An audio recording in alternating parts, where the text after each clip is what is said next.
Fundur settur í borgarstjórn Reykjavíkur þriðjudaginn 24. júní 2025 klukkan 12:01. Borist hafa minniháttar leiðréttingar á tillögu Samfylkingar, Pírata, Sósíalistaflokks Íslands, Flokks fólksins og Vinstri grænna aðgerðir til að efla íbúalýðræði og eins barst ósk frá borgarfulltrúa Framsóknar leiðréttingu á texta í tillögu lækkun á álagningarhlutfalli fasteignagjalda, íbúðarhúsnæðis og atvinnuhúsnæðis. Leiðréttar tillögur eru aðgengilegar á vef borgarstjórnar og hafa verið sendar borgarfulltrúum í tölvupósti. Óskað eftir því að forseti lesi tillögurnar?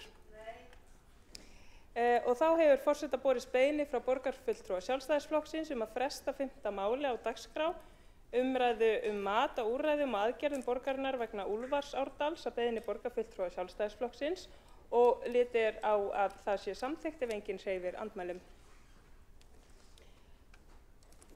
Áður en gengið til dagskrár þá vill forseti vekja athygli borgarstjórnar á því að undir 13. lið á dagskrá fundarins sem kosning fulltrúa í menningar- og íþróttaráð hefur forseti lagt fram minnisblað borgarlögmanns og skrifstofu borgarstjórnar hæfi Björns Gíslasonar borgarfulltrúa ásamt áliti innviðaráðuneytisins sama mál.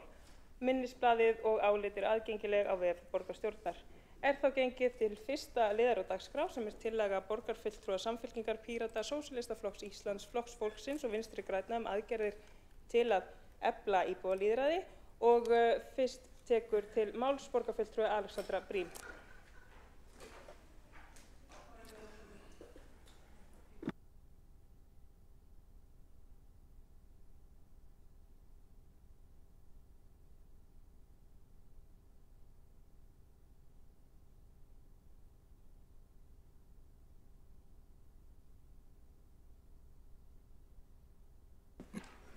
Forseti, borgarstjórn og góðir áheyrendur.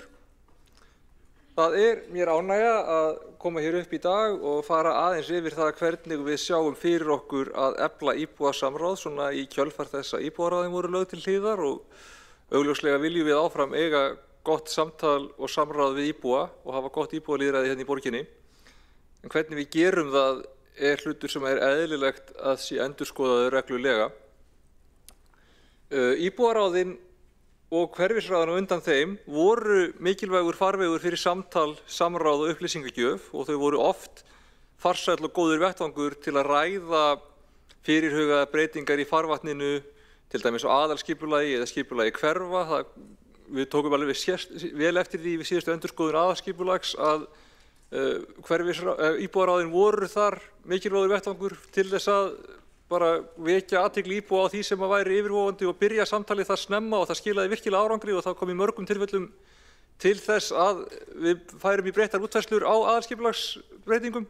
Ég vil meina að þau hefur virkilega sannað sitt gildi þar en á sama tíma voru atriði í því hvernig þau voru að vinna sem voru ekki að duga nógu vel. Þannig að, eins og ég segi, þetta var ekki léttvæg ákvörðun að setja þau í dvala en sennilega og vonandi rétt, en það sem við þurfum þá að gera að læra þær lexíur sem við fengum á þessum tíma, þar sem íbúaráð og hverfisráð voru starfandi og vinna með það í framtíðinni að eiga samráð sem virkar áfram þá með öðrum leiðum.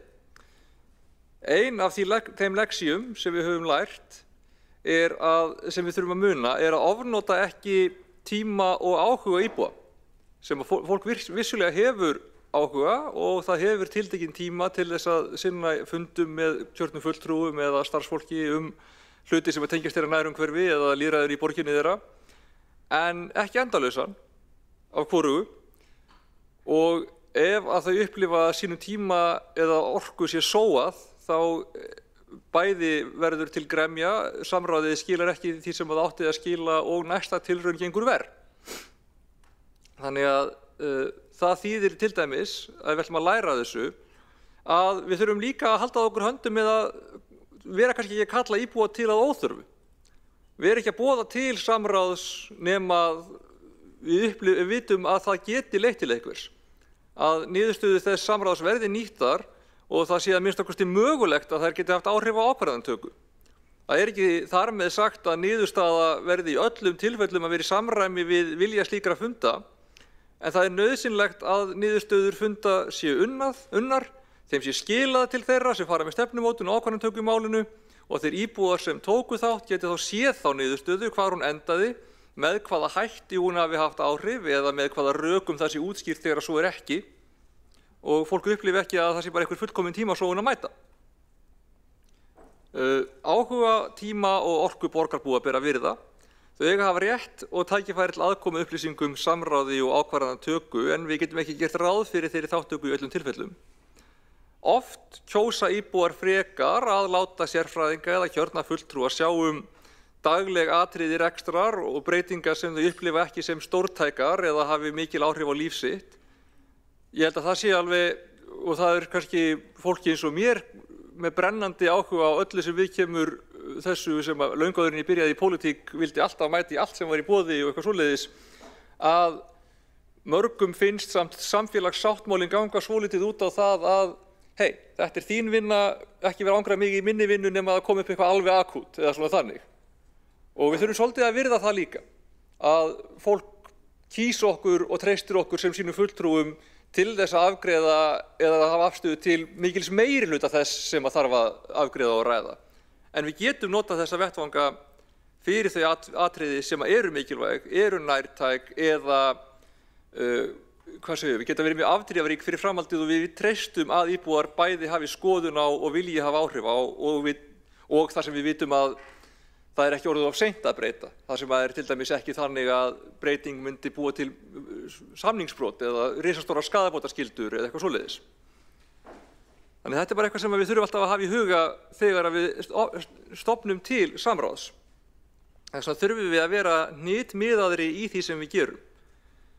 Og kannski bara eiga betra samráð frekar heldur en að vera með mjög mikið af mismunandi samráðum sem að séu kannski mismarktæk og vel nýtt og kannski bara sum gleymt.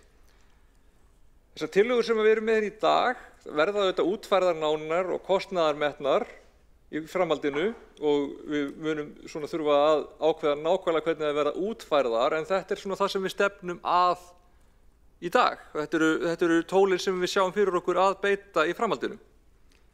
Þá í fyrsta lagi að haldnir verði samráðsfundir og vinnustofur með hagaðilum í hverfum þar sem ræddar verði áskoranir, tækifæri og aðkallandi verkefni hverfa, niðurstöður fundana unnar og laga fram fyrir viðkomandi fagráð og notaðar í vinnu þá kannski til dæmis við hverfiskipulag eða í lausnamót og svona á þess að vera tilbúið með nákvæma útfærslu þar sem við sáum fyrir okkur var að aðilum eins og íbúasamtökum hverfa, foreldrafélögum, mögulega ungmennaráðum eða íþróttafélögum í hverfunum væri boðið að senda einhvers konar kannski greinargerð að hluti sem þau vilja ræða og í kjölfarið á því væru haldnir bara samráðsfundir með fulltrúum til dæmis fagráða, þá þeim fagráðum sem tengjast þeim málaflokkum sem að þessum aðilum finnast aðkallandi, þá gerði ég ráð fyrir að það er eitt fulltrúi meirihluta, eitt fulltrúi minnihluta fyrir hvert fagráð sem kæmi út úr því.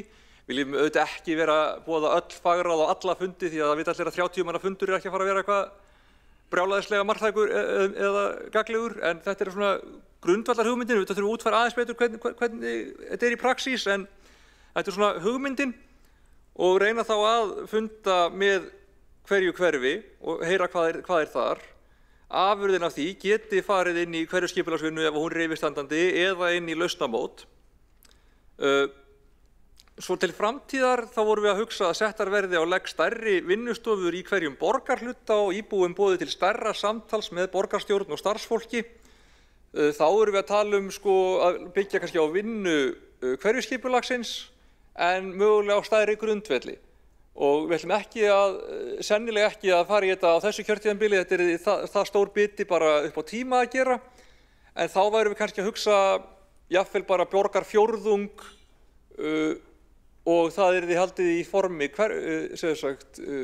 hverfiskipulagsvinnu og svona vinnuborðum og niðurstöður úr því geti farið inn í lausnamót eða mögulega inn í hverfi mitt eftir hvernig það þroskast. Og við reynum svona þar verði kjörnir fulltrúar, þar verði sérfræðingar borgarinnar, sem þá kannski sviðstjórar eða viðkomandi skrifstofustjórar sem að tengjast þeim málefnum sem eru til umræðu og það verði meira svona, þetta verði stærra, meira svona almennt heldur en hinnir fundirnir og nái svona utan hugðarefni kannski stærri borgarhluta hverju sinni. Og þetta sé bara svona virkt samtal borgarstjórnar með borgarhlutunum. Þetta gæti verið annað hvert ár eða einu sinni hver borgarhluta á kjörtímabili eða eitthvað svoleiðis. Við þurfum aðeins að útfæra hvað fýsilegt í því samhengi, en þetta svona hugmyndin. Annað sem mikilvægt að hverfi mitt verði útfært betur, þá mögulega sem bara mót þar sem að fólk kemur saman til að finna lausnir, þá svona sem lausnamót til að bæta hverfin og stuðla samsköpun, þá í rauninni þannig að í staðinn fyrir að hverfi mitt sé þannig að bara einstaklingar séu að henda inn hugmyndum sem að geti verið samþykktar eða ekki, þá komið þær meira á svona hverfisbasis eftir samtal í kannski þessum vinnuhópum og svo sé hægt að útfæra þær í gegnum lausnamót og það getur svo farið inn í kosningu íbúa. Það þarf að vinna þetta bara út frá vinnunni sem yfirstandandi hverfi mitt. En einhvern veginn svona sjáum við það fyrir okkur að þær verði meira forunnar með hverfinu áður en að þær fari í kosningu. Svo viljum við þróa áfram borgaraþing, þá með stærra úrtaki af slembivöldum fulltrúum sem dragi innblástur af reglum OECD borgaraþing, með áherslu á aðgengi borgara frá fjölbreyttum tungumála og menningarheimum og þá þarf að passa hluti eins og rauntímatúlkun og slíkt og bara aðgengi allra. Það spurning hvort við náum að útfæra þetta fyrir borgaraþingið í haust en að minnstakosti uppfæra reglurnar þannig að við kostnaðarmetum og gerum borgaraþing eins og við ræddum á námskeiði sem var haldið daginn til þess að þau séu marktæk. Við viljum þróa áfram viðmót og ferla ábendingagáttar, tengingar við mínar síður og endurbæta kortasjár borgarinnar til þess að bara veita tímanlegar og viðeigandi upplýsingar og svo viljum við vinna í því að finna leið til að útvíkka borgarbúar óskast til þess að fá mögulega hverfisleiðtoga úr hverju hverfi eða málefnaleiðtoga sem tengjast sérstökum málaflokkum til þess að eiga samráð við okkur þeim tengt. Ég búinn með tíma minn og ég fer aftur á mælendaskrá. Alexandra Brím, borgarfulltrúi, hefur lokið máli sínu og næst á mælendaskrá borgarfulltrúi Alexandra Brím. Næstur á mælendaskrá borgarfulltrúi Kristinn Jón Ólafsson.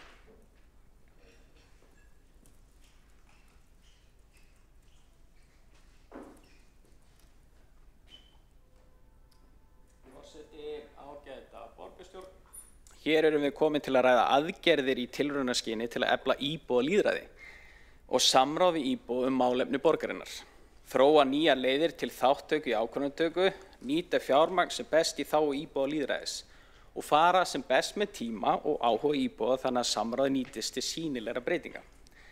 Til þess skipta gagnsæir ferlar og upplýsingagjöf lykilmáli til að stuðla auknu trausti.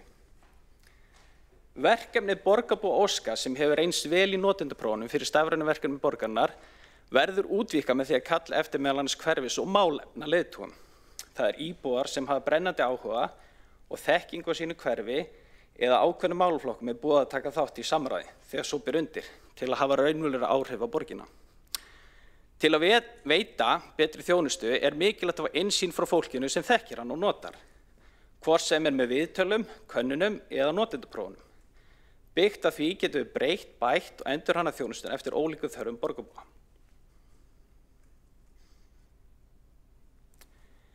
Í haust munum við innleiða nýtt viðmót á ábendingagáttinni þar sem íbúar geta fylgst nánar með vinnslu og úrlausn ábendinga, en það kom skýrt fram í notendarannsóknum og prófunum að íbúar vilja hafa möguleikann á því að fylgjast með framvindunni.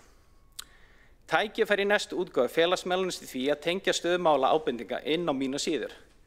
Allt þetta liður í því að móta gagnsæri ferla og upplýsa íbúa betur stöðu mála líkt og til á okkar samstarfsflokkana hér í dag gengur út á. Þátttökulýðræðisverkefni hverfi mitt hefur verið líðið frá 2011 í Reykjavík og hefur vaxið bæði þátttöku og umfangi í gegnum árin. Að mörgu leyti til fyrirmyndar lýðræðisverkefni á alþjóðavísu. Verkefni hefur í grunninn snúist forgangsröðun nýrra framkvæmda í hverfum borgarinnar þar sem íbúar komi tillögu og kjósa Markmið að virka íbúa til þátttöku í lýðræðislegri umræðu og ákvörðunartöku þannig að þau hafi meira umhverfi sitt að segja. Stýrihópurinn hverfi mitt hefur á þessu kjörtímabili verið að rýna fyrirkomulag og útfærslu verkefnisins. Höfum við fengið kynningar á nær öllum lýðræðisverkefnum Reykjavíkurborgar með það fyrir augum að sjá snertifleti hverfi mitt við önnur lýðræðisverkefni og hvernig hægt sé að einfalda og samræma landslag lýðræðisverkefna Reykjavíkurborgar. Byggja niðurstöðunar að hluta til á greiningu og skýrslu Kolibrí lýðræðisverkefni Reykjavíkurborg frá 2019, þar sem stuðst var við rýnuhópa, hugarflugsfundu og greiningaviðtöl með ábyrgðaraðilum og notendahópum. Tímabært að þróa verkefni enn frekar til að mæta þeim áskorunum sem eru fyrir hendi. Með nýrri útfærslu á Hverfi mitt og lýðræðisverkefni borgarnar verið að koma til móts við óskir íbúa, niðurstöður Kolibrí og ábendingar lýðræðisteymis borgarinnar meðal annars nánar samráð, samræmi á milli lýðræðisverkefna og skilvirkni í vinnslu verkefnisins. Það ástæða þess að viljum meðal annars færa samráð í auknum mæli í raunheima allt frá upphafsstigi og til útfærslu þar sem að hagaðilar hittast, tengjast og efla gæði og fjölbreytni hugmynda sinna í samvinnu. Það vinnustofur og lausnamót sem við leggjum því hér til í raun kjarni tillagna stýrihópsins Hverfi mitt. Á samráðsfundum og vinnustofum munu íbúar geta forgangsraða verkefnum og áskorunum sem þeim finnst mest aðkallandi í hverfinu. Til dæmis byggt á niðurstöðum hugmyndasöfnunar, kosninga og þekkingu starfsfólks borgarinnar. Þá munum við leggja til að hugmyndir verði flokkar og valin eftir því hvort þau séu lítil eða stór verkefni, fremur kostnað og fjárveitingu líkt og hefur verið. Allt þetta útfærsluatriði sem ættu að færa en þetta eru tillögurnar sem koma frá stýrihópnum. Við viljum þar af leiðandi gefa stórum verkefnum aukið vægi. Lausnamót gefur svo rými fyrir íbúa til að vinna nánar með niðurstöður vinnustofa, samráðsfunda, annarra fyrirliggjandi gagna og nýjar hugmyndir áfram í nánu samstarfi með meðal annars starfsfólki, borgarinnar og íbúum náttúrulega og frumkvöðlum og háskólanemendum og svo framvegis. Þar sem fólk kemur saman til að samskapa lausnir fyrir sín hverfi, álíka verkefni verða tengt saman, byggt verður ofan á þekkingu hvers annars og auki virði skapað. Sérstök áhersla verður það að fá íbúa til að mynda þverfagleg teymi sín verkefni og styðja þau til þess að innleiða sín verkefni sjálfs þar sem það kostur í samstarfi við borgina. Sama ber tillögu Kolibrí hugmyndir að samstarfi samfélagslega verkefni. Sem dæmi gæti það verið gulrót að öll teymi sem taka þátt í lausnamótinu fara sjálfkrafa inn í lokakosningu en enn og aftur ítreka hér eru tillögur sem á eftir að útfæra og tillögur frá stýrihópum Hverfi mitt. Þá verður einnig skoðað svo kostur að útvíkka verkefnin sem verður unnið áfram með í lausnamótinu. Það ekki verið einungis nýframkvæmdir í borgarlandi að ræða, heldur verður við að skoða hvort að stafræn verkefni og nýja þjónustu sem þvera hverfi og verður þá skoðað að stofna jafnvel nýja flokka utan þannig hugmyndir. Þetta líka einnig í takt við tillögur Kolibrí en að áfram gætt að jafnræða milli hverfa hvað varðar heildar fjárveitingu. Markmiðið með þessu breytingum fyrir utan það að stuðla að aukinni samvinnu og samsköpun meðal annars að gera lýðræðisverkefni borgarna meira aðgengilegri og aðlaðandi fyrir stærri hóp íbúa. Auka virði þeirra hugmynda sem eru fjármögnuð, gefa stærri hugmyndum og jaðarverkefnum aukið vægi, minnka kostnað, yfirferð og hönnunarvinnu og reyna að stytta innleiðingartíma nýrra lausna. Líkt og Kolibrí benti á í sinni skýrslu að þá fæðingartími sumra lýðræðisverkefna allt of langur til að fylgja eftir og krefst góðs upplýsingaflæðis. Við þurfum að uppfæra okkur í takt við nýja tíma og gera lýðræðiskistu borgarna meira aðlaðandi fyrir þá hópa sem ekki virkir þátttakendur í dag. Tölfræðin fyrir Hverfi mitt og reynslan af mörgum íbúafundi sína glögglega barn og fjölskyldur og fólk svona og okkar aldri hér inni og eldri eru svona duglegir að sækja þá fundi og hvað virkust. Við þurfum því að hafa sérstaklega í huga hvernig getum náð til meðal annars unga fólksins og fólk með fjölbreyttan menningarbakgrunn. Það tengi okkur betur inn í háskólasamfélagi með til dæmis lausnamót og bjóða upp á túlk og þýtt efni og okkar lýðræðisviðburðum eru bæði liðir í því að stíga það skref. Með þessum breytingum munum við halda áfram að virkja almenning til þáttöku í lýðræðislegri umræðu og ákvörðunartöku. Vonandi með nýrri og skemmtilegri leiðum og einfaldari og gagnsærri ferlum. Byggt á fyrrgreindum aðgerðum þarf nú að móta raunsæja tímalínu í ljósi kosningarárs og kostnaðaráætlun sem verður undir því fjármagni sem hefur verið veitt í íbúðaráðinu og Hverfi mitt undanfarin ár, ásamt því að móta skýr markmið og árangursmælingar þeim tengdum. Nú lagt til að þessi tillaga ásamt niðurstöðum útistandandi stýrihópa sem sagt aðgerðir lýðræðisstefnu og Hverfi mitt verði þar af leiðandi líka lögð fyrir stafræna ráðið eftir sumarið og þar sem farið verður yfir nánari útlistun og næstu skref. Takk fyrir. Kristinn Jón Ólafsson, borgarfulltrúi, hefur lokið máli sínu og næsta mælendaskrá er Alexandra Briem, borgarfulltrúi.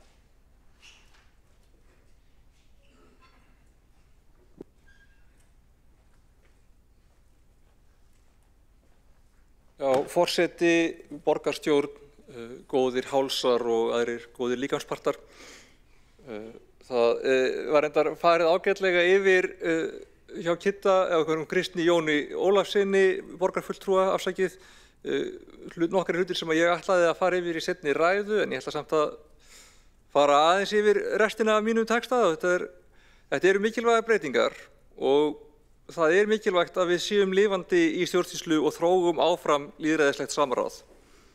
Dæmi það er lausnamótið, þar að segja það sem á ensku kallast hackathon með leyfi forseta, og það er þá fundur með íbúum þar sem unnar eru tillögur að áhugaverðum nýjum verkefnum og lausnum fyrir hverfin, og þau geti unnið með niðurstöður af samráðsfundum og vinnustofum með íbúum til þess að útfæra tillögur að úrbótum. Það er líka hægt að vinna þar, til dæmis, hér er ákveðin reitur, við sjáum fyrir okkur það var hægt að þróa hann í þessa átt eða þessa átt, viljið þið hafa borgargarð eða viljið þið hafa lokað svæði eða viljið þið hafa bílastæði eða whatever, og þá væri hægt að vinna einhverjar tillögur það og þá væri svo væri kannski hægt að kjósa 2 útfærslur eða eitthvað svoleiðis ef að ég myndi fá það sem ég er að hugsa að minnsta kosti.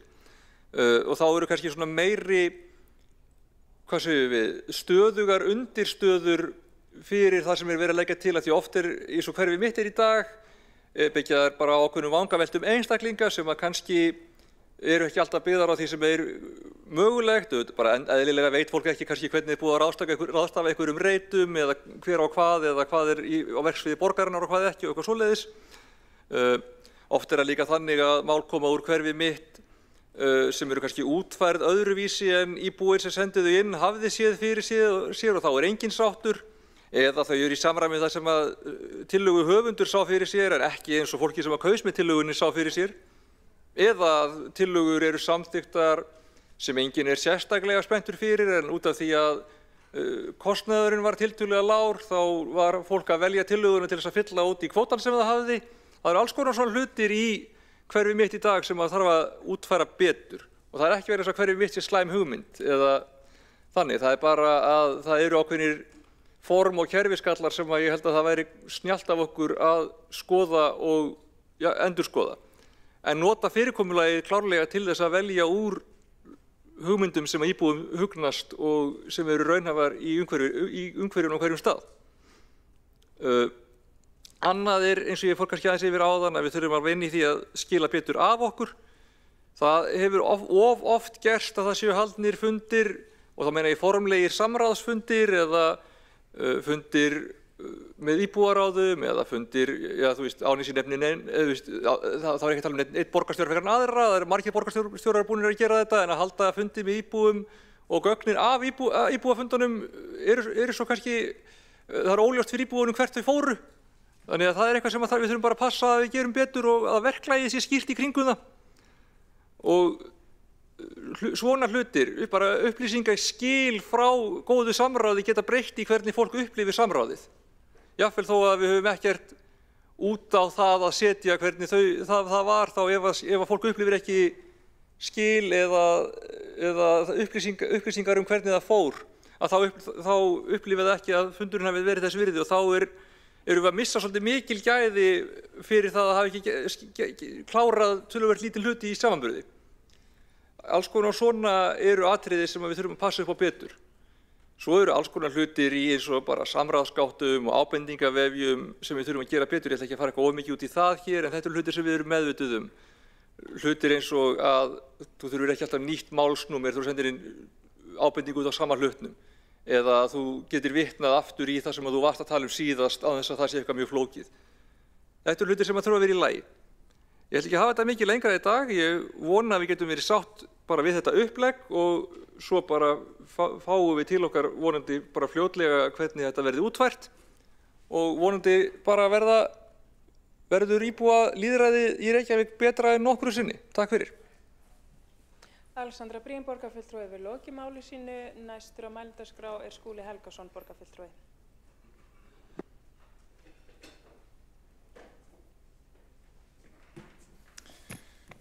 Forseti, ágæta borgarstjórn.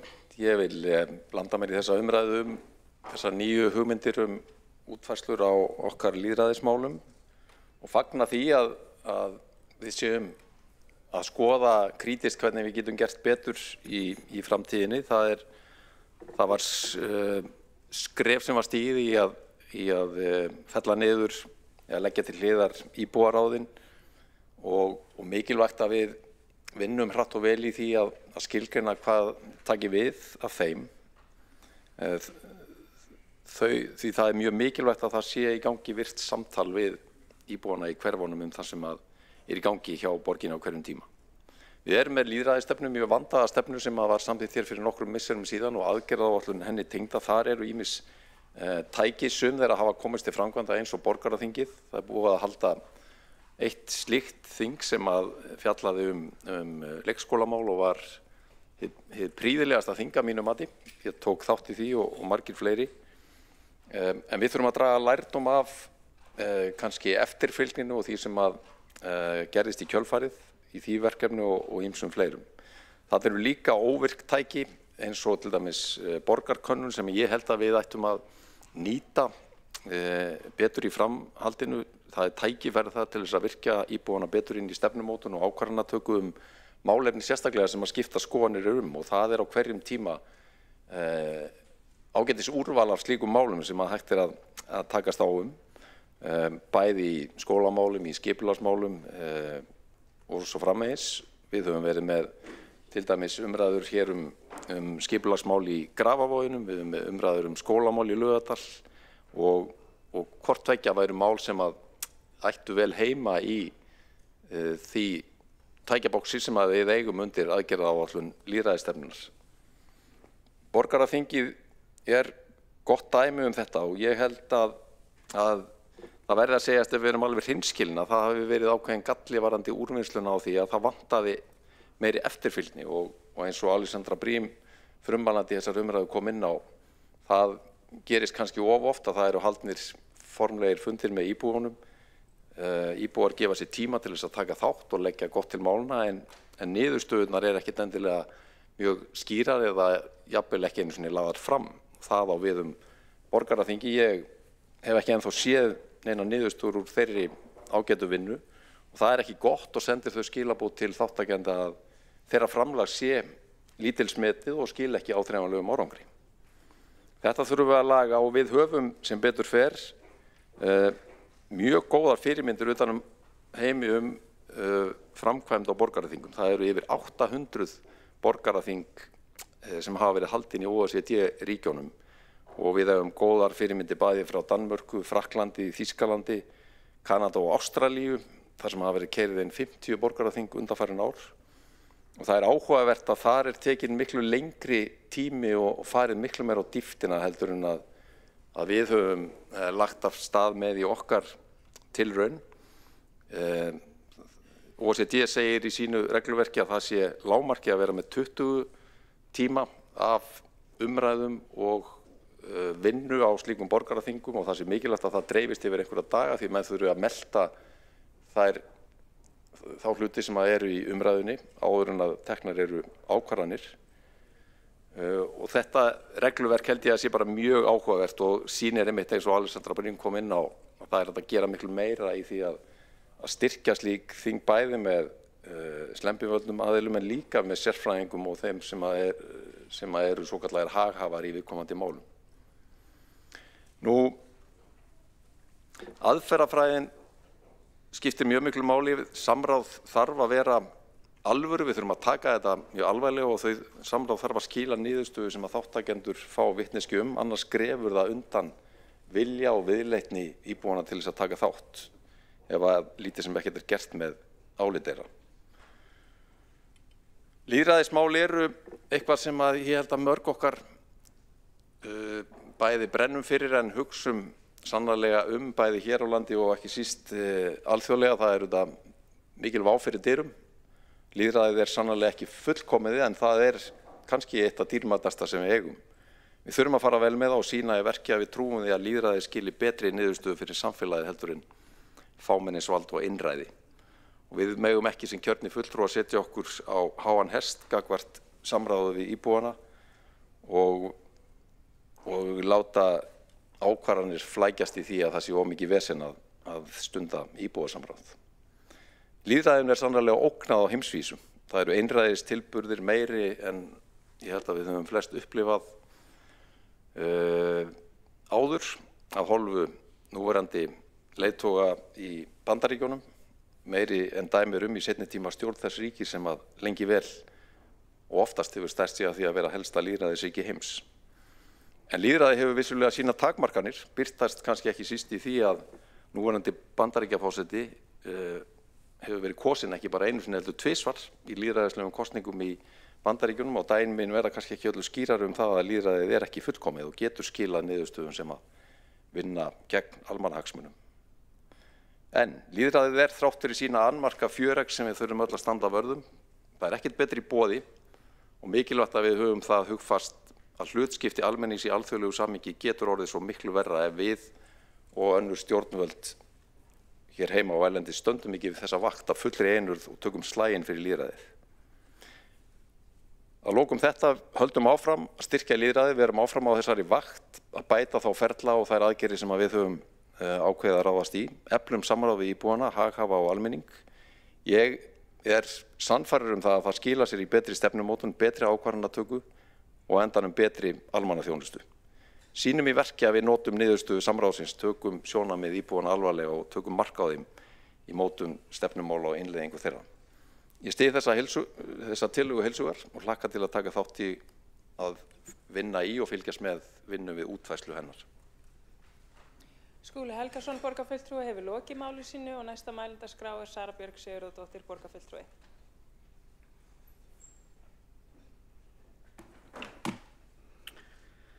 Forseti, ágæta borgarstjórn, við ræðum hérna tillögu samstarfsflokkana aðgerðir til að efla íbúalýðræði. Lýðræði stórt orð, kallar á djúpa umræðu og vissa auðmýkt þegar ég hugsa orðið og merkingu þess, sérstaklega þegar við horfum á stöðu alþjóðamála í heiminum í dag. Þá leiðtoga sem birtast okkur og ákvarðanir sem þeir eru að taka. Lýðræði fyrir mér felur í sér nokkrar lykilþætti en ég sé fyrir mig volduga keðju sem fléttast saman, traust og virðing fyrir ólíkum hlekkjum keðjuna þarf að vera til staðar og þarf hún að geta gefið vissan sveigjanleika við vissar aðstæður sem uppkoma. Sterkir hlekkir byggja upp volduga keðju, hver hlekkur hefur sitt hlutverk, sitt verkefni, sína þætti sem almenningur, fólkið, líðurinn treystir á. Ef einn hlekkur veikist eða slitnar getur lýðræðiskeðjan veikst og jafnvel komið upp sú staða að keðjan rofni með alvarlegum afleiðingum fyrir samfélagið sem ræðir. Einn hlekkur í keðjunni að tryggja þátttöku borgarinnar, virkja þá í samtal. Að borgurunum gefist tækifæri til samfélagslegrar þátttöku í sinni breiðustu mynd, hvort sem í gegnum stjórnmál, kosningar, hvers konar samtök eða samfélagslegar hreyfingar. Þátttaka borgarbúa innan sinna hverfa mikilvæg, sérstaklega á tímum falsfrétta og gervigreindar upplýsingaróreiðu. Réttar upplýsingar skipta máli upp á traust og trúveruleika þegar horft til stjórnvalds, íbúa og ákvarðanatöku. Tillaga samstarfsflokkarna ávarpa þetta mikilvæga samtal innan þeirra. Styrkur hverfanna fólginn í fólkinu sem þar býr, fólkinu sem situr í stjórnum foreldrafélagana, sem finnast í leik- og grunnskólum, fulltrúum íþrótt- og tómstundafélögum og hagsmunasamtökum sem lifa og starfa innan hverfanna. Ungmennaráðin eitt af því sem við þekkjum vel í þessum sal. Í þessu samhengi líka gott að nefna úrtak slembivalina fulltrúa en reglurnar sem hafa OECD-reglunar borgarþing og var hérna búið ávarp í dag, líka mikilvægt þegar horft á ólíkan tungumála og menningabakgrunn. Til að ná til hópa sem einmitt ekki eldhugarnir í foreldrafélögunum eða sitja í stjórnum íþróttafélagana.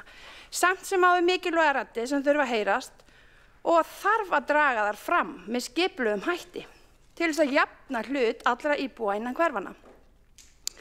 Þessi fjölbreytti farvegur lýðræðisins innan hverfanna byggja mikilvægar undirstöður, dýrmætar bæði að veita aðhald en líka farvegur ólíkra sjónarmiða frá hópunum sem fjölbreyttir og með fjölbreyttar þarfir og koma þeim aftur á framfæri til kjörinna fulltrúa. Bæði það sem gott og vel gert en líka það sem má gera betur. Í tillögunni sem liggur fyrir fundi dagsins komið inn á samráðsfundi vinnustofur innan hverfanna þar sem grasrótin sem ég búin að nefna ásamt hverfisleitum koma með útfæslur og finna lausnir með nýju verkfæri lausnamóts. Aðferðafræði sem notuð hefur verið innan nýsköpunargeirar nokkurt skeið inn í samtali og mjög spennandi að sjá hvernig þetta virkar því ég þekki þetta ekki, þessa aðferðafræði. Tillagan tryggir líka afurðin sem kemur úr hverjum hverfisundi ratun á borð hvers fagráðs til umfjöllunar.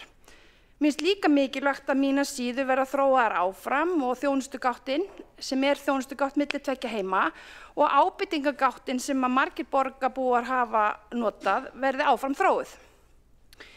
Forseti, ágæta borgarstjórn, mál innan hverfa geta reynt mismikið á íbúa og hverfin öll. Sum mál eru erfiðar en önnur og þá skiptir máli hvernig fjölmiðlar koma fram og hvernig þeir beita sér. Og aftur tala að þeir séu fjórða valdið á eftir þrískiptingunni.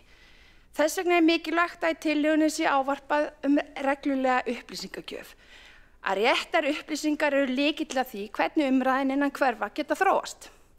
Hvernig þær berast og hvernig þær eru setta fram geta skipt miklu máli fyrir íbúana og í sumum tilfellum, ef ekki gengur vel, þá búið til neikvæð ásýnd og einhvern veginn verður bara neikvæðinin og rangar upplýsingar svona holdgerðingur eða getur orðið holdgerðingur fyrir eitt mál eða annað.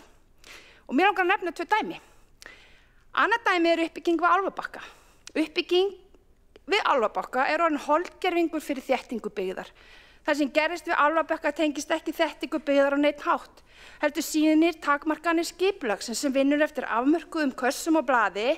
Kannski er þetta fullmikil einföldun hjá mér en skipulagið er bundið við afmarkaða reiti og í þessu tilfelli þar sem íbúabyggð var á einum reit og atvinnuhúsnæði á öðrum. Byggt upp á sikkurum tíma og skörun lóðana án þess að hinn reiturinn skyldi vera tekin upp á sama tíma. Og þær afleiðingar sáum við skýrt birtast okkur í vetur. Þetta nefnilega tengist ekki þéttingu. Heldur hefur áhrif í víðu samhengi á skipulagsmál, ákall íbúa gæði umfram magn og hversu mikið borgarbúum annt umhverfis sitt og nærsamfélag. Þegar umræðan var í hámarki þá reyndi ég sem þáverandi formaður íbúaráðsins að skapa farveg fyrir íbúafund til að upplýsa íbúa þá stöðu sem við vissum þá. En því var hafnað og það var komið í veg fyrir það. Hitt dæmið var þegar Sjálfstæðisflokkurinn í borginni með hjálp eins fjölmiðlis gerði einni svipan andlit eins skóla að holdgervingi fyrir vanlíðan og barna og ungmenna öllu landinu. Ásýnd aukins ofbeldis, einn skóli. Inn í umræðina stigu ungmenni í ungmennaráði hverfisins fram og sáu sig knúin til þess að svara greinaskrifum, komu jafnvel fram í fjölmiðlum, biðluðu út í kosmosið að fólk sýndi meiri aðgát í sínu umfjöllun, því hún væri særandi fyrir ungt fólk í hverfinu. Með leyfi forseta langar mig að vitna í orð ungmennaráðsins. Það er erfitt að horfa upp á hvernig ráðist að stolti hverfisins og orðspor þess skaðað í gegnum markvissan fréttaflutning. Það er eins og gleymist að í öllu þessu sé verið að fjalla börn sem búi í Breiðholti, börn sem eiga rétt á því að vaxa úr grasi við virðing og stuðning en ekki fordóma og dómhörku.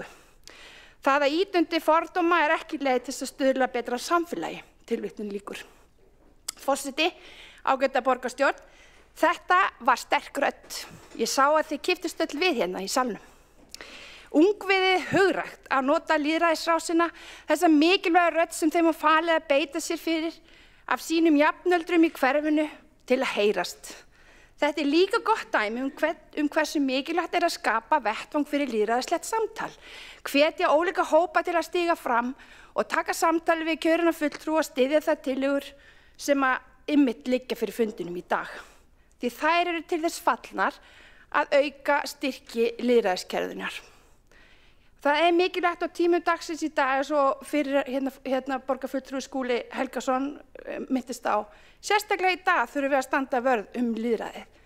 Ógnin er bara sýnileg, við sjáum hann í fréttum, þannig að ég styð þessa tillögu og mun kjósa með henni í dag.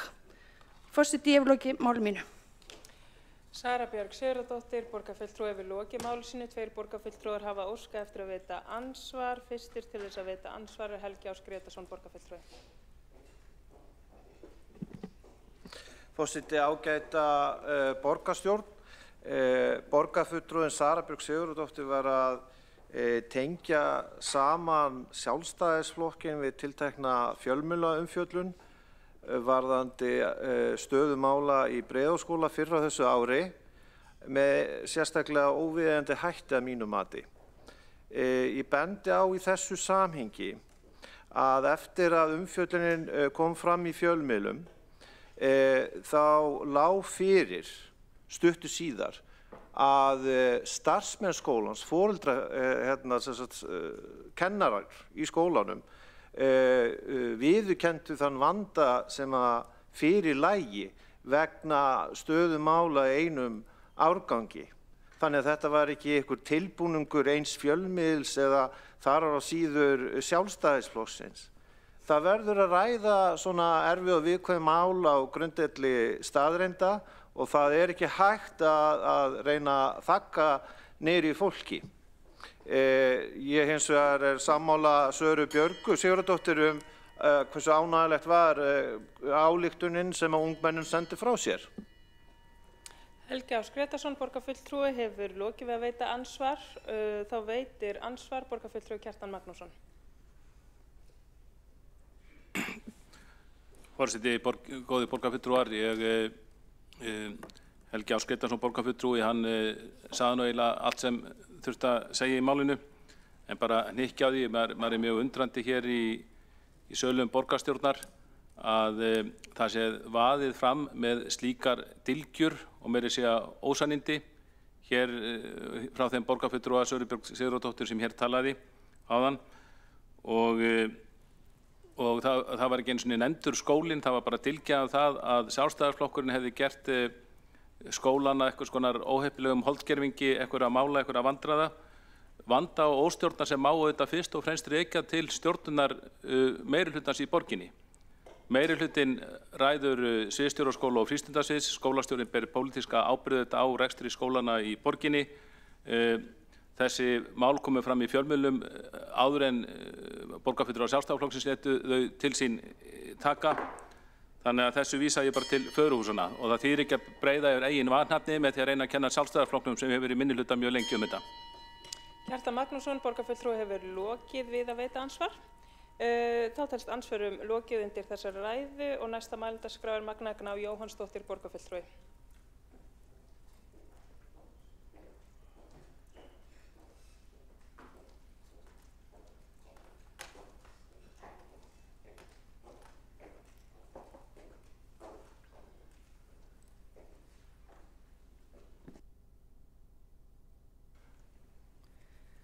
Forseti, ágæta borgarstjórn.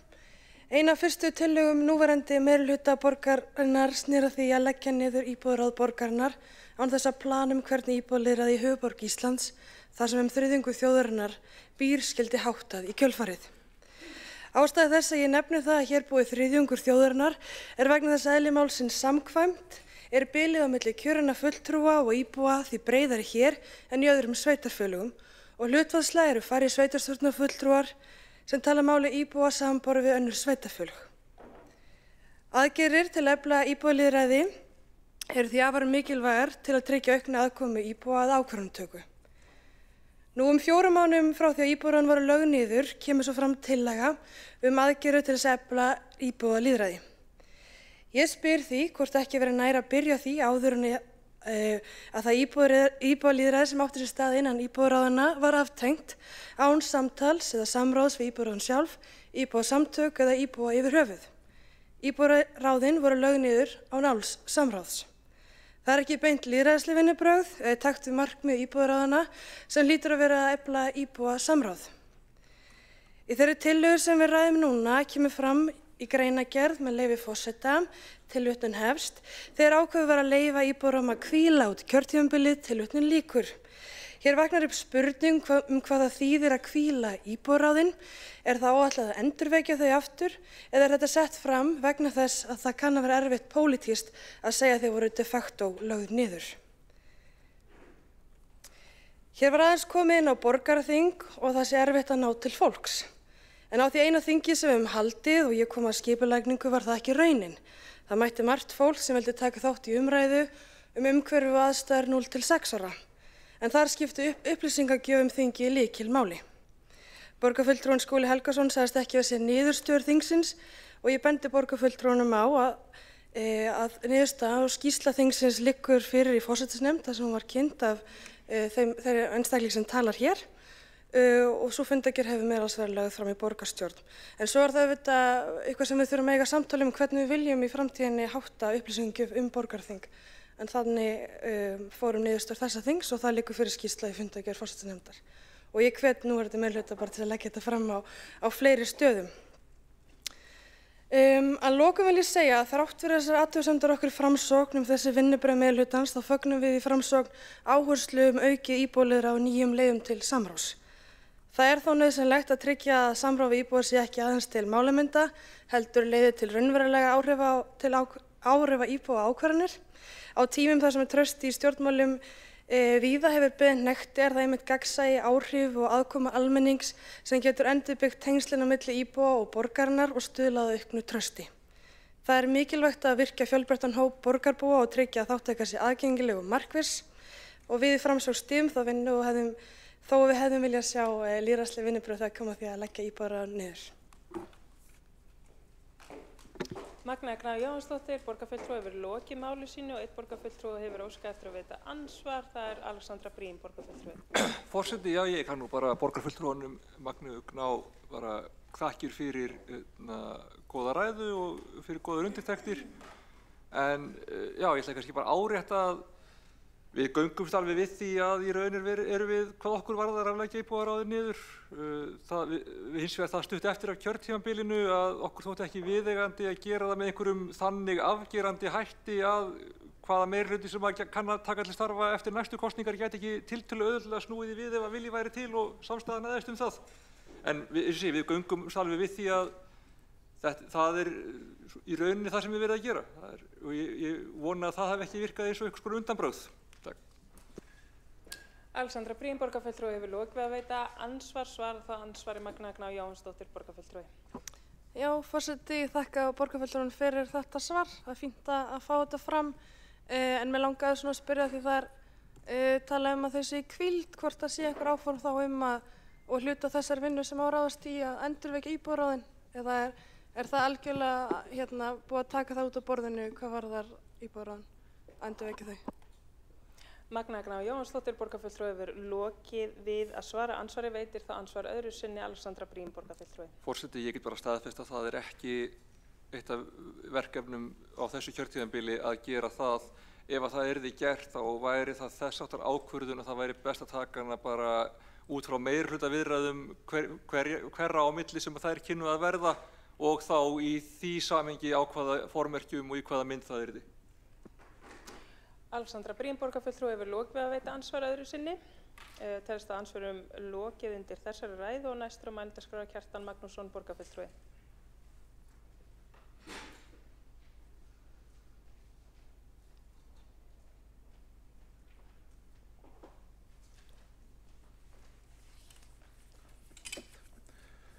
Forseti, góðir borgarfulltrúar, sú tillaga sem hér liggur fyrir aðgerðir til að efla íbúalýðræði sérkennileg svo ekki sé meira sagt. Það stór hluti af tillögunni ætti í rauninni heima í greinargerð, svona almenn lýsing á því hvað væri hægt að gera. Af lestri tillögunar verður ekki ráðið beinlínis hvað eigi að gera og þaðan af síður hvað muni raunverulega gerast. Bæði tillagan og umræðan hér í dag bera keim af þeim vandræðagangi sem núverandi meirihluti vinstriflokkana hefur staðið fyrir í borgarstjórn og ekki síst í þessum málaflokki. Þessi mál, samráðsmálin almennt, þetta var í tiltölulega föstum farvegi eins og við þekkjum. En eitt fyrsta verk nýja meirihlutans í febrúar var að samþykkja stjórnkerfisbreytingar í Óðagoti með því að leggja niður 12 ráð sem höfðu það meginhlutverk að sinna samráði við ólíka hópa borgarbúa. 9 íbúaráð sem voru þannig lögðu niður fyrirvaralaust og á nokkurra skýringa. 6 fulltrúar sátu í hverju íbúaráði, 3 kjörnir af borgarstjórn, 1 tilnefndur af viðkomandi íbúasamtökum, 1 af foreldrafélögum í viðkomandi hverfi og 1 slembivalinn. Fjölmargir íbúar sakna þess samráð sem átti sér stað á vettvangi íbúaráðanna og auðvitað var það tryggt með tilnefningum í það að þar sem var tryggt að 1 kæmi frá íbúasamtökum viðkomandi hverfis og annar kæmi frá væri fulltrúi foreldrafélaga, það var auðvitað tryggt ákveðið samráð íbúana og svo var 1 slembivalinn. Hins vegar fór það mjög í taugarnar á meirihluta á þeim flokkum sem voru í meirihluta hér á kjördæmabilinu að með breytingum á þessum ráðum þá hafði meirihlutin ekki fullt vald yfir þeim. Það gerðist að mál voru borin fram í íbúaráðunum og rædd og ályktanir sem gengu gegn stefnu núverandi meirihluta. Það sagði sig náttúrulega sjálft að það voru 6 í hverju ráði og 1 frá minnihluta borgarstjórnar, 1 slembivalinn fulltrúi, 1 frá íbúasamtökum, 1 frá foreldrafélagi. Það gat gerst og það gerðist að þessir 4 mynduðu meirihluta í ráðinu og báru fram ákveðnar tillögur. Þetta gerðist til dæmis ítrekað í Grafarvogi, ekki síst varðandi skipulagsmál, að meirihluti íbúaráðsins þar samþykktu tillögur sem gekk beinlínis gegn ákvörðunum meirihlutans í borgarstjórn. Og það sá allir sem vildu að þetta fór mjög í taugarnar á meirihlutanum og hann var óánægður með íbúaráðin og þess vegna held ég að verið fyrsta verk nýs meirihluta að það verið bara best að leggja þau niður. En það náttúrulega þekkt í pólitík að menn reyna að draga andstæðinginn inn á svæði þar sem hann hefur minna að segja þá baráttu sem á sér stað hverju sinni.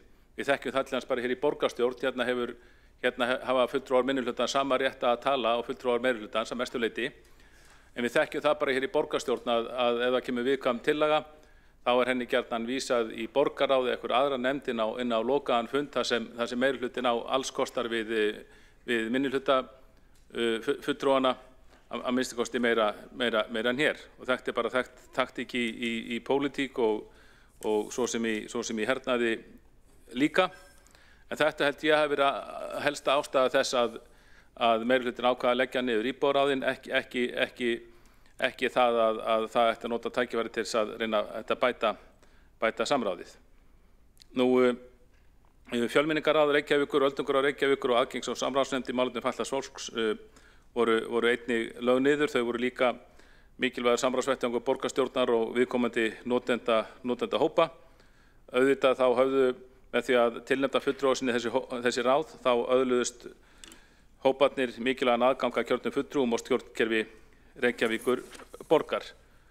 Nú þetta allt í einhverju öðru formi á sér stað innan svokallaðs mannréttindaráðs og er einhvern veginn miklu minna og lausara í reipunum heldur áður var.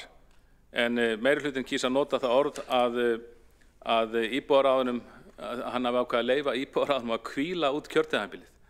Eins og það hefur verið svo mikið lagt á þetta fólk og þetta fólk hafi allt verið örþreytt og að niðurlotum komið í störfum sínum í þessum ráðum. En svo var nú reyndar ekki. Ég verð að segja eins og að ég hafði mikla ánægju að því sjálfur að starfa innan íbúaráðs Skagavogs og áður innan öldungaráðs og þarna var mjög áhugasamt fólk sem var algjörlega tilbúið að leggja sig allt fram til að koma málum í betri vegar. Nú, ég átta mig ekki alveg hvað á að gera með þessari vinnu sem ég hefur hleypa stokkunum. Mér finnst lítið leggjast fyrir Píratar sem sögðu á sínum tíma að eitt þeirra helsta verkefni í pólitík var að auka samráð og auka gagnsæi og það hefur ekkert að því gengið eftir.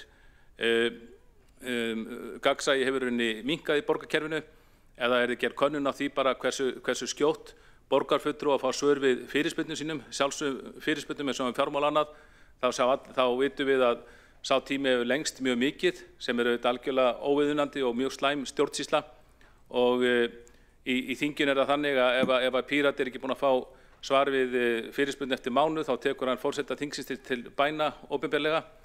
Hér geta liðið mánuður og oft stundum ár án þess að borgarfulltrúar minnihlutans fái svar við sjálfsögðum spurningum sínum og Pírötum algjörlega sama og reyna jafnvel á lokuðum fundum í borgarkerfinu að réttlæta biðina og biðina margra ára bið eftir sjálfsögðum upplýsingum.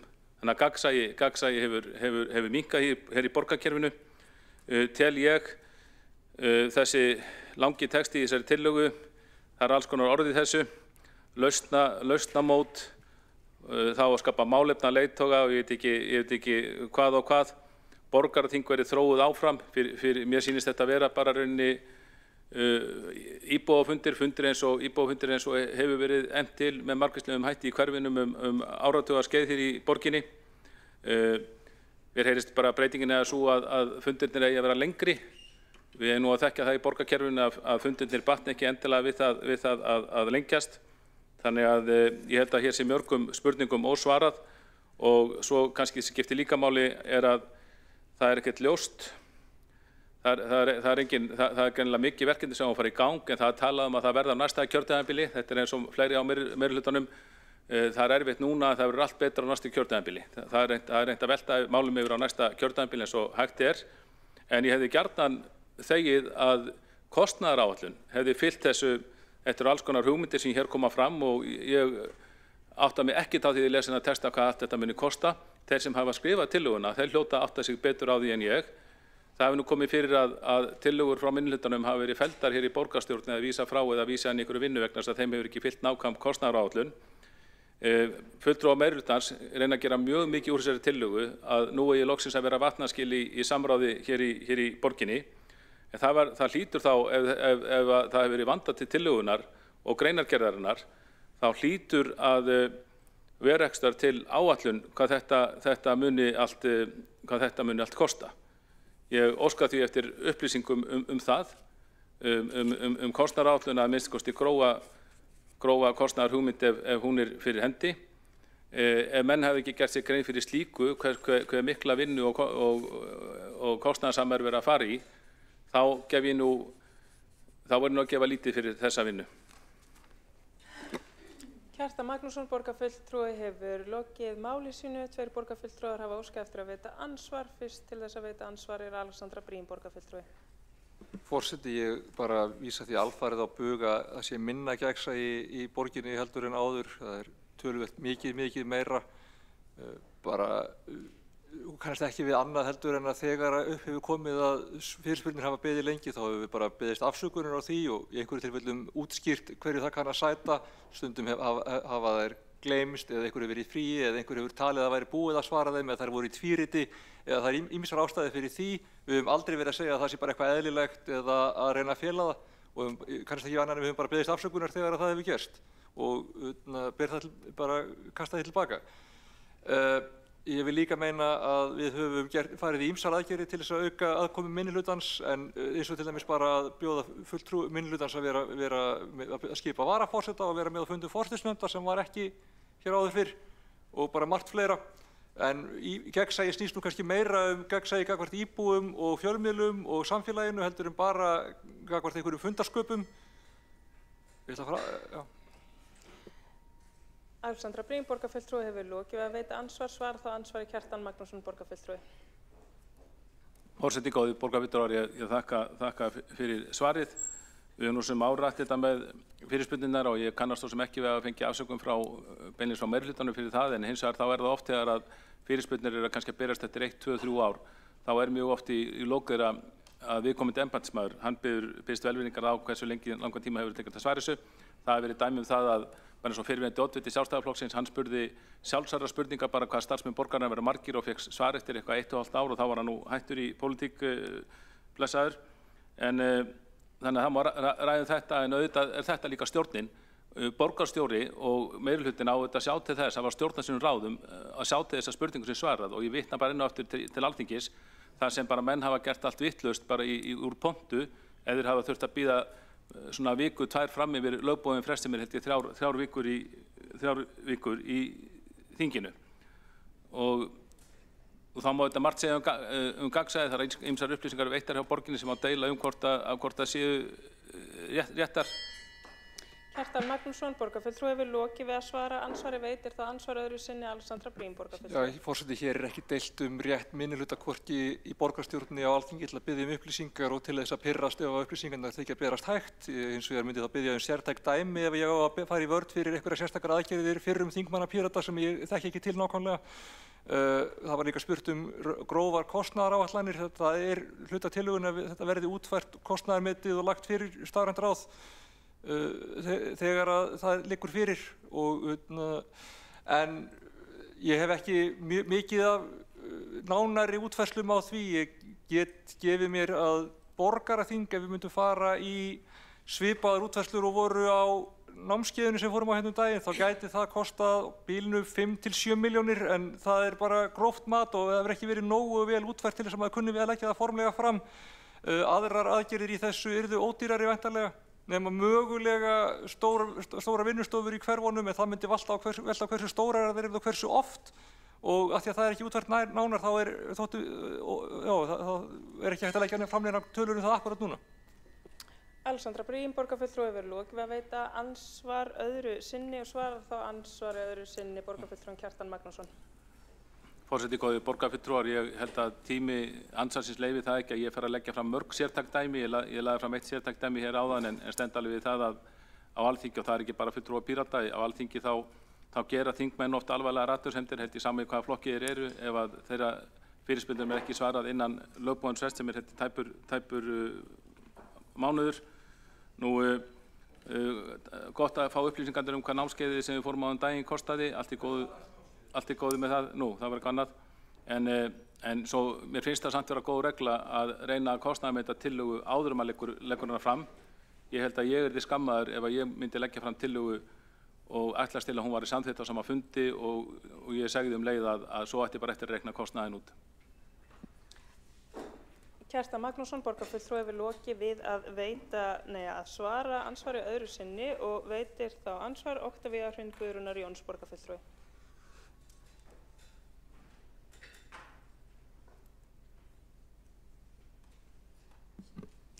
Forseti. Ég vil byrja með að þakka borgarfulltrúa Sjálfstæðisflokksins Kjartani Magnússyni bæði fyrir falleg orð í garð Pírata sem vissulega taka bæði lýðræðið, aðgengi þess og ferla og staðla afskaplega alvarlega. Nú Alþingi og borgarstjórn Reykjavíkur ekki alveg sami vettvangur en báða staði gilda þetta reglur og þær reglur eiga að fylgja eins best og mögulega. Mér finnst bæði í greinagerð og í tillögunni sjálfri þótt að borgarfulltrúi Kjartan Magnússon segi að þetta eru fullt af orðum, það satt, en í þessum orðum felst tillaga og svo tillaga þó að borgarfulltrúanum finnst hún ekki skýr í greinagerð talar fjármagn og kostnaðarliðina sem er notað til þess. Að sjálfsögðu væri gott að hafa þetta allt útfært og með Excel-skjöl, ég er mikill aðdáandi þess, en það náðist því miður ekki og Kjartan skal vera velkomin í Pírata, bara hvenær sem er. Oktavía Hrund Guðrúnar Jóns, borgarfulltrúi, hefur lokið við að veita andsvar. Þá tekur næst til máls borgarstjóri Heiða Björg Hilmisdóttir.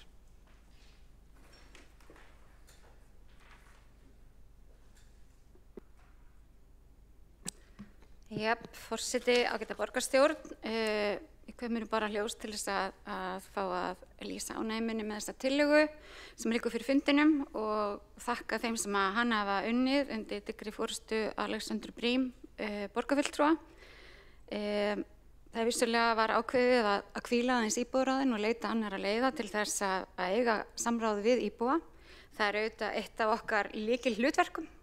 Það er að vera þessi lýðræðislegi vettvangur og eiga samráð við íbúa. Við erum auðvitað samráðsvettvangur í sjálfu sér, þess vegna eru sveitarfélögin til. Þess vegna sitjum við hér af því að við erum fulltrúar íbúa og eigum að koma að stjórn borgarinnar og reyna að koma þá að þannig að vilji íbúanna skilir sér hingað inn og sé það sem að ræður því hvernig samfélagið þróast í nálægð við íbúana. Það er svona þetta fallega hlutverk sveitarfélaga og í rauninni er mikið talað það núna víða þar sem að við hefum, að lýðræðinu stendur heilmikil ógn af mörgum hlutum sem eiga sér stað í heiminum. Og í rauninni kannski stærsta von lýðræðisins, það eru sveitarfélögin. Því þar finnur fólki fyrir því að þar eru lýðræðislega kjörnir fulltrúar sem eru nálægt og þeir eru ekki að fara í stríð og þeir eiga ekki að tala inn í öfgahyggju og árásir og sundrungu. Heldur eigum við að vinna því að fólk eigi samtal og eigi samfélagi saman og eigi sameiginlega vettvanga þar sem að það samtal getur átt sér stað. Og með þróun bara undanfarið þá sjáum við það að mögulega var eitt íbúðaráð í hverju hverfi ekki nægilegt, mögulega var eitt íbúðaráð í hverju hverfi ekki best, þannig við erum að fara aðrar leiðir núna. Það kann að vera að okkur finnist það tilefni til þess að endurvekja þau á einhverjum tímapunkti, en það verður allavega ekki gert á þessu kjörtímabili af því okkur langar að prófa fleiri og fjölbreyttari leiðir. Og það í rauninni þannig að á Alþingi var samþykkt í upphafi kjörtímabils fyrir okkar kjörtímabils 24 sem stefna í málum með sveitarfélaga 2024 til 2038 þar sem að fyrsti liðurinn að sveitarfélög á Íslandi verði öflug og sjálfbær og ýti undir lýðræðislega virkni íbúa. Og það verið að tala um það hversu mikilvægt það að við séum alltaf að ýta undir lýðræðislega virkni íbúa, að við séum alltaf í þessu samtali við íbúa. Þannig að þeir upplifi ekki að stjórn sveitarfélagsins sé á einhverju sjálfstýringu, heldur það sé verið að taka mið af þörfum nútímans, það sé verið að hlusta á fólk á mörgum ýmsum aldri. Það ekki allir sem geta kosið, en við eigum að gera þetta. Og ég hlakka til að sjá ráðið takast á við þetta. Og ég tek alveg undir, það hefði verið fínt ef þetta hefði allt saman verið útfært og fínt ef við varum búin að prófa þetta allt einu sinni og vissum nákvæmlega hvernig við vildum gera þetta. En það ekki þannig og ég held að verið spennandi að sjá hvernig tiltekst. Mér finnst líka takast vel til og ég hef sjálf ekki haft tök á því að sitja námskeið Vítu Demokrasi, aðilann sem komið frá Danmörku, en það námskeið sýnir líka bara viljan og áhersluna sem að samstarfsflokkarnir setja í það að reyna að finna út aðrar leiðir, þróa nýjar leiðir til íbúasamráðs og samvinnu. Af því að það veitir í rauninni ekki af því, við finnum það, stríð út í heimi hafa áhrif. Það hefur líka haft áhrif núna, bara breytingar á tækni og ýmsu öðru, að fólk upplifir að það hafi meira til málanna að leggja heldur en oft áður og það gott og þá þurfum við að finna leiðir fyrir fólk til þess að gera það. Og ég vona að þetta verði þannig að við virkjum öll ráð og öll svið í að taka þátt í þessu, að við eigum meira samráð, beint samráð við íbúana þegar við erum að setja stefnur eða aðgerðaáætlanir, að við séum öll með í handræðanum hverjir eru okkar hagsmunaaðilar og getum við haft opinn fund. Ég get tekið sem dæmi það sem við gerðum þegar ég var formaður velferðarráðs, þá tókum við þetta föstum tökum af því að það liður í velferðarstefnunni að eiga samráð við íbúa velferð og velferðarstefnu. Þar settum við niður lista yfir alla hagsmunaaðila og það fundað með þeim reglulega þar sem farið yfir og það ekki stjórnmálin. Þannig að það ekki slíkt. Síðan vorum við með opna fundi einu sinni í mánuð þar sem að íbúum gafst kostur á að koma og áttum þá opið samtal þær aðgerðaáætlanir eða stefnur sem við vorum að samþykkja. Mér fannst þetta gefast prýðisvel, við fengum oft góðar athugasemdir, góðar hugmyndir og beint samtal við íbúa sem að oft vissu betur en við, af því þeir höfðu eigin reynslu eða hefðu starfað á vettvangi eða séð hlutina með öðrum augum. Og það auðvitað það sem svo gott og fallegt í lýðræðið að þeir eru komið saman og eru með mismunandi sjónarhorn og við erum með mismunandi skoðanir í grunninn, mismunandi sýn á samfélag, en svo þegar við ræðum saman þá getur oft verið svolítið gagnlegt að sjá hlutina út frá augum annarra. Þannig að ég hlakka til að sjá þetta og ég vona að við náum að nýta vel þennan vettvang. Ég held að það sé spennandi verkefni fyrir stafrænaráðið að taka að sér lýðræðismálin og ég held að fari ágætlega á því. Ég held að stór hluti af lýðræðismálunum muni líka svolítið færast innan stafræna heim. Við tókum eftir því í COVID, það kannski mögulega eina jákvæða sem kom út úr því að það komu fleiri umsagnir, allavega við þar sem við vorum að setja út heldur en áður. Við þurfum að halda því, það auðveldar fólki sem ekki talar okkar yndislega móðurmál að setja fram sínar skoðanir að þeir geta gert það á sínu tungumáli. Þetta eru hlutir sem við þurfum að mæta og svo margt fleira. Og hvernig við komum upplýsingum til fólks er nefnilega svo ótrúlega áhugavert og ég átti skemmtilegt samtal daginn við lögregluna sem okkur eru nú oft tíðrætt hér og þar eru samfélagslögreglur núna sem eru að fræða unglinga og eru að fræða foreldra og koma inn á fundi og ýmislegt. Þau eru líka að fræða eldra fólkið, að fara í kaffi á hjúkrunarheimilum og í félagsmiðstöðvum eldra fólks til þess að spjalla þar til dæmis netglæpi sem eru að beinast gegn eldra fólki. Alls konar svona hluti. Það er beint samtal, bein upplýsingagjöf. Sitja saman með kaffibolla og fólk er óskaplega þakklátt fyrir þetta. Og ég held að skipti máli að við færum okkur meira í þetta. Við erum einhvern veginn á sama level, á sama stað og við erum að ræða málin. Og það er ekki þannig að borgarstjórn sé alltaf með valdið, heldur það eru alltaf íbúarnir sem eru með valdið. Af því íbúarnir eiga samfélagið og íbúarnir kjósa fulltrúa og þessir fulltrúar sem eru við þá núna, við eigum alltaf að vera í þessu stöðugu samtali við þá sem að eiga samfélagið. Heiða Björk Hilmisdóttir, borgarstjóri, við lokið máli sínu og næsta mælendaskrá er Árelía Eydís Guðmundsdóttir, borgarfulltrúi.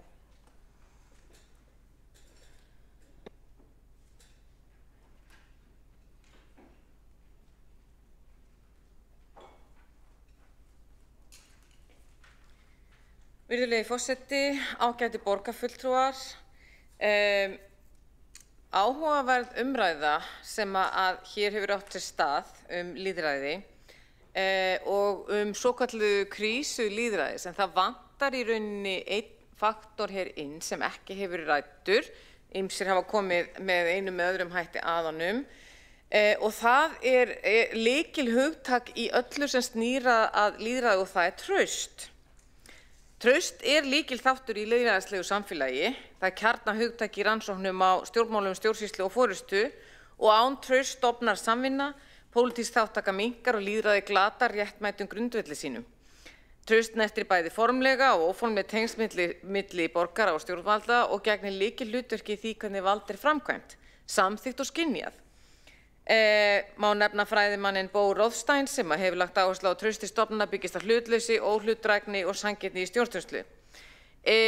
Það er rosalega mikilvægt og kannski á sérstaklega við, eins og borgarstjóri Heiða Björk nefndi, að ákvarðanir sem við tökum hér hefa yfirleitt bein áhrif á daglegt líf íbúa þar sem gagnsæi og aðgengi að ákvarðanatökuferlum skipta miklu máli. En vandamálið og ástæðan fyrir því að við í Framsókn munum sitja hjá er að hér er að ræða tillögur sem ekki hafa verið útfærðar og það er betra af stað farið, eða það er betra heimasetið en af stað farið þegar við erum að taka lýðræðislega eins og áðan kom fram í máli borgarstjóra þar sem ætti að prófa. Ég vil nefna sem dæmi að fólk hefur þegar það er beðið eða því er boðið þáttaka í lýðræðislegum ákvörðunum, ef ekki síðan koma svör, þá erum við ekki bara einungis að rýra lýðræði, við erum að rýra traust. Dæmi þetta er Laugardalurinn þegar að hafið var gríðarlegt samráðsferli varðandi það hvernig ætti að útfæra skóla uppbyggingu þar sem að ljóst var að vandinn lá fyrir og lagður svolítið í hendurnar á íbúum og þeir spurðir hvernig viltu hafa þetta en þeir upplifðu ekki að þeir fengju svör eða réttara sagt svörin tóku 5 ár. Þegar að slíkt gerist þá rýrum við öllu því sem kallast persónulegt eða það sem við köllum sálfræðilegt öryggi og sálfræðilegt öryggi er alveg gríðarlega mikilvægt hugtak sem að sýnir að þegar við erum að fjalla hugmyndir lýðræðislega og þjónandi forystu að þá byggist það því að við séum að hlusta, við séum að tengjast fólki og tengjast í á mannamáli og skapa aðstæður þar sem fólk þorir að tjá sig. Það var alveg gert. En hugtakið sálfræðilegt öryggi lýsir einnig því hvort að við treystum því að við séum í samfélagi þar sem að við sem kjörtu fulltrúar, sem erum fulltrúar þeirra sem að höfðu tiltrúa okkur og kjósa okkur. Þannig að í rauninni má segja að þegar við erum að fjalla sveitarstjórnarumhverfi þar sem að nálægðin við íbúa og samverkun stjórnsýslu og lýðræðis mikil. Við erum í rauninni svona svolítið epli lýðræðisins. Þess vegna gríðarlega mikilvægt þegar lagðar eru fyrir tillögur hvernig við viljum auka lýðræðislega þátttöku að það sé búið að útfæra og það sé búið að skilgreina hvernig ætlum við að svara hérna, hver verður niðurstaðan, hvernig á niðurstaðan að byggja upp meira traust. Því ef við gerum það ekki þá getum við lent í því að það gangi gegn sálfræðilegu öryggi borgara sem að sitja eftir með svekkingu í brjósti og upplifa frekar að það sé ekki á þá hlusta. Þannig ég legg það til að útfærslan sé betur skilgreint og markmiðin séu frekar ljós og ég legg til að við séum alltaf að vinna út frá trausti. Vegna þess að í því samhengi sem við höfum margoft hefur verið nefnt hérna, við erum í samhengi það sem að alþjóðlega það sem að mikil ógn við lýðræðisþróun, það líka mikil ógn því að leið og fólk fyrir að upplifa vantraust, þá það líklegra til þess að vilja einræðislega tilburði, sem bara mjög mikilvægt. Ástæðan fyrir því að við sjáum, hugsanlega eina ástæðan fyrir því að við sjáum að einræðisherra komi upp, séu núna að hljóta kosningu eða pólitíkustar á við þá sem við þekkjum til dæmis í bandarísku samhengi, þar sem bara ákveðin skilaboð sem eru tiltölulega skýr og enginn þarf að draga í efa eða þarf aldrei boðið upp á miklar umræður það vegna þess að dregið hefur úr sálfræðilegu öryggi borgara og þá vilja þeir einfaldlega, þá höfum við tilhneigingu til þess að vilja þann sem getur bara sagt mér nákvæmlega hvaða leið ég að fara. Þannig að til þess að forðast það, þá legg ég til að við séum ávallt með traust að leiðarljósi og þess að þurfa að skilgreina leiðina, vera algjörlega með á hreinu hvað við ætlum að gera og hvernig við ætlum að ná þeim markmiðum. Takk fyrir. Árelía Eydís Guðmundsdóttir, borgarfulltrúi, hefur lokið máli sínu og næsta mælendaskrá Alexandra Brím, borgarfulltrúi.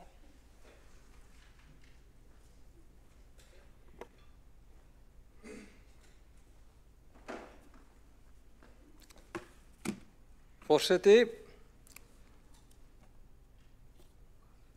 ég vil kannski bara ljúka þessar umræðu á að þakka borgarstjórn fyrir bara virkilega góða umræðu og gott samtal þessar bara mikilvægu tillögur og ég vil kannski sérstaklega þakka borgarfulltrúanum Árelíu Eydísi Guðmundsdóttur fyrir að vekja máls á því sem að þetta kannski á endanum snýst allt saman sem traust og við sjáum það bara í stjórnmálum á Vesturlöndum og víðar raunar að traust stóra vandamálið sem að allstaðar í krísu. Það ekki bara traust á stjórnmálaflokkum, það líka bara traust á hefðbundnum stofnunum, á fjölmiðlum, á upplýsingum, á einstökum stjórnmálaleiðtogum og á samfélaginu í heild sinni. Þetta traust allstaðar einhvern veginn í vandræðum. Ég kynnti mér nýlega reyndar var athygli mín vakin á rannsókninni af ótengdum orsökum en ég las viðamikla rannsókn doktors Viktor Sverra Valgarðssonar, Will Jennings, Jerry Stoker, Hönnu Bunting, Daniel Devine, Lawrence Mackay og Andrew Klassen sem heitir með leyfi forseta A Crisis of Political Trust, Global Trends in Institutional Trust from 1958 to 2019 þar sem ég farið mjög ítarlega yfir þetta og ég bara mæli með að fólk í pólitík kynni sér aðeins þetta og ég ætla ekki að fara eitthvað í einhverja samantekt á þessari rannsókn núna en það staðreynd að traust í stjórnmálum í ákveðinni krísu og það líka staðreynd að hefðbundnu stjórnmál síðustu 20 ára hafa ekki verið í stakk búin til þess að takast á við þá krísu og til þess að svara því ákalli sem uppi Eitthvað af þessu út af áróðri frá bara óvinaríkjum, eitthvað af þessu útskýranlegt með einhverjum annarlegum orsökum, en grundvallarvandamálið ekki það. Grundvallarvandamálið að misskipting orðin of mikil, jaðarsetning orðin of mikil, fólk upplifir sig ekki geta tekið þátt, ekki að það sé hlustað á það, því sé ekki sýnd virðing og það sem að pólitíkin þarf að gera fyrir utan það að veita skýrari svör og taka meira afgerandi ákvarðanir, þá það líka það að pólitíkin þarf að treysta almenningi líka. Og það fólki miserfitt. Það eitthvað sem ég hef lagt mikið upp úr að gera betur, það eitthvað sem Píratar og okkar samstarfsflokkar í gegnum tíðina hafa iðulega lagt mikið upp úr að gera betur. Og eitt af því að ekki bara hlusta á íbúa, heldur líka taka það til greina sem þau segja og skila vel því sem kemur út úr því og sýna það að traust gengur á báða bóga.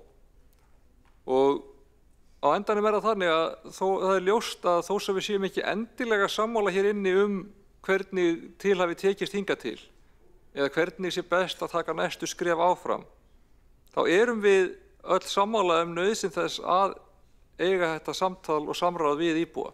Við sjáum öll þessa krísu og ef að við sem svona nútíma stjórnmálin erum ekki fær að taka þau skref sem eru nauðsynleg til þess að minnstakosti fara að hreyfa okkur í rétta átt með hvernig traust, með hvernig upplifun íbúa, með hvernig jaðarsetning, með hvernig skipting tækifæra og auðs eru í samfélaginu, þá munum við upplifa meiri öfgar, meiri polariseringu.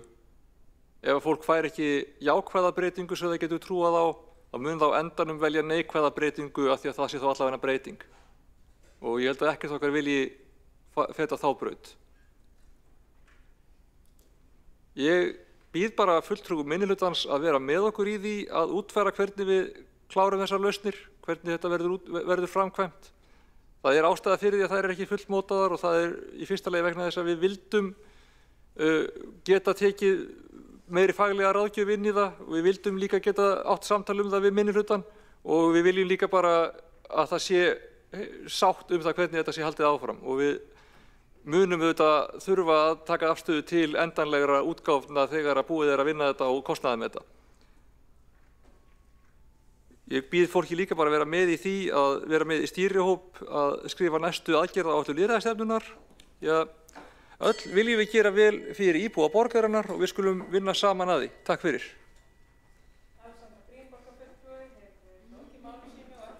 Hvað sér hljóðs undir þessum lið og þá gengið til atkvæða þessa tillögu og óskar eftir því að borgarfulltrúar séu viðstaddir í salnum.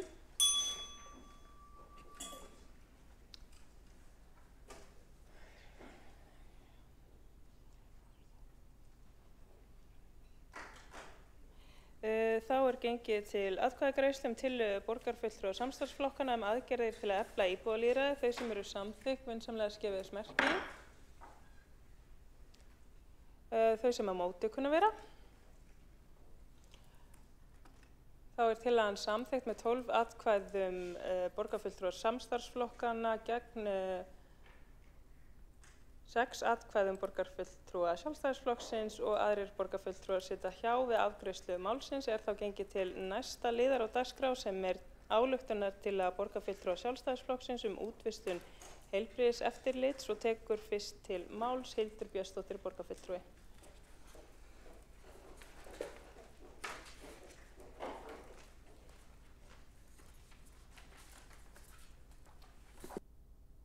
Borgarstjórn kem hér upp og mæli fyrir ályktunartillögu borgarfulltrúa Sjálfstæðisflokks útvistun heilbrigðiseftirlits.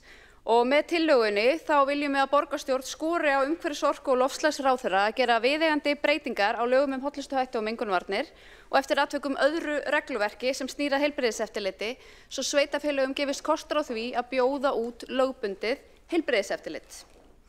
Og þessi tillaga hún kemur ekki fram í einhverju tómarúmi.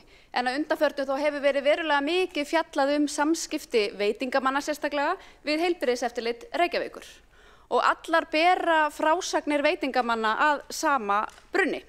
Leiðbeiningar eru veittar treglega, biðtími eftir leyfi langur, svartími fyrirspurna óreglulegur og þjónustan óvinveitt.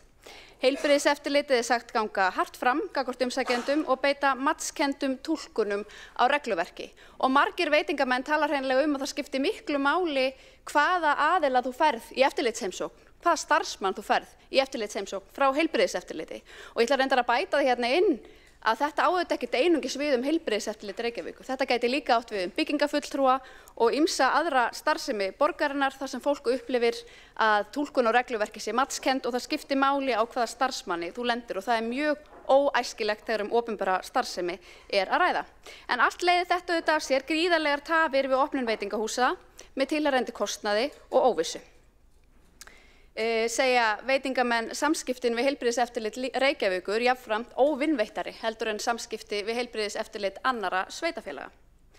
Og þetta er auðvitað ekki gott að heyra og hér eru tækifæri til úrbóta en þessi gagnrýni hún er auðvitað alls ekkert ný af nálinni og hún hefur verið í umræðunni í mörg ár og þetta mál hefur mörgum skýrslum verið skilað en því miður ekki enn verið gripið til aðgerða.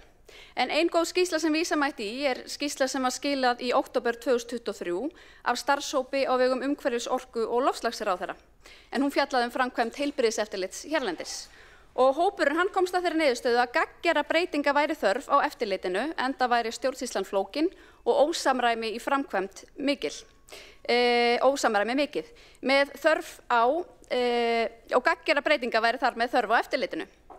Þetta allt saman hefði tilheyrandi neikvæð áhrif á eftirlitsskylda aðila, atvinnulíf og samkeppnishæfni Íslands. Töldu skýrsluhöfundar mögulegt að einfalda kerfið verulega, draga úr kostnaði og bæta þjónustu. En þessi starfshópur ekki sá eini sem hefur fjallað þetta nú á allra síðustu árum. Við gætum vísað í greiningu Samtaka iðnaðarins sem birtist í janúar 2024 og fjallaði regluverk og eftirlit hins opinbera. Og af þessari greiningu mátti ljóst vera að stjórnendur fyrirtækja innan raða Samtaka iðnaðarins töldu regluverk hins opinbera verulega flókið, ferla óskilvirka, fyrirsjáanleika lítinn, eftirlit svifaseint, kröfur gjarnan óhóflegar og tilheyrandi kostnað gríðarlegan.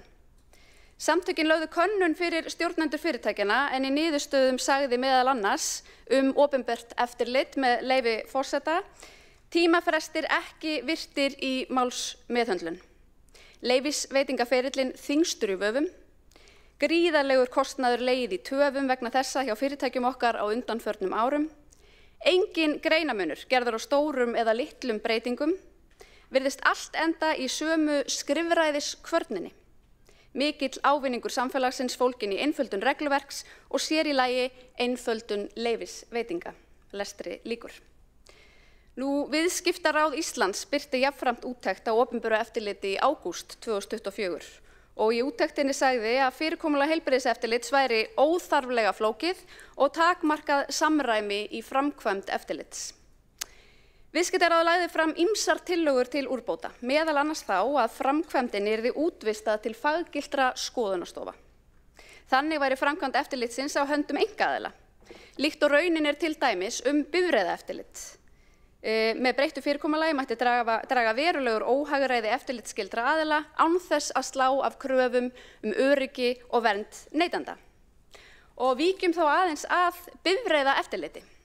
Vegna þess að þegar það var boðið út upprunalega þá voru ekkert allir á einu máli að það væri góð hugmynd og margir sem héldu að hér yrði slíkt ófremdar ástand í umferðinni. En árið 1995 þá var framkvæmd bifreiðaeftirlits gefin frjáls og einkareknar skoðunarstofur hófu að veita þjónustuna. Árið 1997 þá var Bifreiðaskoðun Íslands tvískipt í annars vegar samgöngustofu og hins vegar skoðunarhlutann sem var framkvæmd eftirlitsins. Ríkið seldi þennan skoðunarhluta og núna starfa 4 einkareknar skoðunarstofur við bifreiðaeftirlit á Íslandi. Frá 2016, og þetta nokkuð áhugavert, því hérna sjáum við hver reynslan af því að hafa boðið út þetta bifreiðaeftirlit. Frá 2016 þá hefur skráðum ökutækjum hérlendis fjölgað 19%, en fjöldi starfandi hjá skoðunarstofum hefur fækkað.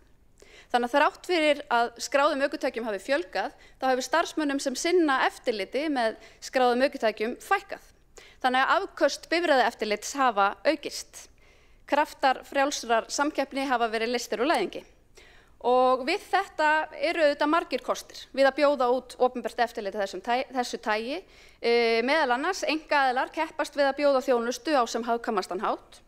Það skapast hvatar til að einfalda ferla og innleiða nýja tækni og fyrir þá sem hafa áhyggjur þá fer ríkisvaldið áfram, hefur áfram fulla stjórn á kröfum til eftirlitsskyldra aðila í gegnum löggjöf og eftirlit í gegnum löggjöf og regluverk. Hérlendis má nefnilega finna mörg dæmi þess að opinberu eftirliti hafi verið útvistað til faggiltra skoðunarstofa og ég var búin að nefna eftirlit með ökutækjum en það mætti líka nefna eftirlit með skipum, vinnuvélum, rafmagnsvörum og leiktækjum. Á ákveðnum sviðum opinbers eftirlits það nánast að öllu leyti í höndum slíkra aðila en faggiltar skoðunarstofur hafa að einhverjum ástæðum mun þrengra hlutverk á grundvelli matvælalaga og laga hollustuhætti og mengunarvarnir. Starfshópurinn sem ég nefndi áðan á vegum umhverfis-, orku- og loftslagsráðherra, hann ávarpaði einmitt í sinni skýrslu tækifærin sem felast í því að útvista heilbrigðiseftirliti. Hópurinn sagði tilefni til þess að ráðuneyti leitaði eftir reynslu annarra ráðuneyta og stofnana af fyrirkomulagi á útvistun opinbers eftirlits. Og hópurinn skoraði á ráðuneytið að taka afstöðu til útvistunar heilbrigðiseftirlits til faggiltra skoðunarstofa sem reknar væru af einkaaðilum og vottaðar í samræmi við ákvæði laga faggildingu. Við fulltrúar Sjálfstæðisflokksins teljum útvistun heilbrigðiseftirlits geta haft margvíslega kosti í för með sér. Líkur benda til þess að skilvirkni og málsræði muni aukast við útvistun eftirlitsins. Veruleikinn sá að einkaaðilar starfa auðvitað á markaði og eru að fullu háðir árangri í störfum. Ólíkt stofnunum sem njóta opinberra fjárveitinga án tillits til afkasta. Útvistun getur auðvitað líka falið í sér hagræði í opinberum rekstri eins og ég nefndi hér áðan hvernig skráðum ökutækjum hefur fjölgað 19% frá árinu 2016 en þeim sem starfa við bifreiðaeftirlit hefur samt sem áður fækkað. Þarna eru þessir hvatar einkaaðila til að nýta sér nýja tækni og innleiða nýja ferla. En útvistun getur ekki síst falið í sér hagræði fyrir þá aðila sem eiga í samskiptum við heilbrigðiseftirlit Reykjavíkur. Því með bættri þjónustu, auknum málsræða og meiri skilvirkni má draga verulega úr þeim kostnaði sem óhjákvæmilega fellur til við hvers kyns tafir sem heilbrigðiseftirlit veldur við opnun veitingastaða eða annarar eftirlitsskyldrar starfsemi í Reykjavík. Þannig að með hliðsjón af öllu þessu þá leggjum við Sjálfstæðismenn til að skorað verði á umhverfis-, orku- og loftslagsráðherra að gera viðeigandi breytingar á löggjöf og regluverki svo sveitarfélögum gefist kostur á að bjóða út lögbundið heilbrigðiseftirlit. Það væri svo ákvörðun hvers sveitarfélags fyrir sig hvort heilbrigðiseftirlit yrði boðið út að endingu eða ekki.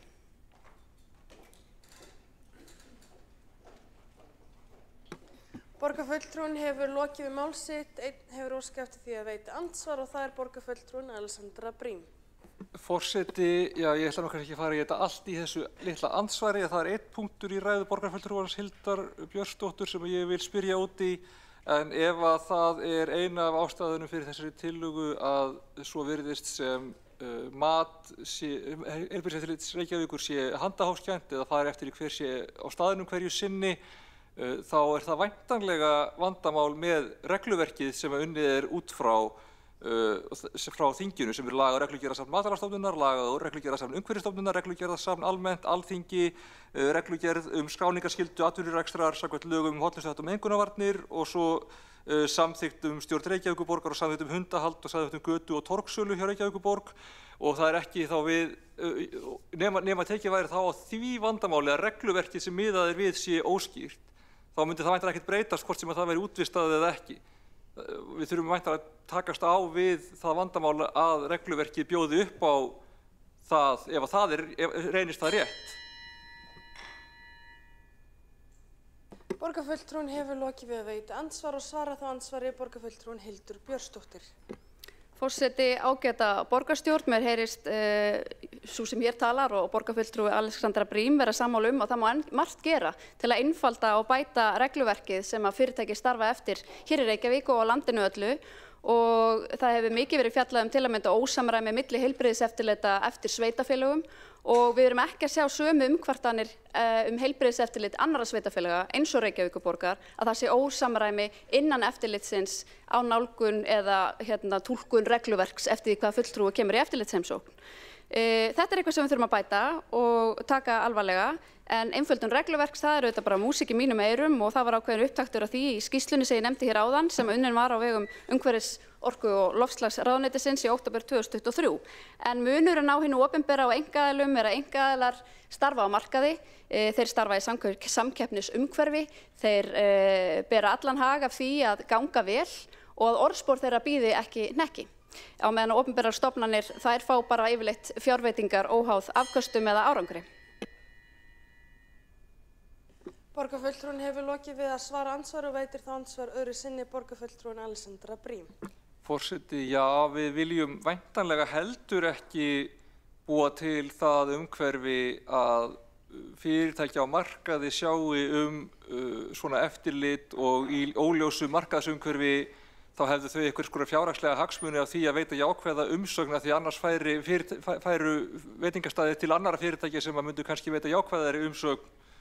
Ég held að það veri mjög hættulegt að feta þá braut ef við værum ekki með í fyrsta lagi mjög skýrt hvaðan sé greitt fyrir, hver geti valið, hvaða fyrirtæki valið, af því ef þú getur valið milli fyrirtækja og annað strangt og hitt ekki, þá getur það búið til vandamál og ef að regluverkið nú þegar að mati borgarfulltrúans Hildar Björnsdóttur þannig óskýrt að það geti skipt máli hver mætir á staðinn, þá væri að mínu viti mjög hættulegt að opna þessa braut án þess að þessu væri vel svarað.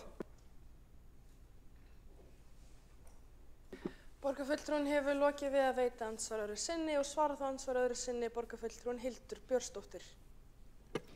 Forseti, ágæta borgarstjórn, hér birtist okkur nákvæmlega sami hræðslu áróður og birtist þegar að fyrstu hugmyndir voru viðræður að bjóða út bifreiðaeftirlit ríkisins. Og þá komu þeir sem sögðu, já hvað ef einhver kemur með bíl í slæmu ásigkomulagi, bilaðan bíl sem hættulegur á götum borgarinnar. Fer hann þá ekki bara til annarrar skoðunarstofu og flakkar á milli þar til að einhver veitir honum stimpilinn og hleypir honum út á götuna. Ég veit ekki til þess að þetta hafi orðið raunin eða vandamálið. Við eigum að treysta fólki til að vanda sig og gera vel og það ger ég.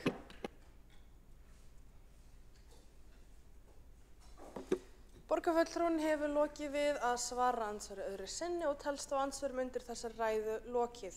Næst á mælendaskrá borgarstjóri Heiða Björg Hilmarsdóttir.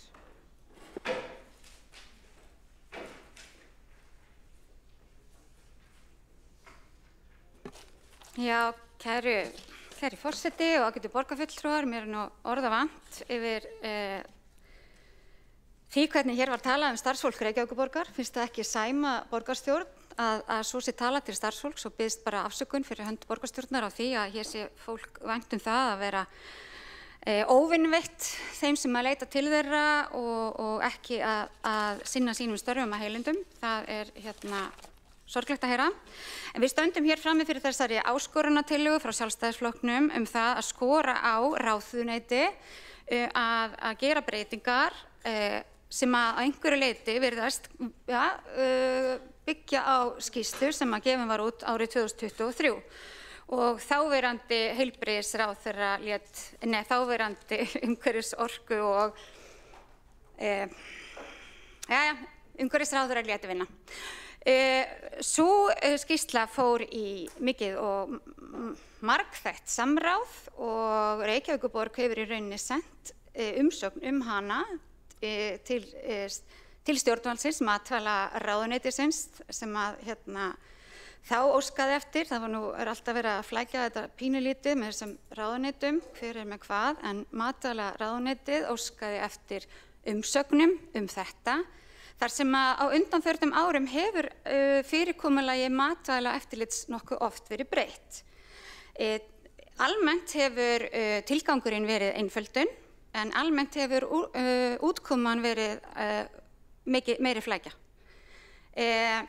Ég þarf svo sem ekki að lesa þessa umsögn Reykjavíkurborgar eða heilbrigðiseftirlits Reykjavíkurborgar þetta, en þið þekkið það að það var farið til dæmis í það að flytja matvælaeftirlit og það var stofnuð matvælastofnun, það önnur stofnun sem var líka stofnuð og það kom nokkuð á óvart að fyrrverandi ríkisstjórn hugðist þá ríkisvæða þetta eftirlit. Einnig þar sem að fyrri ríkisvæðingar á þessu eftirliti höfðu reyndar ekki að mati þeirra sem að vinna í þessu umhverfi og að mörgu leyti oft að mati þeirra sem að fá þjónustuna höfðu ekki kannski skila þeim árangri sem að tala var Umhverfisstofnun, nú Umhverfis- og orkustofnun, tók við á hollustuvernd ríkisins og Matvælastofnun síðan tók við hluta af þeim verkefnum.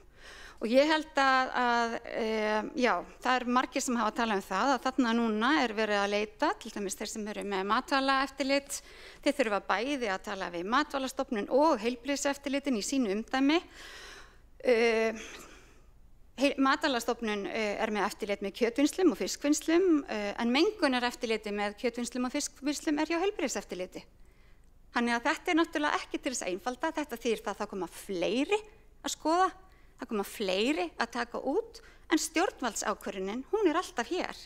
Þannig að þetta svona, þessi flutningur eftirlitsverkefna ríkisins, hann hefur eiginlega orðið til þess að kostnaður hefur aukist, það meira flækjustig og það meira óvissa fyrir eftirlitsþega.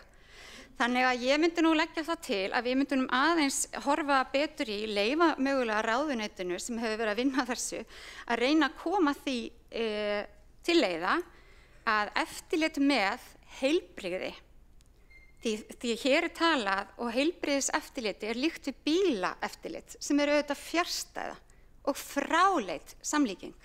Það verður nær að líka heilbrigðiseftirliti við heilsugæslu ef þú ætlaðir að líka því við einhverju. Því heilbrigðiseftirlit ekki bara að fara inn í fyrirtæki og skoða fyrirtæki. Heilbrigðiseftirlit með vöktun, með umhverfinu okkar allra. Tryggja að gæði vatns, tryggja að mengun, fylgjast með hávaða, fylgjast með þetta allt saman tekið út samhliða. Og það að ætla að taka út eins og svolítið var það, já, í rauninni skoðanir heilbrigðiseftirlitana að það væri í rauninni verið að búa til verkefni fyrir einkareknar heilbrigðisskoðunarstofur, útvista því sem að mögulega væri hægt að útvista af þessu, en það myndi auka kostnaðinn, auka flækjurnar, af því eftir sem áður þá það stjórnvaldsákvörðun hvort fólk fær starfsleyfi.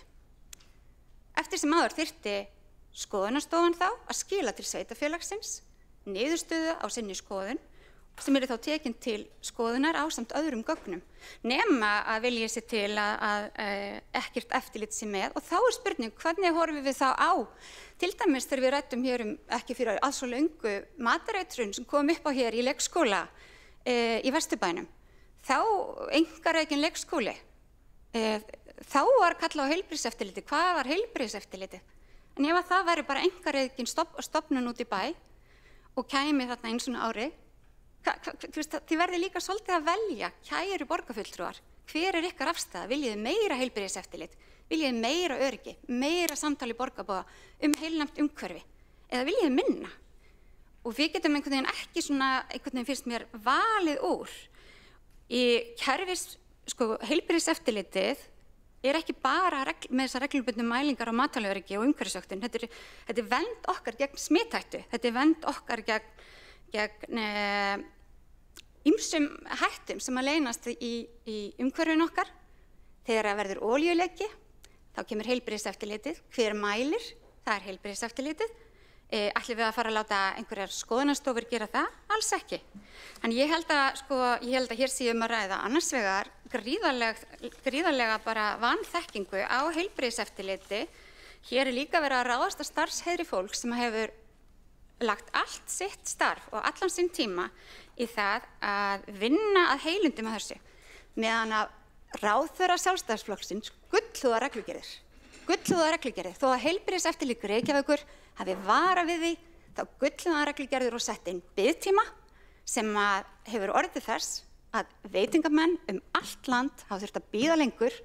Það fjarstæða að það hefur verið eitthvað sérstaklega í Reykjavík. Þetta reglugerð sem gildir allt land. Það eru bara miklu fleiri sem opna í Reykjavík. Þetta á bara við fleiri.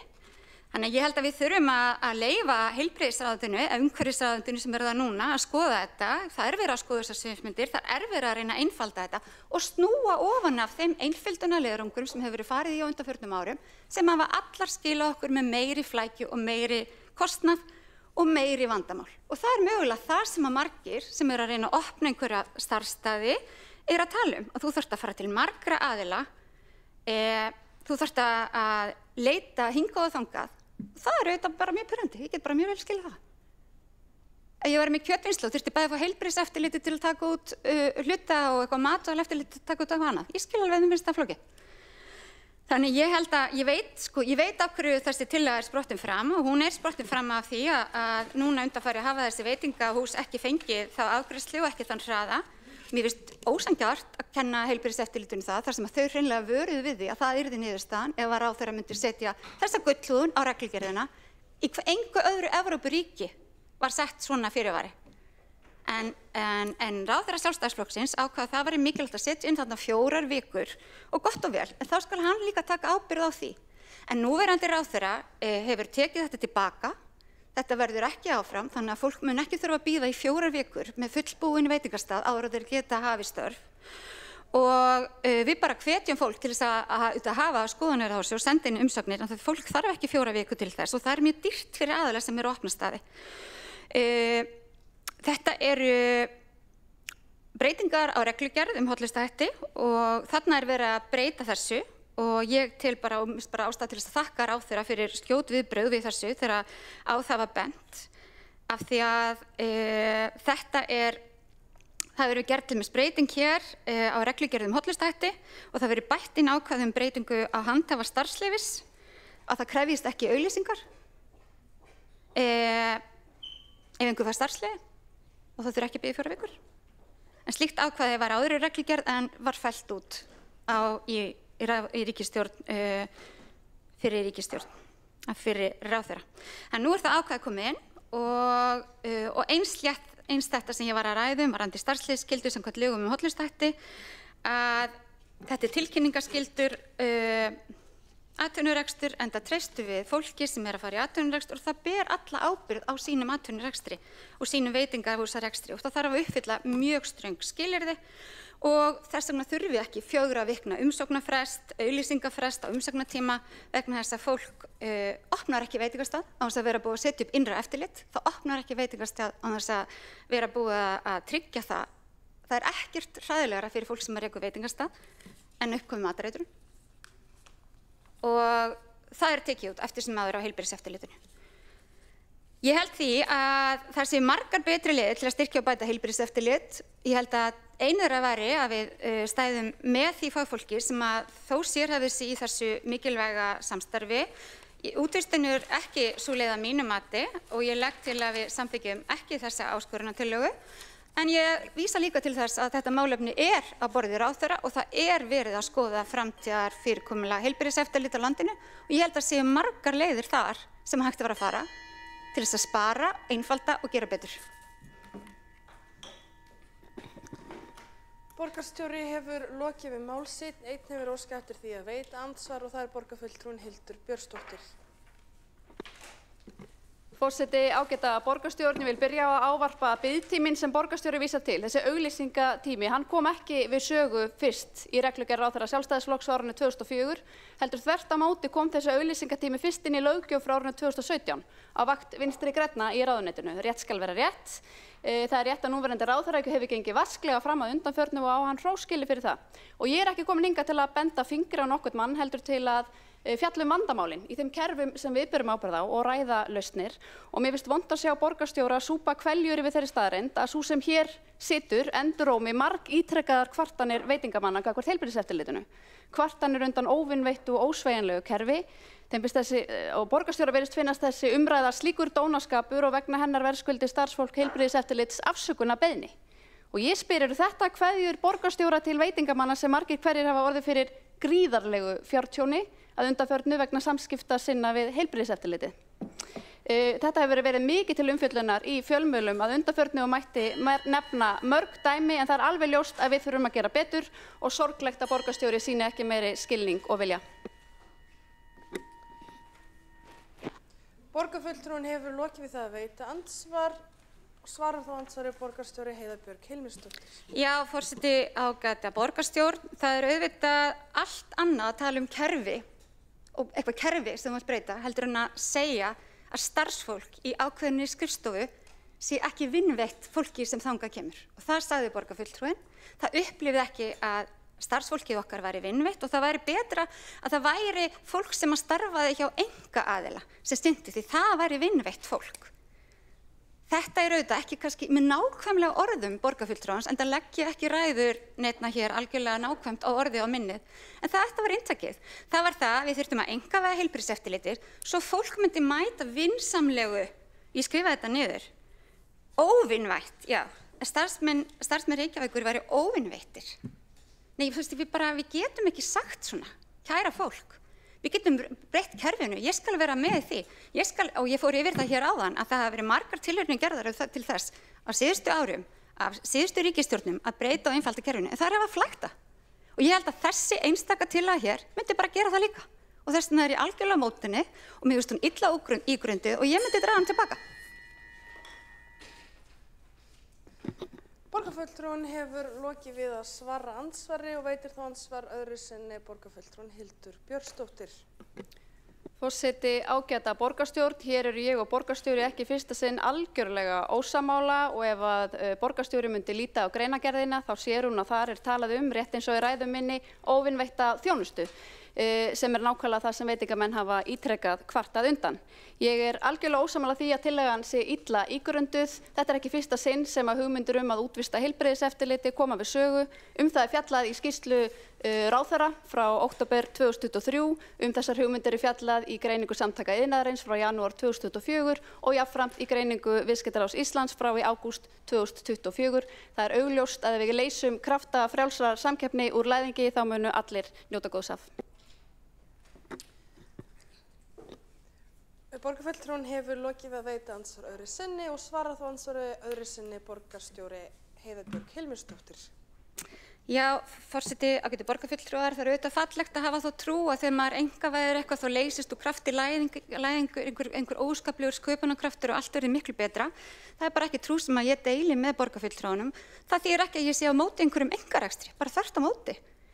En það er engin trú eða það er engin vissa fyrir því að allt sé betra og ég minni bara á hvernig talið var hér fyrir hrun þegar allir áttu að vera sjálfur með eftirliti af því að allir væru svo miklu betra og svo miklu betra að við opinbera kæmi hvergi nálægt og bankarnir hefðu bara eftirlit með sjálfum sér og hvernig endaði það?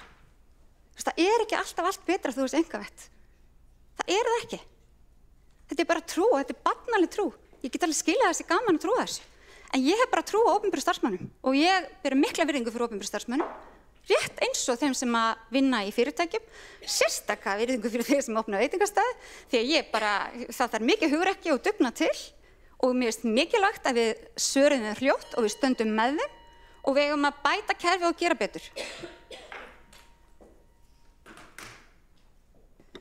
Borgarstjóri hefur lokið við að veita andsvar öðru sinni og telst á andsvörum undir þessari ræðu lokið. Forseti minnir borgarfulltrúa á virða ræðutíma. Næstur á mælendaskrá er borgarfulltrúinn Aðalsteinn Haukur Sverrisson.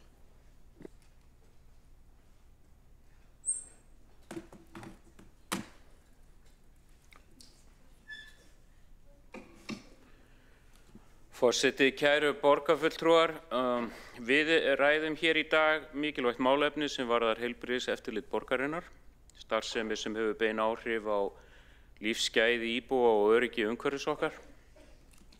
Heilbrigðiseftirlit snertir þætti eins og matvælaöryggi, drykkjarvatn, loftgæði og ýmislegt annað sem við byggjum almenn lífsskilyrði okkar á.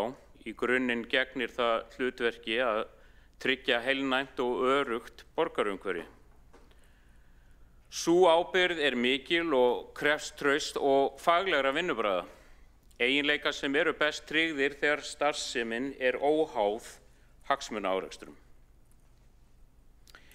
Þess vegna vil ég vara við því að við förum of geyst í að færa starfsemi heilbrigðiseftirlitsins alfarið yfir í hendur einkaaðila, sérstaklega þar sem er að ræða kjarnastarfsemi eins og eftirlit með matvælum.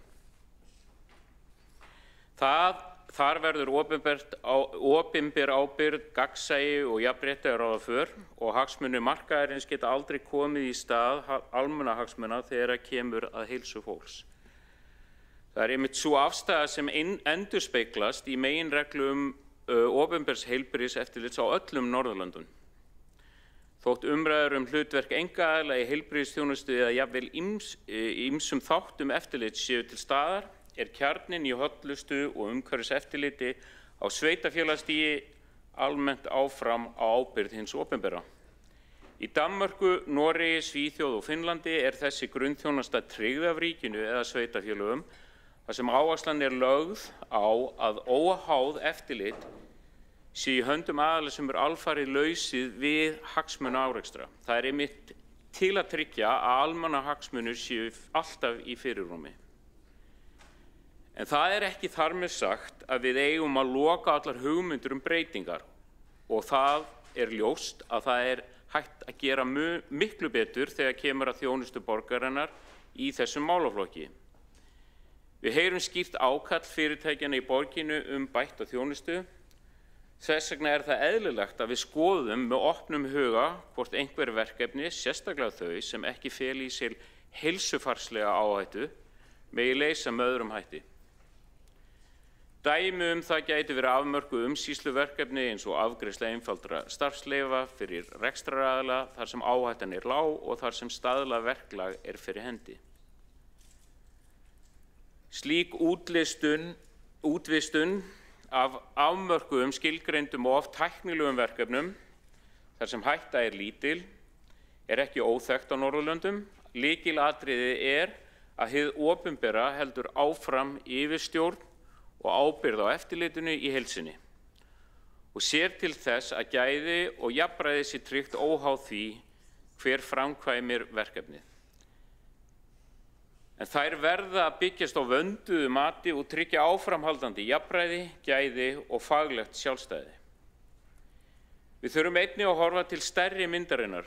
Því má velta fyrir sér hvort aukið samstarf eða jafnvel sameining heilbrigðiseftirlitssvæðanna tveggja á höfuðborgarsvæðinu gæti verið skynsamleg leið til þess að styrkja faglegt starf, bæta þjónustu og auka skilvirkni. Eftirlitin starfa hvort sem á sama markaðssvæði, gagnvart sömu íbúum og atvinnulífi. Og því gæti aukið samræmi og samstarf skila raunverulegum ávinningi. Þetta er einmitt leið sem ég hef sjálfur talað mikið fyrir þegar ég var formaður heilbrigðisnefndar. Forseti, tillagan sem lögð er fram hér í dag er aðeins og óljós að mínu mati þótt hún sé sett fram af góðum vilja. Af greinargerðinni að dæma má áætla að fulltrúar Sjálfstæðisflokksins séu að leggja það til við umhverfisráðherra að endurskoða og breyta lögum sem hefðu þau áhrif að einkavæði ætti allt heilbrigðiseftirlit á Íslandi án þess að það sé útfært nánar. Góðir borgarfulltrúar, það snýst að við tryggjum öflugt, faglegt og traust heilbrigðiseftirlit til framtíðar. Það krefst þess að við göngum varlega fram, sýnum ábyrgð í ákvarðanatöku og tryggjum að almannahagsmuni ráði alltaf för. Það má sjálfsögðu skoða ýmsar tillögur að breytingum en kjarni eftirlitsins á að byggjast á opinberu trausti og faglegu sjálfstæði.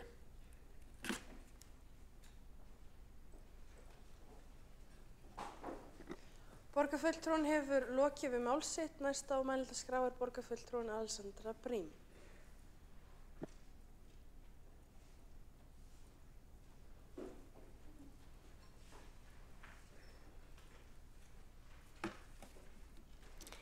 Forseti, borgarstjórn, góðir áheyrendur. Ég ætla ekki að fara í einhverjar hártoganir það á hvaða ráðherra þessum 4 vikna auglýsingatíma hafi verið komið á. Samkvæmt fréttum var það í tíð Guðlaugs Þórs Þórðarsonar en ég tek ekki sérstaka afstöðu til þess. Það að núna séum við að tala óánægja sem tilkomin að miklu leyti vegna lengri afgreiðslutíma sem byggir á þessari breytingu sem að Heilbrigðiseftirlit Reykjavíkur varaði við, nota bene, ítrekað og sagði að myndi leiða til þessa vandamáls, sé núna notað sem átilla til þess að tala útvistun á eftirlitinu. Mér finnst það skrítið. Það er ákveðið samsæriskenning þarna úti að stundum vilji einkavæðingaröflin eyðileggja þjónustu, opinbera þjónustu til þess að geta svo réttlætt að bjóða hana út þegar hún er orðin ónýt. Sjáðu hvað þetta virkar illa og ekki bjóða þetta út. Ég veit ekki hvort að það er það sem gerðist hérna, en mér finnst þetta svo galið. Að bæta við 4 vikna auglýsingatíma bætir engu efnislegu við. Þetta er ekki þannig á neinum á okkar samburðarlöndum og gerði ekkert annað en að auka bara pirring, óskilvirkni og reiði gagnvart eftirlitinu. Þess utan ekkert sem bendir til þess að útvistun myndi leysa það vandamál sem lýst er. Ef það þannig að regluverkið svo óskýrt að það skipti þá bara raunverulegu efnislegu máli hver mæti á staðinn og í hvernig skapi viðkomandi sem ég nota bene með leyfi forseta legg ekki trúnað á, þá leysist það ekki með útvistun. Þvert á móti myndi útvistun í þannig regluumhverfi búa til mjög hættulegar aðstæður. Þar sem búinn væri til þrýstingur á það að eftirlitsaðilar túlkuðu mjög vítt innan þessara víðu reglugerða á mjög vingjarnlegan hátt af ótta við að missa viðskiptavini. Og þó að maður færi kannski ekki með sömu vörun á sama ári milli aðila í leit að stimpli, þá myndi augljóslega með tímanum myndast reynsla á markanum þar sem að menn vissu að þessi dæmir þetta nú svo hart, eða þessi gerir það nú ekki þarna, eða bla bla bla. Og menn myndu vita það þegar þeir kæmu í annað eða þriðja skipti hvar væri nú hægt að fá góða afgreiðslu. Og mér finnst það skrítið að koma þá með eitthvað samburð við bifreiðaeftirlit. Ég þekki ekki til í bifreiðaeftirliti, ég veit að bifreiðaeftirlit byggir á öðrum reglugerðum. Ég veit ekki hvort að það búa við sömu vandamál og borgarfulltrúi Hildur Björnsdóttir gaf sér að væri til staðar í heilbrigðiseftirliti. Og þar að auki aðra hagsmuni og öðruvísi hagsmuni að ræða. Mér þykir líka ómaklegt að tala þannig starfsfólk borgarinnar, að það myndi haga sér með þessum hætti, en svo það komið fram. En það búið að fara svolítið yfir það, mér finnst óþarfi að fara eða mínum tíma í það núna. Ég vil frekar ræða þá rökvillu að gefa sér að ef regluverkið sé of óskýrt, þá leysi það eitthvað að útvista og koma með fjárhagslega hvata inn í þess háttar umhverfi. Ég þar að auki hissa á að þessar áhyggjur hafi verið afskrifaðar sem hræðsluáróður án þess að þeim sé svarað efnislega. Það alveg vitað að ég ekki sammála Sjálfstæðisflokknum í ýmsum málum og ýmsar áherslur. En mér finnst það skrítið að ekki hafi verið komið með önnur rök gegn áhyggjum sem ég til að séu bara mjög efnislega, eðlilegar og rökréttar, held annað en að kalla það hræðsluáróður og benda á annað eftirlit sem byggist á annarri reglugerð þar sem öðruvísi hagsmunir til grundvallar. Og gera svo út með það með því að segjast vilja bara treysta fólki, að það sé ómaklegt að segja, þessi bara hræðsluáróður að segja að þannig getur einhverjir hvatar búið til skrýtna hegðun vegna þess að borgarfulltrúi Hildur Björns vilji bara treysta fólki, en vill ekki treysta heilbrigðiseftirlit Reykjavíkur. Af hverju það ekki líka fólk? Ég tel ekki nauðsynlegt að útvista heilbrigðiseftirliti og ég vil þá nefna að heilbrigðiseftirliti ekki heldur útvistað í öðrum sveitarfélögum sem að í ræðu frummælanda voru nefnd sem dæmi að heilbrigðiseftirlit gengi betur, þannig að það ekki eins og við værum að fara að þeirra fordæmi með því að fara í útvistun á heilbrigðiseftirliti. Og ég ætla samt að lokum að taka fram að ég alveg sammála því að það óheppilegt ef að regluverkið óskýrt. Og ég bara tek ekki afstöðu til þess hér. Það getur bara vel verið að það þurfa að fara í endurskoðun á því og gera það skýrara. Mér finnst líka óheppilegt ef að afgreiðsla mála mismunandi eftir sveitarfélögum og það má alveg fara í aðgerðir til þess að bæta úr því.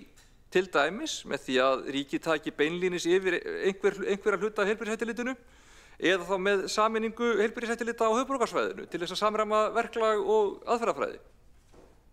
En fjandakotnið ekki, afsakið forseti, ekki með því að fara beint í útvistun og alveg sérstaklega ekki ef að það satt sem að borgarfulltrúinn segir að sé ástæðan fyrir því. Þá ættum við þess þá heldur að passa okkur að fara alls ekki í útvistun fyrir við værum búin að loka þeim vandamálaglugga.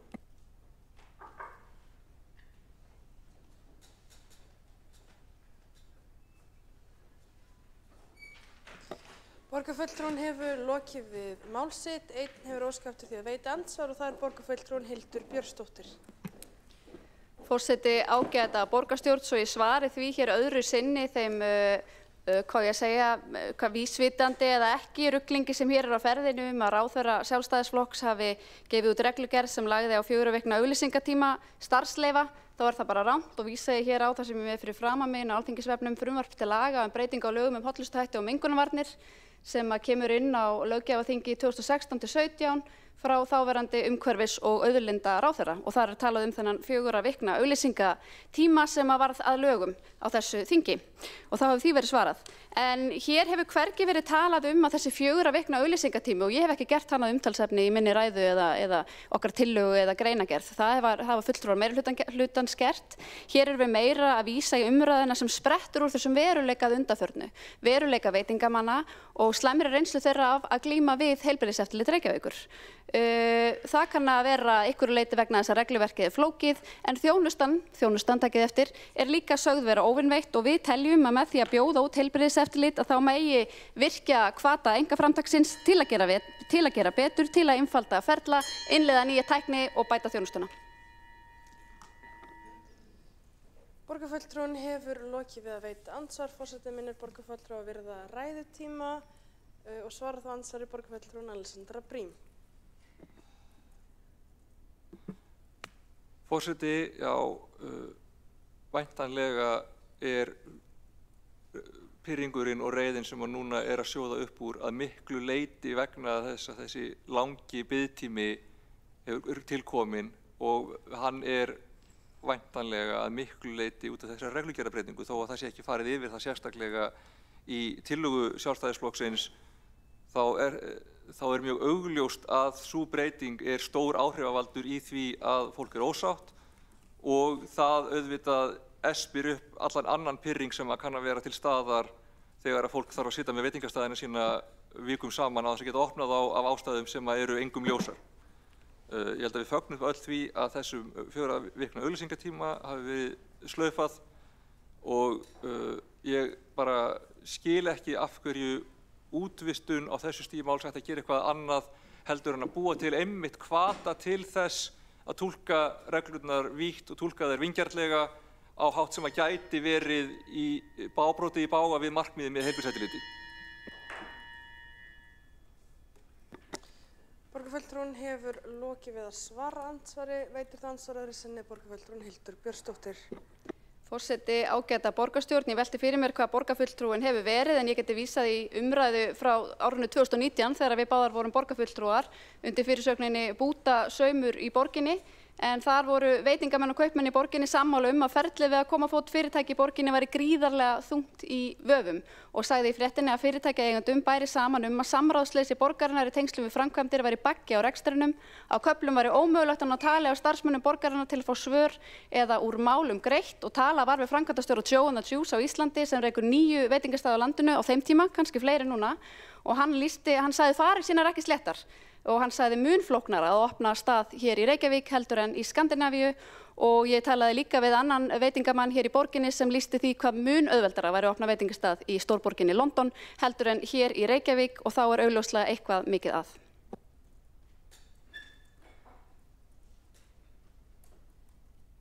Borgarfulltrúinn hefur lokið við að veita andsvar öðru sinni. Óskað eftir að svara og svara það andsvari borgarfulltrúinn Alexandra Brím. Forseti, ég vil benda á það ef það rétt sem að borgarfulltrúinn Hildur Björnsdóttir segir að þessi 4 vikna auglýsingatími hafi komið inn á þinginu 2016-17 þá var hann væntanlega hluti af orsökinni fyrir því að veitingamenn árið 2018-19 upplifðu svona mikla töf þannig að það ekki óskylt. Ég ætla hins vegar að bæta því við að ég ekki að segja að það sé allt í góðu og engar umkvartanir eigi rétt á sér. Ég hins vegar að segja að þau vandamál sem til staðar leysum við ekki með útvistun heldur með því að skýra regluverkið með mögulega sameiningu heilbrigðiseftirlita og með mögulega því að ríkið taki einhverja hluta beinlínis yfir. Ég held að útvistun sé ekki svarið á þessum tímapunkti. Borgarfulltrúinn hefur lokið við að svara andsvari. Stutt athugasemd fundarsköp? Nei, það forseti heimildar ekki stutt athugasemd nema varði fundarsköp. Næstur á mælendaskrá borgarfulltrúinn Helgi Ás Gretarsson.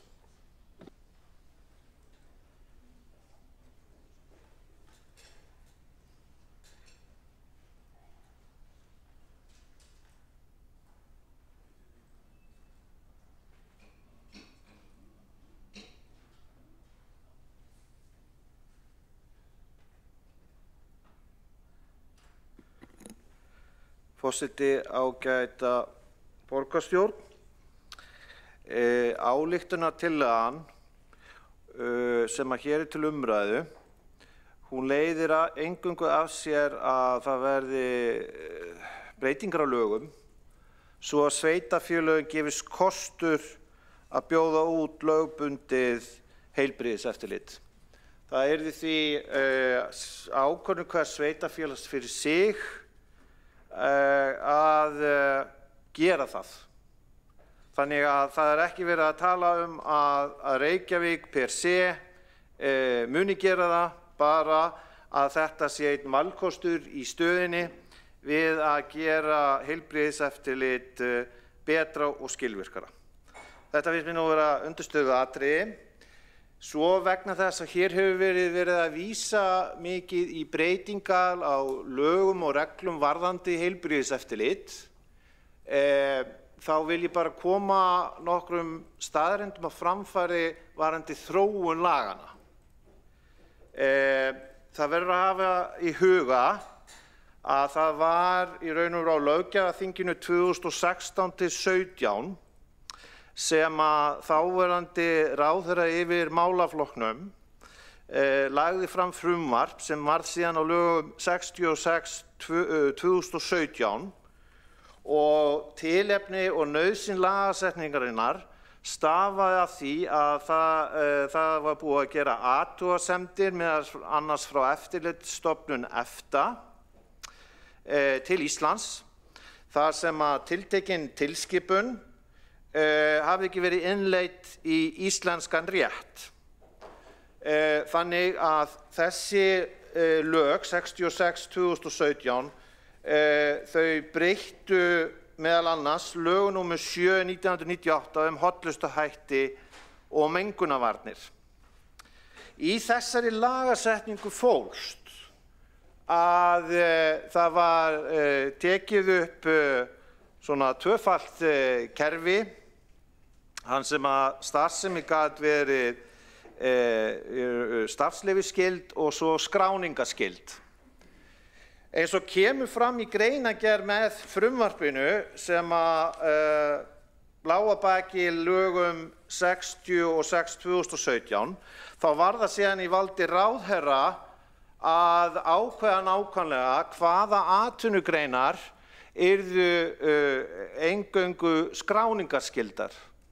Þannig yrðu auðveldara fyrir viðeigandi aðila í viðkomandi atvinnugrein að hefja starfsemi, af því þá þurfti bara skráningu, en ef það var starfsleyfisskylda að þá þurfti ákveðin frest, ég held að það séu 4 vikur, og það í raun og veru undirstaðan fyrir þessu.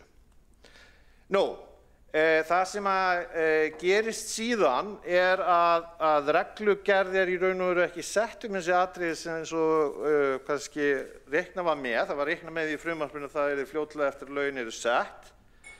Það fórst eitthvað fyrir og í framhaldi af því þá var sett reglugerð sem var ákveðin í nóvember 2022.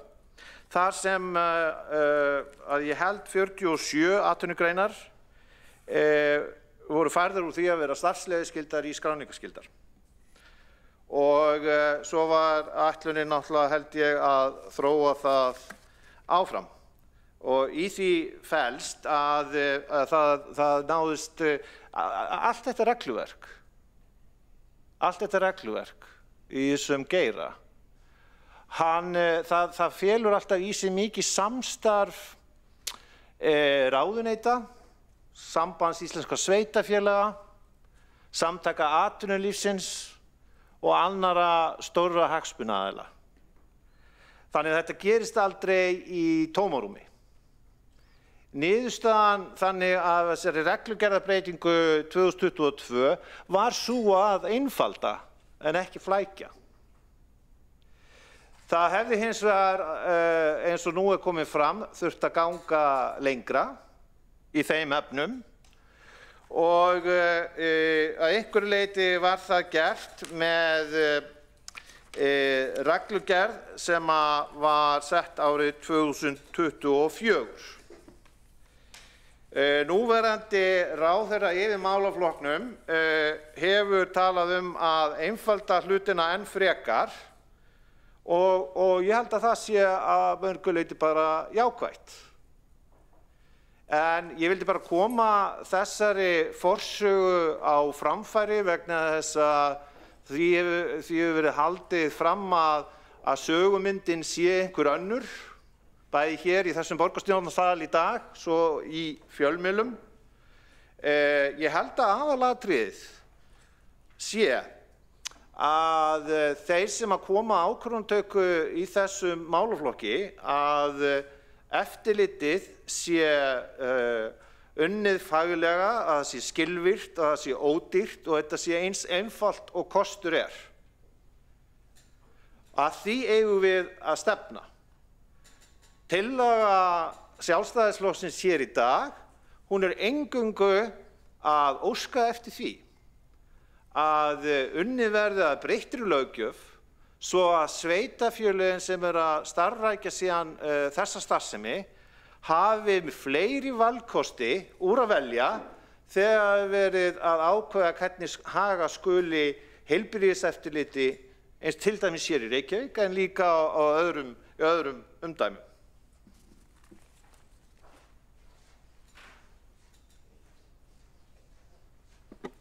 Borgarfulltrúinn hefur lokið við mál sitt. Næsta mælendaskrá borgarfulltrúin Sanna Magdalena Mörtudóttir.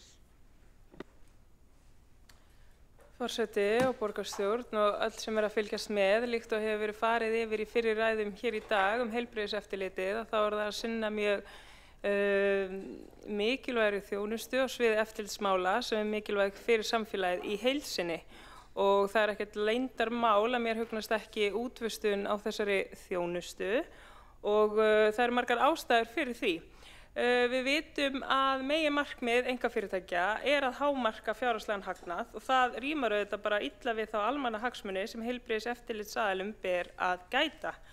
Maður velti líka fyrir sér hver svona lýðræðislega aðkoma yrði að þessu ef að þetta væri útvistað, ef að það væri fyrirtæki sem væri að sinna þessari þjónustu en þetta væri ekki á vettvangi borgarinnar, hvernig það myndi þá líta út, hvað varðar mögulegar athugasemdir, vangaveltur, spurningar, stefnumótun eða eitthvað sem að talið eðlilegt að ræða til framtíðar. Nú, borgarstjóri Heiða Björg Hilmisdóttir og aðrir borgarfulltrúar samstarfsflokkana hafa farið inn á allt sem þarf að fara inn á. Mér finnst bara mjög mikilvægt að koma hingað upp og segja að ég sé ekki fyrir mér að útvistun sé eitthvað sem við eigum að vera að tala fyrir hér úr sölum borgarstjórnar. En það auðvitað sjálfsagt að skoða hvort og þá hvernig við getum bætt þjónustuna sem að Reykjavíkurborg að bjóða upp á en hún batnar ekki með útvistun til einkaaðila.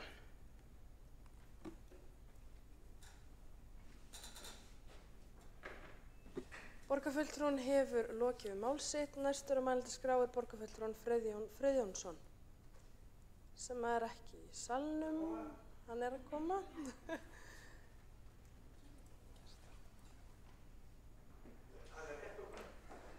Og þá hleypur Friðjón inn.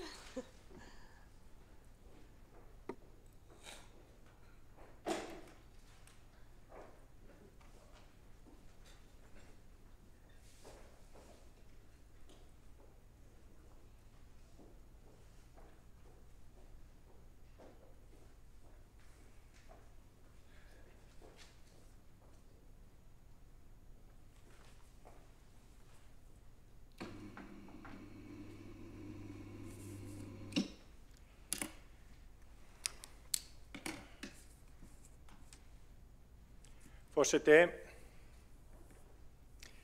þetta svolítið merkileg umræða sem hefur átt sér stað hérna í dag vegna þess að hún afhjúpar aðeins svona stjórnlyndið í fólki og ég verð að viðurkenna að það kom mér pínlítið á óvart að sjá ekki meiri mun á málflutningi vina minna í Framsóknarflokknum og málflutningi sósíalista. Stjórnlyndið algert. Traustið á borgurunum ekkert og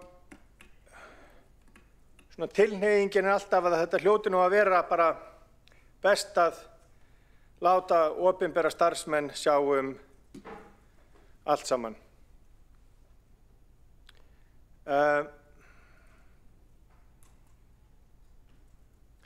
Við erum með ótal faggiltar skoðunarstofur í ótal mismunandi málum, hvort heldur er varðar bifreiðar eða rafmagn eða hvað svo sem að við treystum fyrir því að sinna skoðun ólíkra mála.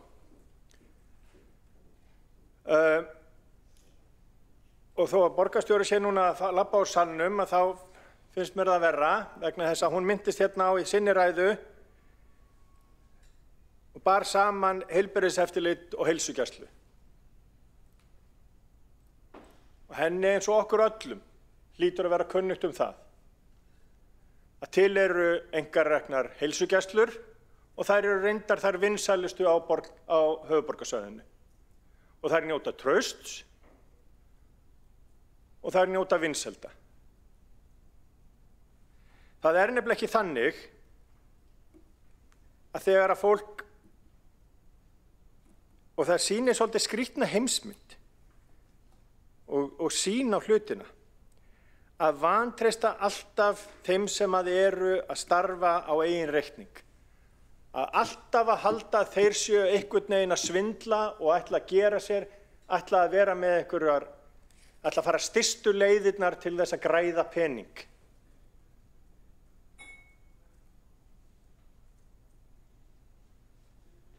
Langflestir af þeim sem að ég hef unnið með í einkageiranum í gegnum árin eru bara að reyna að vinna vinnuna sína vel.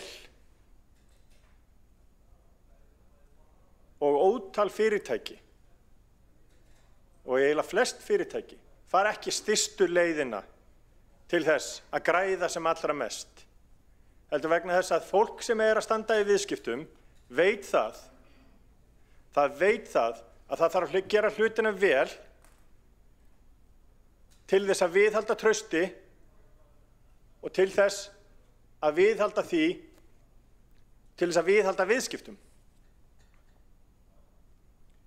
Mér finnst þetta eiginlega bara sorglegt hvað borgarstjórn er ofboðslega föst í stjórnlyndinu úr öllum flokkum, nema Sjálfstæðisflokknum. Við höfum ekki heyrt í viðureigninni þá, en ég hef von.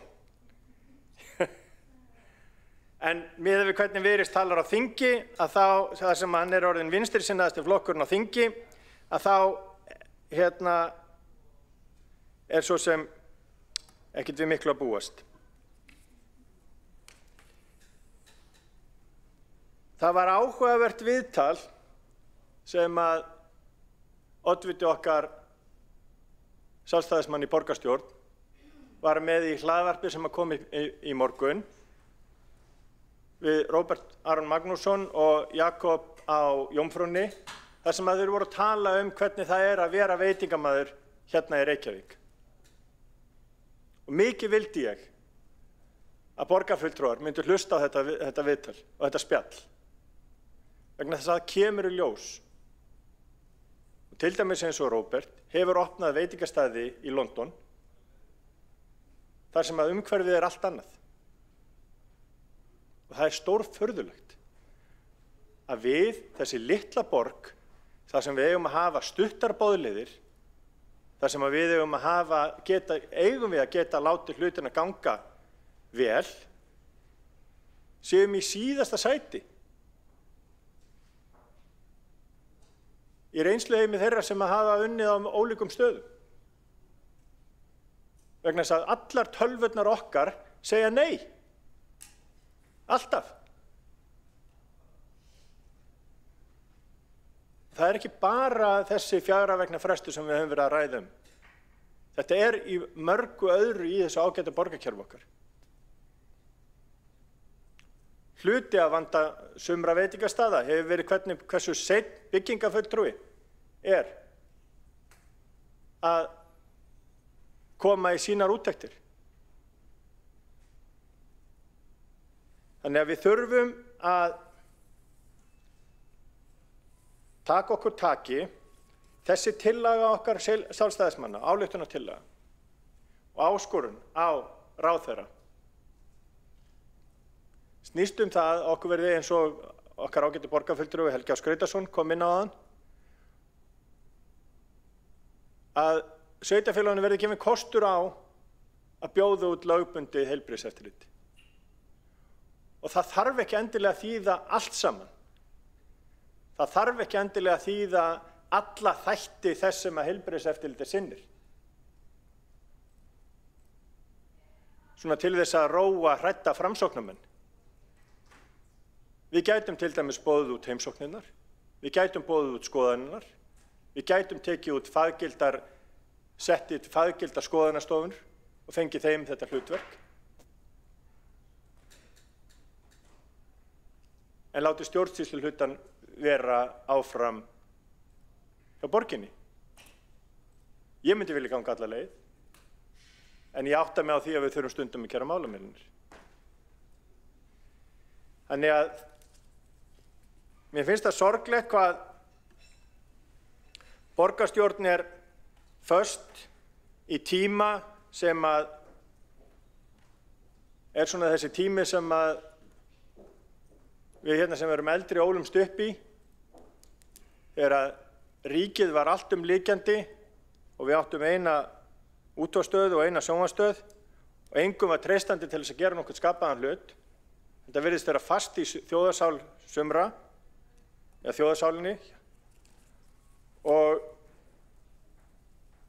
það sorglegt að flokkar sem að gefa sig út fyrir það að vera frjálslyndir, gefa sig út fyrir það að vera vinveittir viðskiptalífinu, treysta ekki fólki, almenningi og fyrirtækjum sem að bara fólkið hérna í borginni til þess að sinna sínum verkefnum.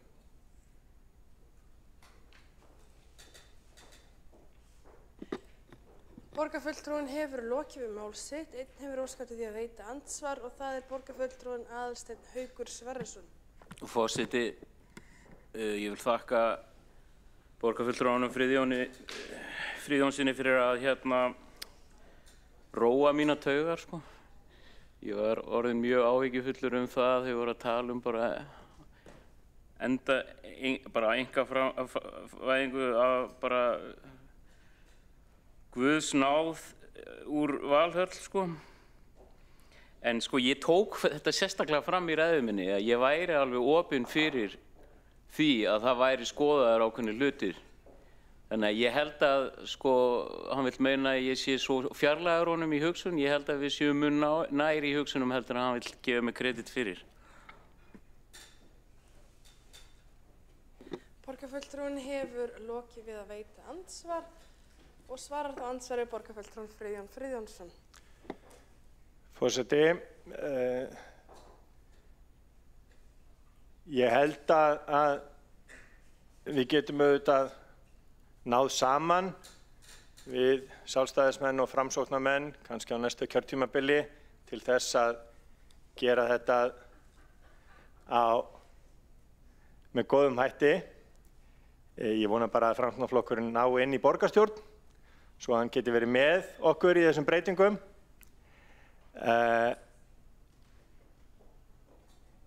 En þetta snýst samt að treysta fólki og það skiptir máli að fara ekki alltaf bara strax í bakkir. Og það vonandi, og ég veit að Framsóknarflokknum verða ekki eðlislegt að fara úr bakkirnum í framgírinn, en það væri gott ef þau tæki bara með okkur og færið áfram í þetta. Tæki þátt í þessu með okkur og færið áfram. Borgarfulltrúinn hefur lokið við að svara andsvari, ekki á fleiri óskeftir að veita andsvar undir þessa ræðu og talst í andsvarum lokið. Næst á mælendaskrá borgarfulltrúinn Líf Magnúðardóttir. Forseti, ágæta borgarstjóri, það orðið svolítið þreytandi þetta að tala að einfalda allt vegna þess að sumir hlutir eru sannarlega flóknir og þá ekkert endilega hægt að einfalda. En við skulum endilega liðka fyrir og gera eitthvað sveigjanlegra. En það er ástæða fyrir því að Alþingi setur lög varða heilbrigðiseftirlitssvæðin og reglugerðir og þau eiga að framfylgja þeim, af því að þetta varðar líf og heilsu fólks í borginni og að við séum að gera hluti rétt. Að við séum ekki að fá einhverja sveppasýkingu ef við förum á hárgreiðslustofu eða að við fáum niðurgang ef við förum út að borða. Og við þekkjum alveg þessi dæmi. Þannig að allt svona tal einföldun og að eitthvað felur líka í sér ákveðið eftirlitsleysi.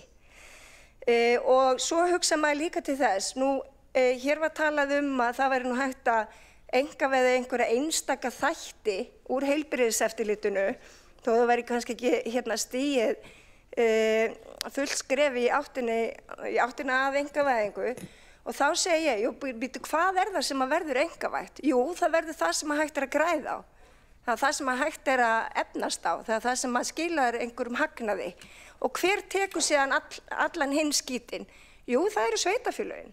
Af því enginn annar að bera ábyrgð á því vegna þess að það er ekki hægt að græða á því. Og það sama er gert til dæmis eins og með sorphirruna þegar við erum að útvista henni, að þau félög sem að starfa hérna á hinu svokallaða einkamarkaði sem að taka ruslið eða úrgangi frá sveitarfélögum, taka bara þá flokka til síns að þeir geta hagnast á. Allt annað fer til dæmis til Sorpu. Af því að við berum ábyrgð sem opinber aðili. Alltaf. Í lok dagsins, ef það fer einkarekinn skóli á hausinn, hver tekur við börnunum? Sveitarfélagið. Af því að okkur ber skylda til þess. Og það sama gildir heilbrigðiseftirlitið. Þannig að meðan lögin standa svona og óbreytt á Alþingi og meðan reglugerðir eru framsettar svona, þá ber heilbrigðiseftirlitinu að fara eftir því. Og þannig er staðan núna. Þannig að mér finnst þetta algjör tímasóun að koma hérna inn í borgarstjórn með þessa útvistunar einkavæðingartillögu og síðan að tala stjórnlyndi og hræðslu. Þetta er bara svo miklir dauðafrasar sem eru svo endurteknir svo oft að þetta er orðið þreytugjarnt og háleiðilegt. Þannig að enginn vill þetta flókin kerfi umfram nauðsyn. Við erum ekki að biðja það, en það er ástæða fyrir því af hverju við setjum fram stífar kröfur og regluverk. Það er að því að við erum að vernda líf. Við erum að passa upp á heilsu fólks. Og hið opinbera ber alveg ábyrgð á því. Þannig að hvar lendir ábyrgðin þegar allt fyrir skrúfuna? Hún lendir oftast hér. Heilbrigðiseftirlit Reykjavíkurborgar, ég hef starfað þar sem formaður og það starfar svo sannarlega af heilindum. Og ég held að þetta sé ekkert, ég held þetta sé að þau túlki reglugerðir með svipum hætti, öll heilbrigðiseftirlitssvæðin á landinu, þau gera það. Þau eiga meira þess að frábæra árssamstarfsfundi, þar sem að þau eru öll oftast og sömu blaðsíðu að ræða þetta. Ítrekað hefur heilbrigðiseftirlit Reykjavíkur sent ábendingar inn á Alþingi og sagt, nei, þetta er of íþyngjandi. Hvað eru það að gera? Og er hlustað? Nei, þannig að mér finnst líka dálítið slæmt að Sjálfstæðisflokkurinn er hér að kasta heilbrigðiseftirliti Reykjavíkur fyrir strætó, annars að það eitt og sér sé eitthvað með stjórnlyndi og afskiptasemi og leiðilegheit. Og starfsfólk þar sé bara fullt á móti og ekki í muðkominni, með leyfi forseta. Jú, hér eru margir sem vilja meina að það sé hægt að skera niður flækjuna, en þá viljum við líka spyrja á móti, hverja viljum við vernda minna? Viljum við minna eftirlit með matvælum? Viljum við taka áhættu með drykkjarvatnið? Viljum við veita minna aðhald þegar kemur að mengun frá iðnaði eða fráveitum? Og ég held að flest okkar hér í þessum sal myndu segja nei.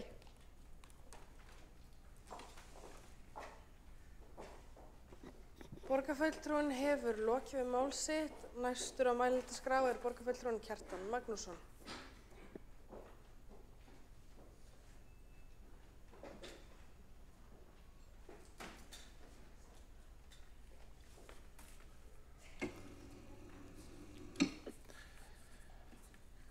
Forseti, góðir borgarfulltrúar. Ég hálf hissa yfir þeim stóryrða flaumi sem rennur hér úr pontunni vegna þessarar tiltölulega hóflegu tillögu Sjálfstæðisflokksins útvistun heilbrigðiseftirlits. Það hefur margt verið tínt til og bara eðlilega farið í söguna og vitnaði í söguna var þetta alls konar hluti. Ég með hlynntur því vegna þess að ég held að sú saga sé mjög góð og mér finnst þeir borgarfulltrúar til dæmis Sósíalistaflokksins og Samfylkingar þeirra systurflokka vera á mjög miklum villigötum þegar þeir tala eins og að þessi mikil vá fyrir dyrum. Ef þessi þjónusta verði nú útvistuð eða einkavædd eða hvað sem orð sem má nota. Reyndar hafa slíkar raddir heyrst í hvert sinn sem ekkur þjónusta á vegum hins opinbera hefur verið útvistað. Við höfum hér rætt bifreiðaeftirlitið, það má líka nefna vegagerð, það má nefna skólastarf, það má nefna sorphirðu. Í hvert sinn sem einhver af þessum málaflokkum, það hefur verið útvistunar í þeim, þá hafa ákveðnir hópar, yfirleitt á sósíalista, risið upp á afturfættuna og varað stórlega við því að það verði gengið lengra í útvistun en nú þegar gert. Sorphirða eftir því sem ég veit best, útvistuð í öllum sveitarfélögum landsins nema í Reykjavík. Og við höfum tekið það umræðu hérna nokkru sinnum og það hefur verið varað við því og það hefur einmitt verið sagt eins og borgarfulltrúi Vinstri-grænna kom inn á hér áðan að sorphirða væri heilbrigðismál og þess vegna bara mætti ekki útvista þá þjónustu og fela henni einhverjum gróðapungum sem hirtu sorpið hjá fólki. En þetta gert í 60 af 61 sveitarfélagi landsins og í mörgum þeir sveitarfélaga sem þetta var borið út voru hjárma raddir sem vöruðu við þessari útvistun og töldu að allt færi til fjandans. Alls staðar eða víðast hvar hefur þetta gengið vel eftir sem ég veit best og hvergi þar sem einu sinni hefur verið farið í útvistun á eins og til dæmis sorphirðu hefur komið fram tillaga að snúi verði tilbaka í gamla fyrirkomulagið að viðkomandi sveitarfélag taki þetta að sér.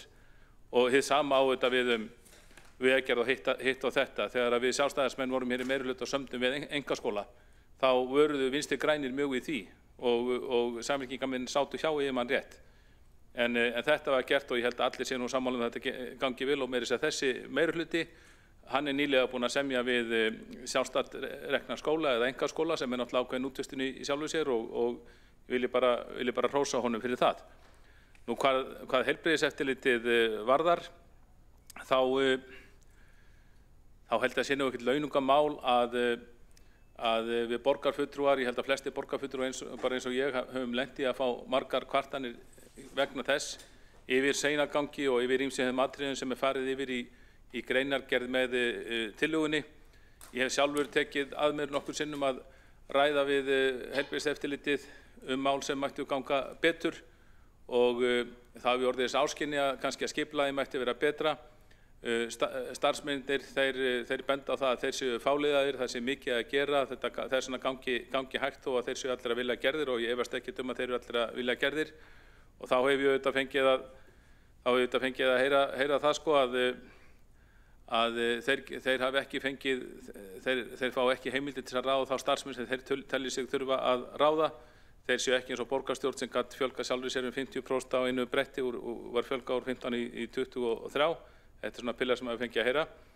En þannig að við leggjum vissulega mikið á okkar starfsmenn og ætlumst til þess að þeir vinni vel og rösklega og flestir þeir að gera það auðvitað. En ég held að bara eins og dæmin sanna úr svo mörgu sem hefur verið útvistað, þá getur gefið góða raun að fela þetta utanaðkomandi aðila eða aðilum. Auðvitað þarf ykkur að hafa eftirlit með eftirlitsmönnum og það myndi auðvitað koma í hlut okkar. En ég get ekki ímyndað mér annað að varðandi bara svona einfalda þjónustu og að taka út veitingastað eitthvað slíkt sko. Það væri hægt að treysta til þess. Það eru líka starfandi alls konar faggiltar skoðunarstofur og vottunarstofur. Ég bara googlaði þetta nú fleiri stofur en ég bjóst við. En á sínum tíma þegar þeim var falin heimild til þess að gera úttekt á alls konar starfsemi, þá voru þetta aðilar sem vöruðu við því. En ég held að í stórum dráttum þá hafi þetta nú bara tekist vel. Það er sennilega einhver þráhyggja eða pólitísk stefna að það með ekki útvista neinni þjónustu. Ég man ekki betur en að borgarfulltrúi Sósíalistaflokksins sem hér varaði við þessu, hann hafi líka lagst gegn útboði á snjómokstri. Það er nú svona eitt skýrasta dæmið það, þar sem útvistun, þó að við stundum deilum snjómoksturinn, þá held ég að það sé eitt skýrasta dæmið það hvað snjómoksturinn hefur þó gengið vel rekstrarlega, því hér starfsemi að ræða sem er þörf á lítinn hluta ársins, og það verður auðvitað mikil tímasóun að hafa margra starfsmenn bundna einhvern veginn í þeim rekstri, þegar að það er ekki meiri þörf á honum og suma vetur er lítil sem engin þörf á honum núorðið. En ég vil ítreka það, hér bara mjög hóflega tillögu að ræða frá þeim frjálslynda kristilega íhaldsflokki sem Sjálfstæðisflokkurinn er.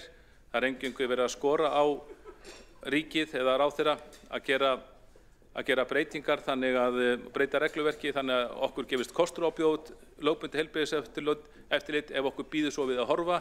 Ég hef enga trú á því að við myndum útvista allt eftirlitið.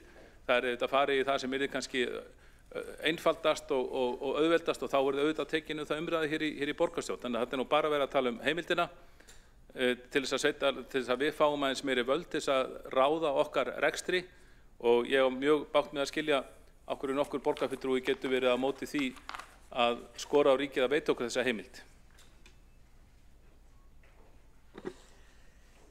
Borgarfulltrúinn hefur lokið við mál sitt. Tveir hafa óskað eftir því að veita andsvar, og fyrst veitir andsvar borgarfulltrúinn Alessandra Brím. Forseti, nú er ég ekkert eitthvað sérstaklega almennt á móti allri útvistun. Ég er þeirri skoðunar að opinber rekstur sé oft góður og stundum ekki rétta fyrirkomulagið, og útvistun sé oft góð og ekki alltaf rétta fyrirkomulagið. Ég myndi svona almennt hallast af því að eftirlit hins opinbera ætti frekar að vera í opinberum rekstri, en geta verið undantekningar sérstaklega með ákveðnum verkþáttum. Það er ekki stóra prinsippmáli fyrir mér hér. Hins vegar, ég hef ekki ennþá fengið skýrt svar við mínum áhyggjum af tillögunni, þrátt fyrir að hafa spurt tvisvar. Ef að vandamálið er að reglurnar eru það óskýrar að það skiptir máli bara hver mætir og í hvernig skapi viðkomandi er, hvernig er það að fara að leysa vandann að bjóða það út og búa til samkeppnismarkað með hagnaðarsjónarmiðum án þess að leysa hitt vandamálið fyrst, og er það ekki eðlilegt að hafa áhyggjur af því að þar myndi koma inn óeðlilegir hvatar? Og önnur spurning, er Sjálfstæðisflokkurinn kristilegur flokkur í alvörunni?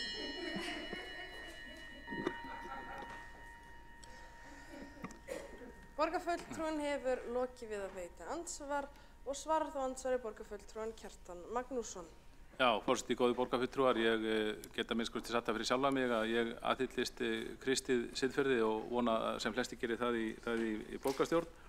En varðandi eftirlitið, þá ég sé nú kannski ekki alveg fyrir mér að þetta verði boðið út. Ég sé frekar fyrir mér eins og gert með svona eftirlit bæði hér og erlendis, að ákveðnar skoðunar eða vottunarstofur eða fyrirtæki fá heimild til að taka út þetta eftirlit og reyna síðan auðvitað að veita góða þjónustu, en að sjálfsögum leið að fara eftir reglum, bara eins og þegar maður fer með sjónvarpið sitt í viðgerð, þá þarf sá rafvirki að fara eftir mörgum reglum sem honum er treyst til, tæknilegum sem öðrum. Það eru 3750 manns hjá 50 opinberum stofnunum á Íslandi sem sinna eftirliti. Þetta er 1% þjóðarinnar. Þetta er miklu hærra hlutfall en í öðrum löndum. Til dæmis hafa Svíar verið mjög duglegir og ná mjög góðum árangri í að veita einkafyrirtækjum heimildir til þess að sinna slíku eftirliti, og ég hef fylgst svolítið með umræðu í Svíþjóð og ég verð ekki var við að neinn haldi fram að þar hafi verið illaverki staðið, en það er miklu lægra hlutfall auðvitað í Svíþjóð en hér sem er í þessum opinberu eftirlitshlutverki. Borgarfulltrúinn hefur lokið við að svara andsvari og veitir þá andsvar öðru sinni borgarfulltrúinn Alessandra Brím.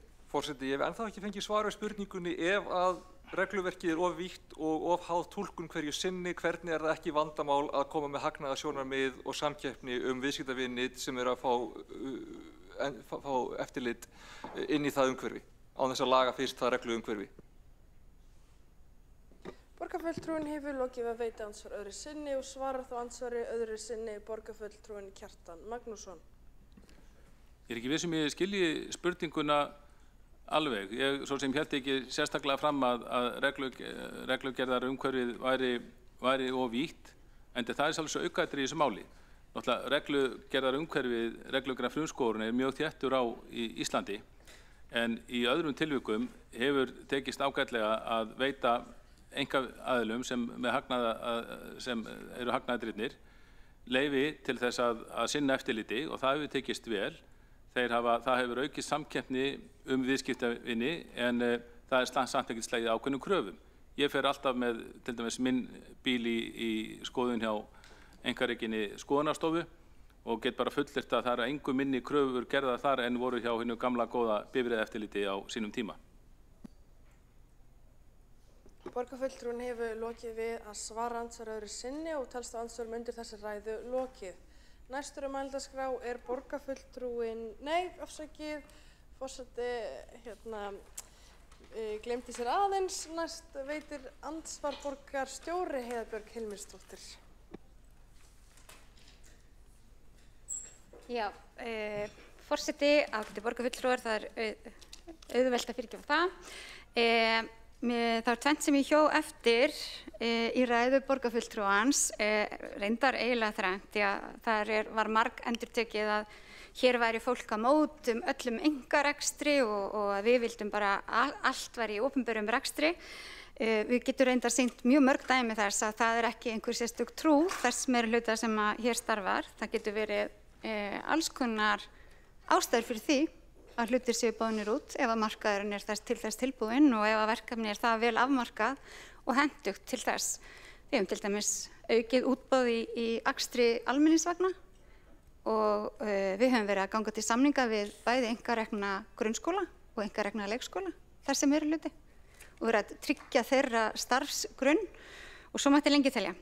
Þannig að þráhyggja og pólitísk forysta, en mér langaði að gleðja borgarfulltrúa með því að Rangárþing eystra dró tilbaka sorphirðuna og það eru reglugerðirnar sem setja alltaf ramman. Þannig að hver framkvæmir eftirlitið er minna heldur en eftir hverju farið.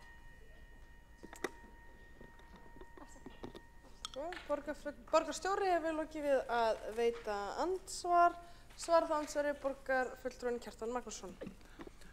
Forseti góði borgarfulltrúar, ég þakka borgarfulltrúa fyrir andsvarið og það eru merkilegar upplýsingar og ágætis upplýsingar fyrir mig að vita eitt sveitarfélag í landinu hafi dregið þessa framkvæmd tilbaka. Þegar hún nefnir þetta hafa rámað mig reyndar að hafa heyrt eitthvað það og það er bara sjálfsagt að skoða það. Ég held hins vegar að hinn 59 eða 60 sveitarfélögin þau telji sig hafa góða reynslu af þessu. Og bara ef maður googlar þetta bara fræðigreinir þetta netinu þá sjáum við að sveitarfélög út allan heim telja sig að hafa góða reynslu útboði sorphirðunar. Það er rétt sem borgarstjóri segir og ég hrósaði henni fyrir það áðan, hún var kannski ekki í salnum, að þessi meirihluti beittir sig fyrir samningu við einkarekna skóla sem var að sjálfsögðu bara mjög gott. En í mann þegar þessi samningar voru að komast á sínu tíma, til dæmis þegar Sjálfstæðisflokkurinn er meirihluta, þá voru Vinstri grænir auðvitað harðir á móti og Samfylkingin satt hjá á sínum tíma. Og veitti skólum ekki mjög góða þjónustu. Ég tel hins vegar í bara grófum dráttum að Samfylkingin hafi séð að þessum efnum því að síðustu ár hefur hún stutt líka skóla myndarlega og vilja sjálfsögðu hrósinni fyrir það. Borgarfulltrúinn hefur lokið við að svara andsvari, veitir það andsvari öðru sinni borgarstjóri Heiða Björg Hilmisdóttir. Forseti ágætu borgarfulltrúar, þakka svarið og auðvitað getur verið að þetta sé alls ekki tæmandi listi þau sveitarfélög sem hafa horfið frá því að einkavæða eða einhver hluta þjónustu sinnar. Ég veit í það minnsta að reynslan í Svíþjóð er margvísleg og nýverið, held ég bara í síðustu viku, var dæmd kona sem stóð einmitt í forystu fyrir slíkt fyrirtæki og hlunn fór mjög mörg sveitarfélög, þannig að reynslan er allavega. En við dæmum ekki út frá því alla sem að standa í þessu. Ég held að Samfylkingin og hinn kristilegi flokkur sem Kjartan í, við ættum nú vel að geta kannski reynt að haga okkar málflutningi hér, að vera ekki að saka aðra kreddur og þráhyggjur og slíkt, því að allt fer þetta eftir því hvað hentugt hverju sinni. Ég held að allir getur verið sammála það þarf að taka til í heilbrigðiseftirliti og bara ég minnst margt gott sem að kom hér fram í umræðunni. Það þarf að breyta umræðinni, það þarf að breyta reglunum, það þarf að breyta reglugerðunum og það þarf að breyta rammanum. En ég ekki viss að sú tillaga sem hér liggur fyrir myndi hjálpa neitt í því og þess vegna leggjum við til að henni sé hafnað. Borgarstjóri hefur lokið við að veita andsvar öðru sinni. Forseti biður þá borgarfulltrúa sem eru hér rétt bak við að færa sig fram með vilja að tala og ekki tala í sal borgarstjórnarinnar heyrist nema forseti hafi gefið heimild til þess. En svara þá andsvar öðru sinni borgarfulltrúinn Kjartan Magnússon. Forseti, borgarfulltrúar og borgarstjóri góður, ég þakka bara aftur fyrir svarið. En mér finnst bara svo ótrúlegt að tala hér kreddur eitthvað svoleiðis. Þessi tillaga, hún felur ekki eins í beina aðgerð, hún felur í sér áskorun á að það verði gerðar breytingar á lögum og ráðherra beiti sér fyrir þeim. Áskorun bara að þessu verði regl, þannig að okkur verði þá í sjálfsagt sett hvort við gerum þetta. Afstæðan gegn þessari tillögu minnir svolítið á tillögurnar sem við borgarfulltrúar Sjálfstæðisflokksins fluttum á sínum tíma að skora á Alþingi að breyta lögunum þannig okkur verði sjálfsagt sett hvað við hefðum marga borgarfulltrúa hér í Reykjavík.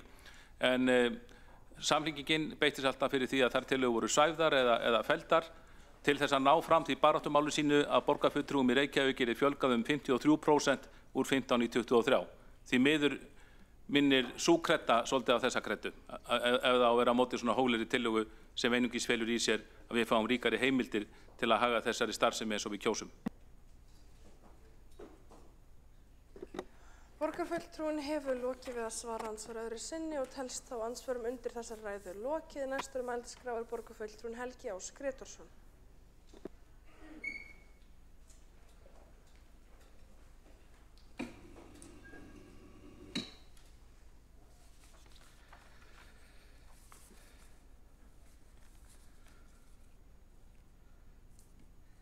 Forseti, ágæta borgarstjórn. Ég minni bara aftur á að ályktunartillögu að ræða og hverju sveitarfélagi síðan sjálfsagt sett hvort að það myndi bjóða út lögbundið heilbrigðiseftirlit í kjölfar breyttra laga. Ég vil hins vegar fara aðeins aftur yfir söguna og staðreyndir varðandi þetta mál vegna þess að sumt sem hér hefur komið fram kann alveg að eiga rétt á sér en ég ætla að reyna að lýsa bara staðreyndum út frá lögum. Það var svo þegar frumvarp sem ég nefndi áðan og varð að lögum númer 66/2017 var lagt fram að þá var gert ráð fyrir því að innleiðing tilskipunar Evrópusambandsins að það yrði til einföldunar. Þannig að þá var sagt að það voru tiltölulega margar atvinnugreinar að frumvarpið skyldi vera háð skráningarskyldu í stað starfsleyfis en fram að því hafi meginreglan allan atvinnurekstur verið að starfsemin væri starfsleyfisskyld. Það sem gerist síðan í meðförum þingsins að ákveðið 63-0, allir sammála, að í raun og veru að flækja regluverkið. Og allir flokkar sem voru þá á þingi tóku þátt í að innleiða það. Að minnsta kosti miðað við það sem ég les hér úr gögnum frá Alþingi að þá það staðreynd málsins þannig að kerfið varð margt flóknara en í raun og veru tilskipunin hvað á. Þetta óheppilegt og það hér grein á Vísi eftir heilbrigðisfulltrúa sem frá 18. júní 2025 þar sem að einhverju leyti þessu sé lýst. Þannig að það mjög gott á margan hátt að þessi umræða hefur átt sér stað. Það held ég að geti verið að við getum sammælst mikilvægi þess að gera þetta einfaldara og skýrara, auðvelda bæði kerfinu að starfa og þeir sem að starfa eftir þessum reglum. En mér sýnist að lagalega sé nauðsynlegt að þingið breyti lagareglunum.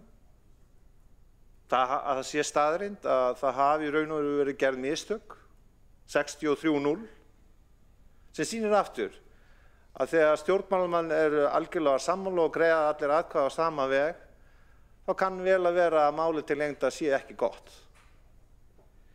Hverju sem því líður, þá vil ég bara ljúka þessari umræðu af minni hálfu með því að það geta verið kostur og gallar sem fylgja því að sveitarfélög hafi þennan valkost og eins og líka hefur við talað að það getur verið skynsamlegt að þetta sé að hluta, það er að segja að sé hægt að bjóða þessa starfsemi út að hluta en ekki heild.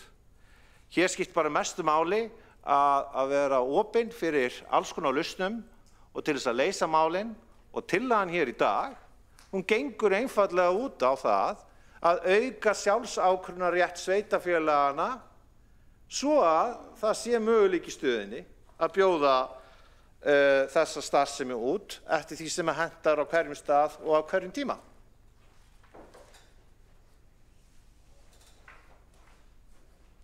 Borgarfulltrúinn hefur lokið mál sitt á næsta mælendaskrá og lokar umræðinu borgarfulltrúinn Hildur Björnsdóttir.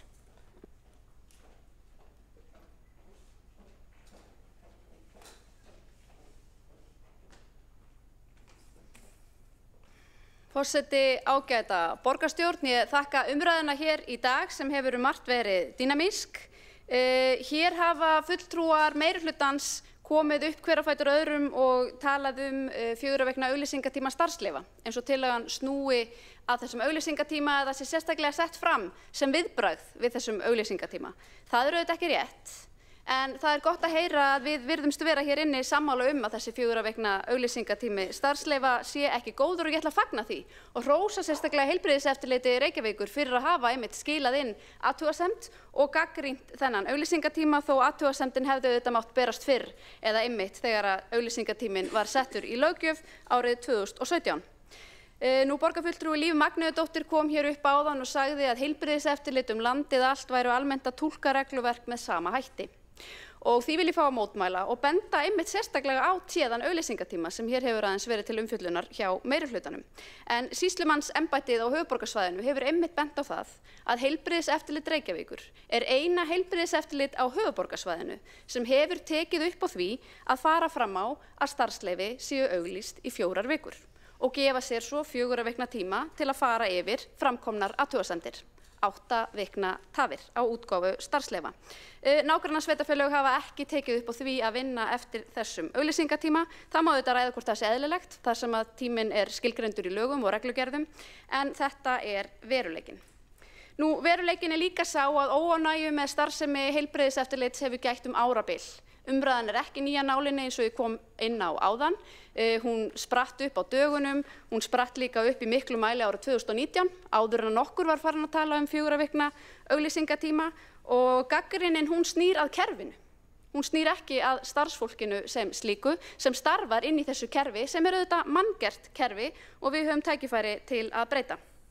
Nú, eins og hér hefur verið komið inn á, þá erum við að leggja til að skorað verði á ráðherra að gera viðeigandi breytingar á löggjöf og regluverki, svo sveitarfélög eigi þess kost, ef þau vilja, að bjóða út lögbundið heilbrigðiseftirlit. Þannig að eftir að lögum og reglum hefði verið breytt, þá getur hvert sveitarfélag fyrir sig nýtt sinn sjálfsákvörðunarrétt og tekið pólitíska ákvörðun það, hvort að bjóði út sitt heilbrigðiseftirlit eða ekki. Hér hefur líka töluvert borið á góma umræða sem að sýnir fram á að stór hluti í þessum sal nokkuð stjórnlyndur. Já, ég sagði stjórnlyndur, borgarfulltrúi Líf Magnúsdóttir. Það ekki orð sem of mikið notað, heldur kannski of mikið sem býr kannski oft leigulaust í hugarfylgsnum stjórnmálafólks og hræðslan sömuleiðis.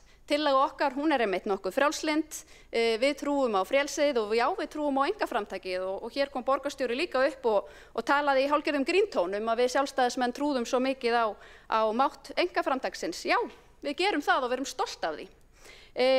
Hér hefur til að mynda bifreiðaeftirlit verið gefið út með góðum útvistað með góðum árangri hérlendis, eftirliti með leiktækjum, því hefur líka verið útvistað. Ég veit ekki til þess að hér séu einkaaðilar að framkvæma einhvers konar vafasamt eftirlit með vinum sínum sem flytja en einhver hættuleg leiktæki fyrir börn. Hér eru líka einkareknar heilsugæslur, hér eru sjálfstætt starfandi skólar og ég geti talið miklu fleiri dæmi góðan árangur einkaframtaksins. Við viljum nefnilega leysa úr læðingi, krafta, frjálsrar samkeppni og einkaframtaksins og sjáum marga góða kosti í því og ég geti aftur nefnt reynsluna af bifreiðaeftirlitinu en veruleikinn sá að einkaaðilar þeir keppa á markaði, þeir hafa hag af því að ná árangri og að bjóða sem hagkvæmasta þjónustu. Þeir hafa hvata til að einfalda ferla og innleiða nýja tækni til að laða til sín viðskipti. En opinber kerfi hafa það ekki, þau þurfa ekki að sýna fram á árangur almennt til að fá fjárveitingar. Og fyrir þau stjórnlindu, þið þurfið lítið að óttast því ríkisvaldið mun áfram hafa stjórn á þeim kröfum sem verða gerða til eftirlitsskyldra aðila, jafnvel þó heilbrigðiseftirliti verði boðið út, því það er ríkisvaldið sem setur löggjöfina og reglurnar.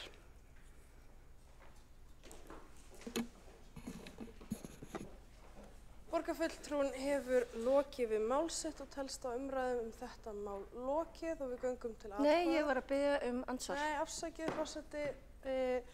Það rétt hjá borgarfulltrúanum Líf Magnúsdóttir. Hún bað andsvar, borgarfulltrúinn. Líf Magnúsdóttir veitir andsvar við ræðu borgarfulltrúans Hildu Björnsdóttur. Já, forseti, það kannski tvennt sem ég vil bregðast við. Í fyrsta lagi þá sagði ég almennt að þau starfi og samræmi túlkun sín og reglugerð og lögum. En ég heyra að borgarfulltrúinn vill halda áfram að draga inn í umræðuna þessar reglugerð 4 vikur sem nú hefur verið breytt og er sífellt að tönglast á í ræðustóli og hún hafi borgarfulltrúi hafi ekki viljað ávarpa en allir aðrir sé að gera það. Ja, margur heldur mig sig. Annars sem ég vil kannski spyrja borgarfulltrúan að er hver hefur þá eftirlit með einkavæddu eftirliti? Þetta er spurning sem að má aðeins sitja í okkur. Heilbrigðiseftirlit Reykjavíkurborgar starfar á mörkum lýðheilsu, matvælaöryggis, umhverfisverndar og neytendaverndar og þetta eru samhangandi þættir í eftirlitsskyldu sveitarfélaga og þeir lúta allir að því sama. Það er að vernda líf og heilsu borgarbúa og að tryggja öryggi þeirra. Og þetta þarf að fara saman. Þú getur ekkert útvista einstaka þáttum og svo koma kannski 4 einmitt á matsölustæðin til þess að fylgja ykkur eftir. Þannig að ég held að þetta sé flóknara en borgarfulltrúinn vill vera að láta liggja að. Borgarfulltrúinn hefur lokið við að veita andsvar og svarað þá andsvari borgarfulltrúinn Hildur Björnsdóttir. Forseti, ágæta borgarstjórn, ég nefndi það í ræðu minni að það var ekki hluti eða tilefni tillögu okkar þessi 4 vikna auglýsingatími en hér hefur mikið verið fjallað það og það er sjálfsagt að gera það og bregðast við því. Engar athugasemdir við það. Þegar að sveitarfélag útvistar verkefnum þá gerur hún það auðvitað með ákveðnum samningum eða ákveðnum leiðum og ég gerir ráð fyrir að sveitarfélagið áfram og hugsanlega þar til gerð heilbrigðisnefnd hafi eftirlit einmitt með heilbrigðiseftirlitinu. Rétt eins og Samgöngustofa hefur einhverju leyti eftirlit með bifreiðaeftirliti. Þetta er bara allt saman útfærsluatriði og ákveðin með leyfi forseta computer says no nálgun á málið. Þetta er allt saman eitthvað sem má leysa og dæmin finnast víða erlendis til að mynda í Lundúnum og ég mæli eins og borgarfulltrúi Friðjónsson með því að borgarfulltrúinn hlusti á hlaðvarpið Borgina þar sem er mjög áhugavert viðtal við 2 veitingamenn sem að lýsa reynslu sinni af því að opna annars vegar veitingastað í Lundúnum og hins vegar í Reykjavík. Borgarfulltrúinn hefur lokið við að svara andsvari. Veitir það andsvar öðru sinni borgarfulltrúinn Líf Magnúsdóttir. Já, forseti, það er ágætt að líta til nágrannagra landa hérna í kringum okkur en við byggjum líka okkar regluverk og lög á íslenskum veruleika og hann er ekkert alltaf sambærilegur þeim veruleika sem að gengur og gerist í löndum sem að við kannski viljum bera okkur saman við. Þannig að þetta er alltaf, það er bara fínt að ræða þetta. Við getum alltaf bætt verklag, það er alveg hárrétt, gert reglugerð aðgengilegir, forðast óþarfa flækjur. En við erum líka að horfast í augu við að lýðheilsa, öryggi og umhverfisvernd eru svið sem að byggja á mjög flóknu samhengi eins og ég kom inn á áðan og ef við gerum regluverkið of einfalt þá hættum við kannski til þess að vernda ekki þá sem að skipta máli, sem að regluverkið og lögin eru búin til utanum. Og ég spyr mig aftur, í hverju liggur einföldunin og andstjórnlyndið þá að bjóða þetta allt saman út? Borgarfulltrúinn hefur lokið við að veita andsvar öðru sinni og svara það andsvar öðru sinni borgarfulltrúinn Hildur Björnsdóttir. Forseti, ágæta borgarstjórn, ég margbúin að fara yfir tækifærin sem felast í því að virkja krafta einkaframtaksins. Við trúum því að þjónustan muni batna og málsræði muni aukast til að mynda, sem eru 2 atriði sem margsinnis bent á að vanti upp á hjá Heilbrigðiseftirliti Reykjavíkur. Borgarfulltrúi Líf Magnúsdóttir talaði að regluverkið okkar þyrfti að endurspegla íslenskan veruleika. Og ég held að íslenski veruleikin gefi einmitt tilefni til að létta og einfalda allverulega regluverk hér á landi vegna þess að hér eru veitingamenn þekktir fyrir að vanda verulega til verka. Það leggur enginn upp í þá vegferð að opna veitingastað til að gera það illa og ef þú opnar veitingastað og gerir það illa og ert með menguð matvæli eða rottugang á þínum stað, þá bara interneti búið að slátra þér á fyrsta degi. Það hinn íslenski veruleiki í smásamfélaginu sem við búum í. Borgarfulltrúinn hefur lokið við að svara andsvar öðru sinni og telst á andsvarum undir þessa ræðu lokið og sömuleiðis umræðu lið 2 á útsendri dagskrá og við göngum til atkvæðagreiðslu tillöguna og nú vantar einn fulltrúa í salinn.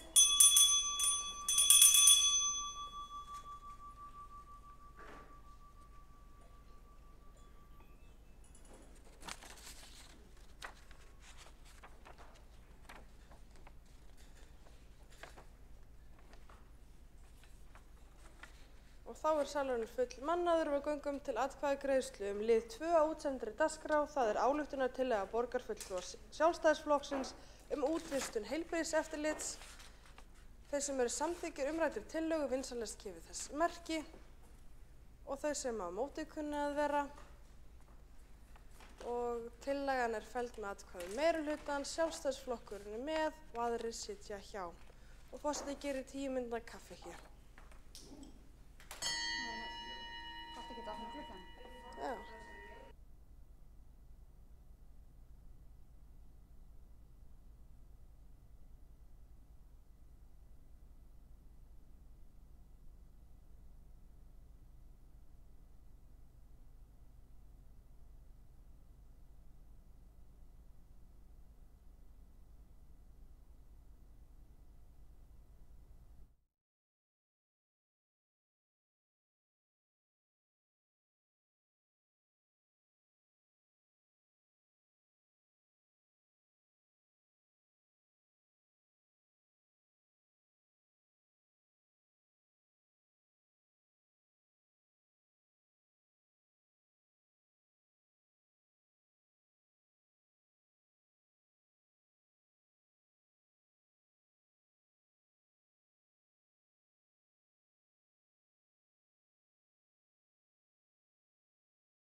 kannski.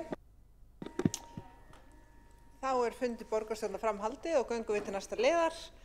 Forseti hefur ákveðið að sameina umræðu í máli nr. 3 á dagskrá sem tillaga borgarfulltrúa Framsóknar lækkun álagningarhlutfalls fasteignagjalda á íbúðarhúsnæðis og atvinnuhúsnæðis og mál nr. 4 sem tillaga borgarfulltrúa Sjálfstæðisflokksins lækkun fasteignaskatta. Þegar umræðu lokið eru báðar tillögurnar afgreiddar. Og enginn hreyfir mótmælum, þá talst það samþykkt. Og þá næstur á mælendaskrá borgarfulltrúinn Einar Þorsteinsson.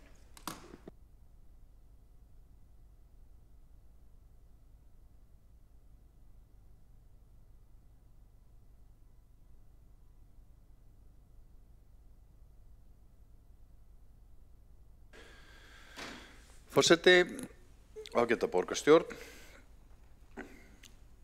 hægt að forseti að kveikja á apparatinu þarna nokkuð? Sjónvarpinu?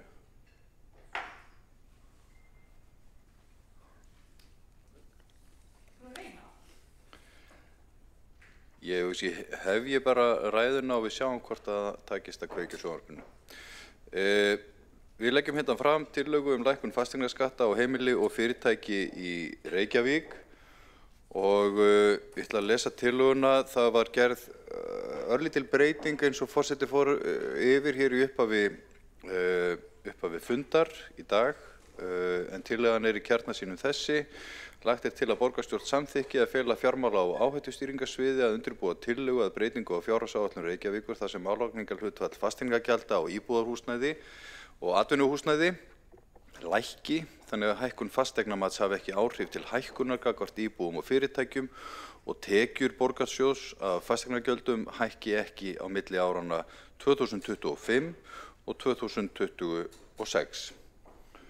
Og hér þá tillagan að álagningarhlutfall fasteignagjalda á íbúðarhúsnæði lækki úr 0,18% í 0,163%. Og hvað varðar atvinnuhúsnæði þá lækki álagningarprósentan úr 1,6% í 1,536%. Lóðarleigan breytist einnig úr 0,2% í 0,182% á íbúðarhúsnæðinu og lóðarlega atvinnuhúsnæðis lækki úr 1% í 0,968%. Og tek fram að tillagan snýr ekki að opinberum byggingum. Áhrif tillögunnar á tekjuspána fyrir næsta ár, og þetta að sjálfsögðu þær tölur sem ég stilli hérna upp, sem eru byggðar á reikningum fjármála- og áhættustýringarsviðs, eru áætluð, af því að alltaf það verið að byggja í borginni og það getur verið magnbreytingar, en þetta eru svona gróft á litið það sem við teljum að áhrif tillögunnar séu. Og þetta þá skattalækkun til fyrirtækja og heimila í Reykjavík rúman 1,8 milljarð króna. Og lækkun til heimilana 857 milljónir, lækkun til fyrirtækja 790 milljónir og lækkun lóðarleigu 171 milljón. Og af hverju erum við að þessu? Fasteignamatið eins og við vitum gefið út á hverju ári og HMS birti í lok síðasta mánaðar nýtt fasteignamat fyrir árið 2026 og þar segir að íbúðarhúsnæði í Reykjavík hækki að meðaltali 9,9% fasteignamati sem fasteignagjöldin síðan byggja á og atvinnuhúsnæði hækki að meðaltali 3,8% og afleiðingin af þessu með hækkandi fasteignamati hækka fasteignagjöldin. Og við erum í miðri fjárhagsáætlunargerð borgin núna og búið að úthluta römmun inn á sviðin og verkefnið núna að stilla af útgjöldin með hliðsjón af þeim tekjum sem borgin hefur og tillagan sem framsett núna vegna þess að það mikilvægt að uppfæra þá tekjuspána ef að borgin ætlar að lækka fasteignagjöld þá þurfa sviðin að vita úr hverju þau hafa að spila. Og þess vegna þessi tillaga sett fram hér núna að því það í grunninn ekki seinna vænna þó að þetta eigi við næsta ár. Og önnur sveitarfélög hafa lækkað álagningarhlutfall fasteignagjaldana á undanförnum árum vegna mikillar hækkuna á fasteignamati, en Reykjavíkurborg hefur ekki verið í færum að gera það. Hér í Reykjavík, ef við horfum yfir þetta kjörtímabil, þá hækkaði fasteignamat á íbúðarhúsnæði 22% árið 2023, 13,4% árið 2024 og yfir á þetta ár, 2025, hækkaði það ekki jafn mikið, 2,5%, en útlitið fyrir nokkuð rösklega hækkun á næsta ári eða 9,9%. Og hvað varðar atvinnuhúsnæðið, þá var talsverð hækkun 2023 eða 9,7%, 3,1% árið eftir, 4,8% inn á þetta ár og útlit fyrir tæplega 4% hækkun á næsta ári. Og þetta bara einfallega mjög íþyngjandi fyrir heimilin og fyrirtækin í borginni. Nú það eru ýmsar leiðir sem sveitarfélögin hafa farið þegar þau hafa verið að krukka í fasteignagjöldunum til þess að mæta íbúum og þessum miklu álögum sem að aukast ár frá ári. Ein leið, ég óskaði eftir því að við tækjum saman, þar að segja, við myndum ekki taka tillit til verðlags, þar að segja núllstilla einfallega gjöldin, þannig að íbúðareigandinn borgi það sama á næsta ári og hann gerir á þessu ári, og svo tillögu eða útfærslu til upplýsingar fyrir borgarstjórn hvaða áhrif það hefði ef við myndum fylgja verðlagi sem þá byggt frá febrúar til febrúar samkvæmt mati HMS. Og þá sjáum við það að áhrifin eru 857 milljónir í íbúðarhúsnæðinu ef við látum gjöldin halda sér óbreytt, en ef við fylgjum verðlaginu og hækkum sem sagt fasteignagjöldin til með við verðlag, þá það minni skattalækkun til almennings, þá rúmur hálfur milljarður. Og hvað varðar atvinnuhúsnæði, þá það 790 milljónir en urðu litlar 8 milljónir rúmar ef við fylgjum verðlaginu, og samtals þetta þá 1 milljarður 650 milljónir tæplega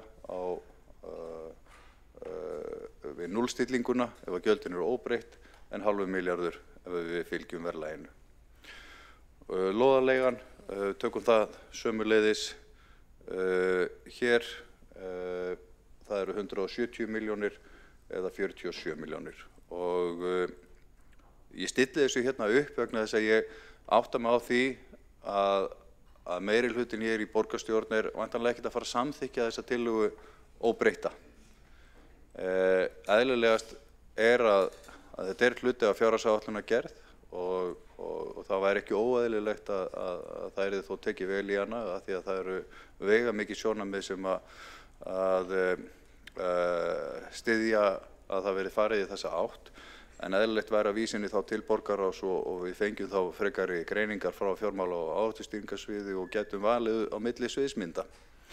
Hugsanlega minni vilji hjá meirihlutanum að fara alla leið og þá hugsanlega lækka fara hálfa leið og láta gjöldin fylgja verðlagi, en ég sting þessu að meiri hlutanum. Þetta gríðarlega mikilvægur skattstopp fyrir sveitarfélögin og tekjustofnun hefur þróast þannig hér, ég lít á ársreikningana, A-hluti með lóðarleigu árið 2022 var innheimta 24 milljarða, árið eftir 27,5 og í fyrra 29,5 milljarð, og þetta skattlagning sem við í raun og veru þiggjum án þess að þurfa að gera nokkuð skapaðan hlut. Við erum ekki í borginni að auka þjónustuna þrátt fyrir við fáum hærri skatta, og ég held að fólki finnist það ósanngjarnt. Það hefur ekkert gert við sitt húsnæði, þetta hækkar bara og hækkar, og í þeirri umræðu þar sem við erum að reyna að vernda kaupmátt heimilana, við erum hér að stuðla stöðugleikasamningum á almennum markaði og við okkar starfsmenn í kjarasamningum, í hörðum kjaradeilum, en og leggjum til að halda aftur á gjaldskrárhækkunum. Við gerum ýmislegt til þess að fríar skólamáltíðir og fleira til þess að ná sátt á vinnumarkaði. En svo hækka bara þessi tekjustofnar ár frá ári og við setjum bara kíkinn fyrir blindu augað. Og það ekki gott. Og ég legg til að við förum þá leið að frysta gjöldin, fara ekki halva leið með við verðlag, heldur að fara alla leið og frysta þau milli ára, vegna þess að við höfum ekki haft svigrúm til þess að lækka fasteignagjöldin undanfarin ár, enda stóð borgarsjóður afar illa og hefur gert allt þetta kjörtímabil þangað til núna, þar sem við erum loksins farin að skila afgangi. Og ef við horfum á fjárhagsáætlun þessa árs og næsta og fjárhagslegu viðmiðin sem við höfum, þá útlitið bjart. En þá þurfum við líka að sýna aðhald og það ágætt að hafa svona ákvarðanir á borðinu til þess að einmitt hvetja okkur til þess að sýna áfram aðhald í rekstri. Forseti, ég hef lokið máli mínu. Þá hefur borgarfulltrúinn Einar Þorsteinsson lokið máli sínu og næsta mælendaskrá borgarfulltrúinn Hildur Björnsdóttir.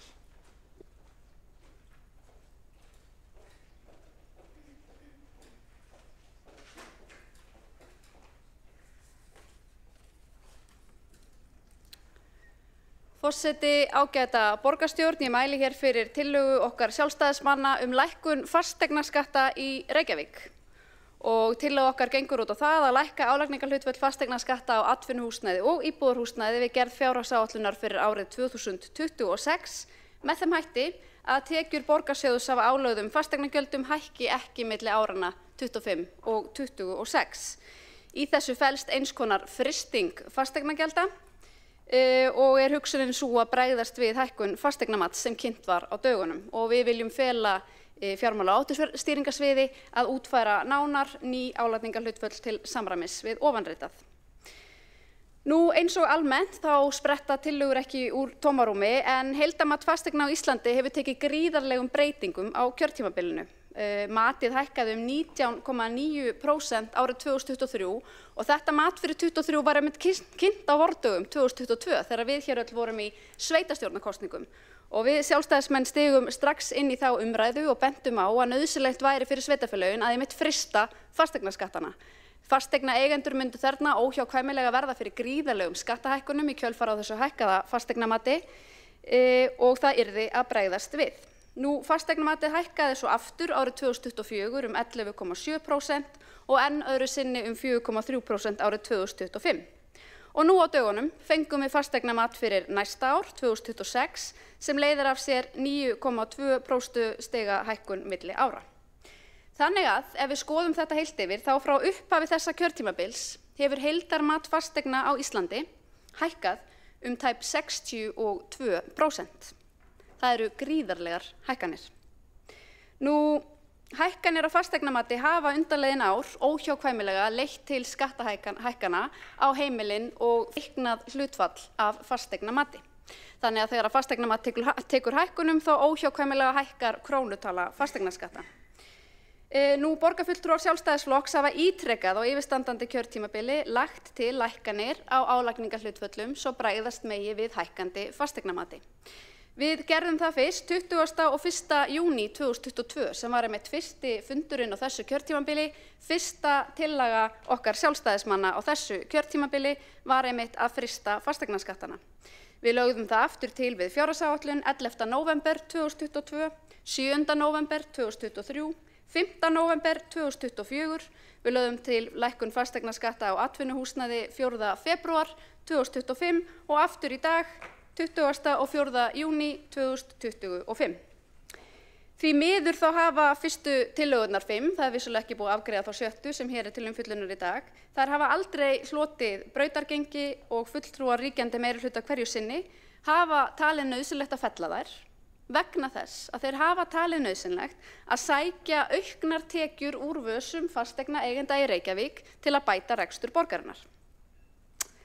Nú, ef við rýnum aðeins ársreikninga borgarinnar fyrir árin 2022 23 og 24 og svo fjárhagsáætlun ársins 25, þá getum við séð hvernig fasteignaskattar eða tekjur borgarinnar af fasteignaskattum hafa þróast á kjörtímabilinu. Og hér ég að bera saman breytinguna frá árinu 2022. Vegna þess að við gerum þetta fyrst að þessu mikla umtalsefni þegar þessi gríðarlega hækkun á fasteignamati, næstum því 20% hækkun, á sér stað 2023. Nú, ef við rýnum þessi ár, þá sjáum við að tekjur borgarinnar af álögðum fasteignaskattum hafa aukist gríðarlega á kjörtímabilinu, eða sem nemur samanlagt tæpum 16,2 milljörðum króna. Það sú aukna fjárhæð sem sótt hefur verið til fasteignaeigenda í formi aukinnar skattheimtu, svo bregðast megi við bágum rekstri borgarinnar. Þannig að það auðvitað eftir sem áður afstaða okkar sjálfstæðismanna í borgarstjórn að óráð séu í opinberum rekstri eigi ekki undir nokkrum einustu kringumstæðum að leiðrétta með aukinni skattheimtu. Heldur þvert á móti, með þeim tækifærum sem eru alltumliggjandi hér í borgarkerfinu, að draga saman seglin í opinberum rekstri, minnka yfirbygginguna, fækka ónauðsynlegum verkefnum og að ráðast hér í hagræðingar.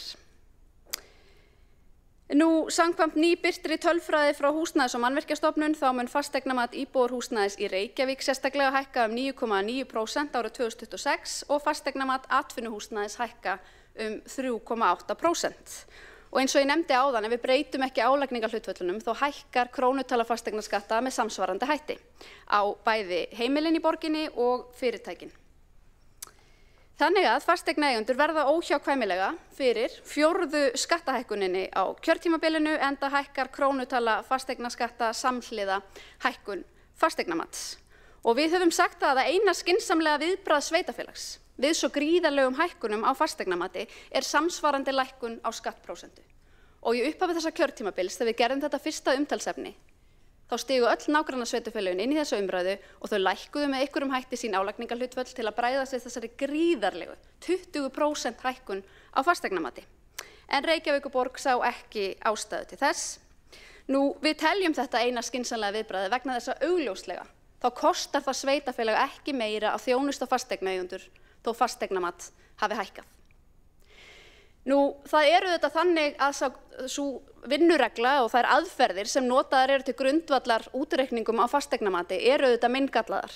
Þær eru ekki í neinu samræmi við það hvernig þetta gert í öðrum samanburðarlöndum og ég stóð í þessum ræðustól og skoraði á fyrrum ríkisstjórn sem minn flokkur satt í að gera breytingar á þessum matsgrunni, hvernig hann fundinn út og ég ætla að nýta aftur tækifærið og skora líka á núverandi ríkisstjórn að gera sömu breytingar.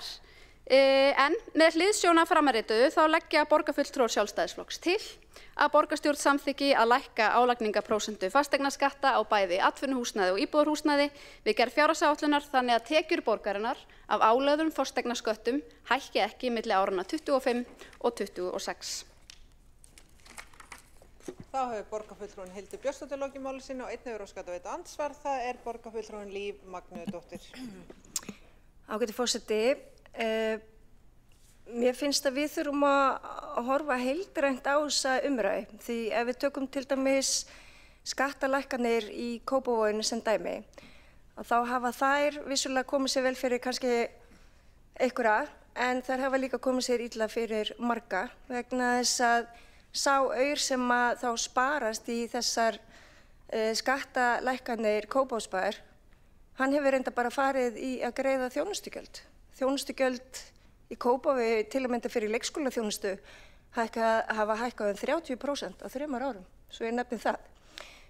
Gjöld frá því að eftir kosningar í Kópavogi, þjónustugjöld, til dæmis bara það að fara í sund, þar fyrir utan hafa þau skert, opnunartíma í sundlaugum í Kópavogi, þau hafa hækkað á bilinu 6–20%. 30% hækkun á leikskólagjöldum í Kópavogi. Það er það sem að þessar skattalækkanir fara í að greiða í Kópavoginum. Þá borgarfulltrúin Líf Magnúsdóttir lokið við að veita andsvar og svara það andsvari borgarfulltrúin Hildur Björnsdóttir.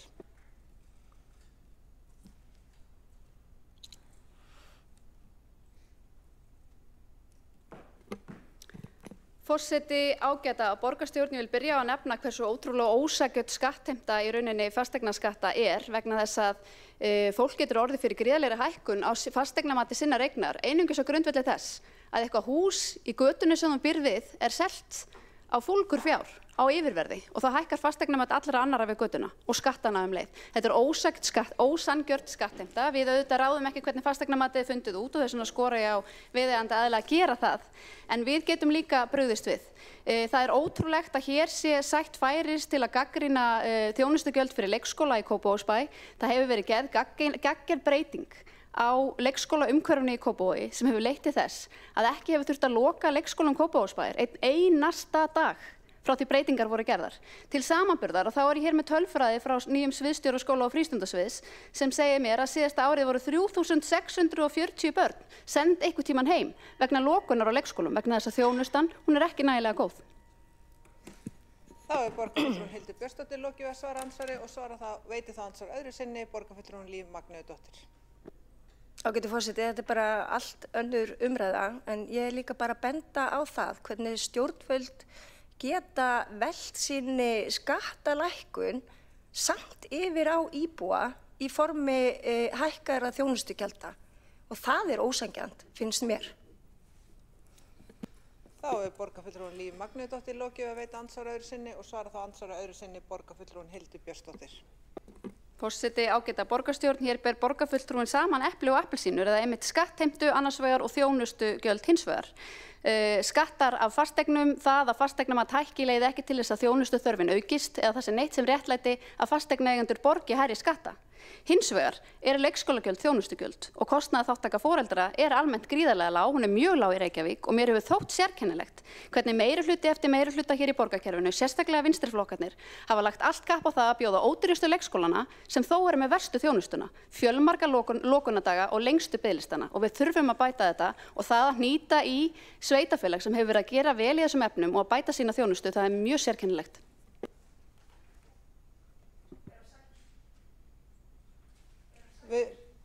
Borgarfulltrúin Hildur Björnsdóttir hefur lokið við að svara ansvar öðru sinni. Þá er borgarfulltrúin Líf Magnúsdóttir beðið að bera sér sakir varðað við fundarsköp. Nei, afsakið forseti, ég vil bera Reykjavíkurborg reyndar af sökum í því sem var látið liggja að hér að Reykjavíkurborg sem er verstu leikskólaþjónustuna á landinu. Það er eitthvað sem að borgarfulltrúin þarf að rökstyðja með gögnum en ekki fjálglega heitum. Mælendaskrá.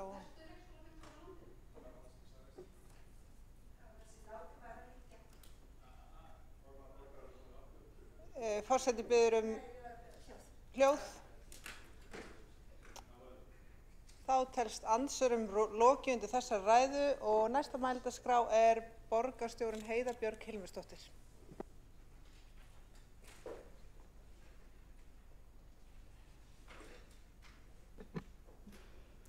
Já, forseti, ágætu borgarfulltrúar, þetta er hér umræða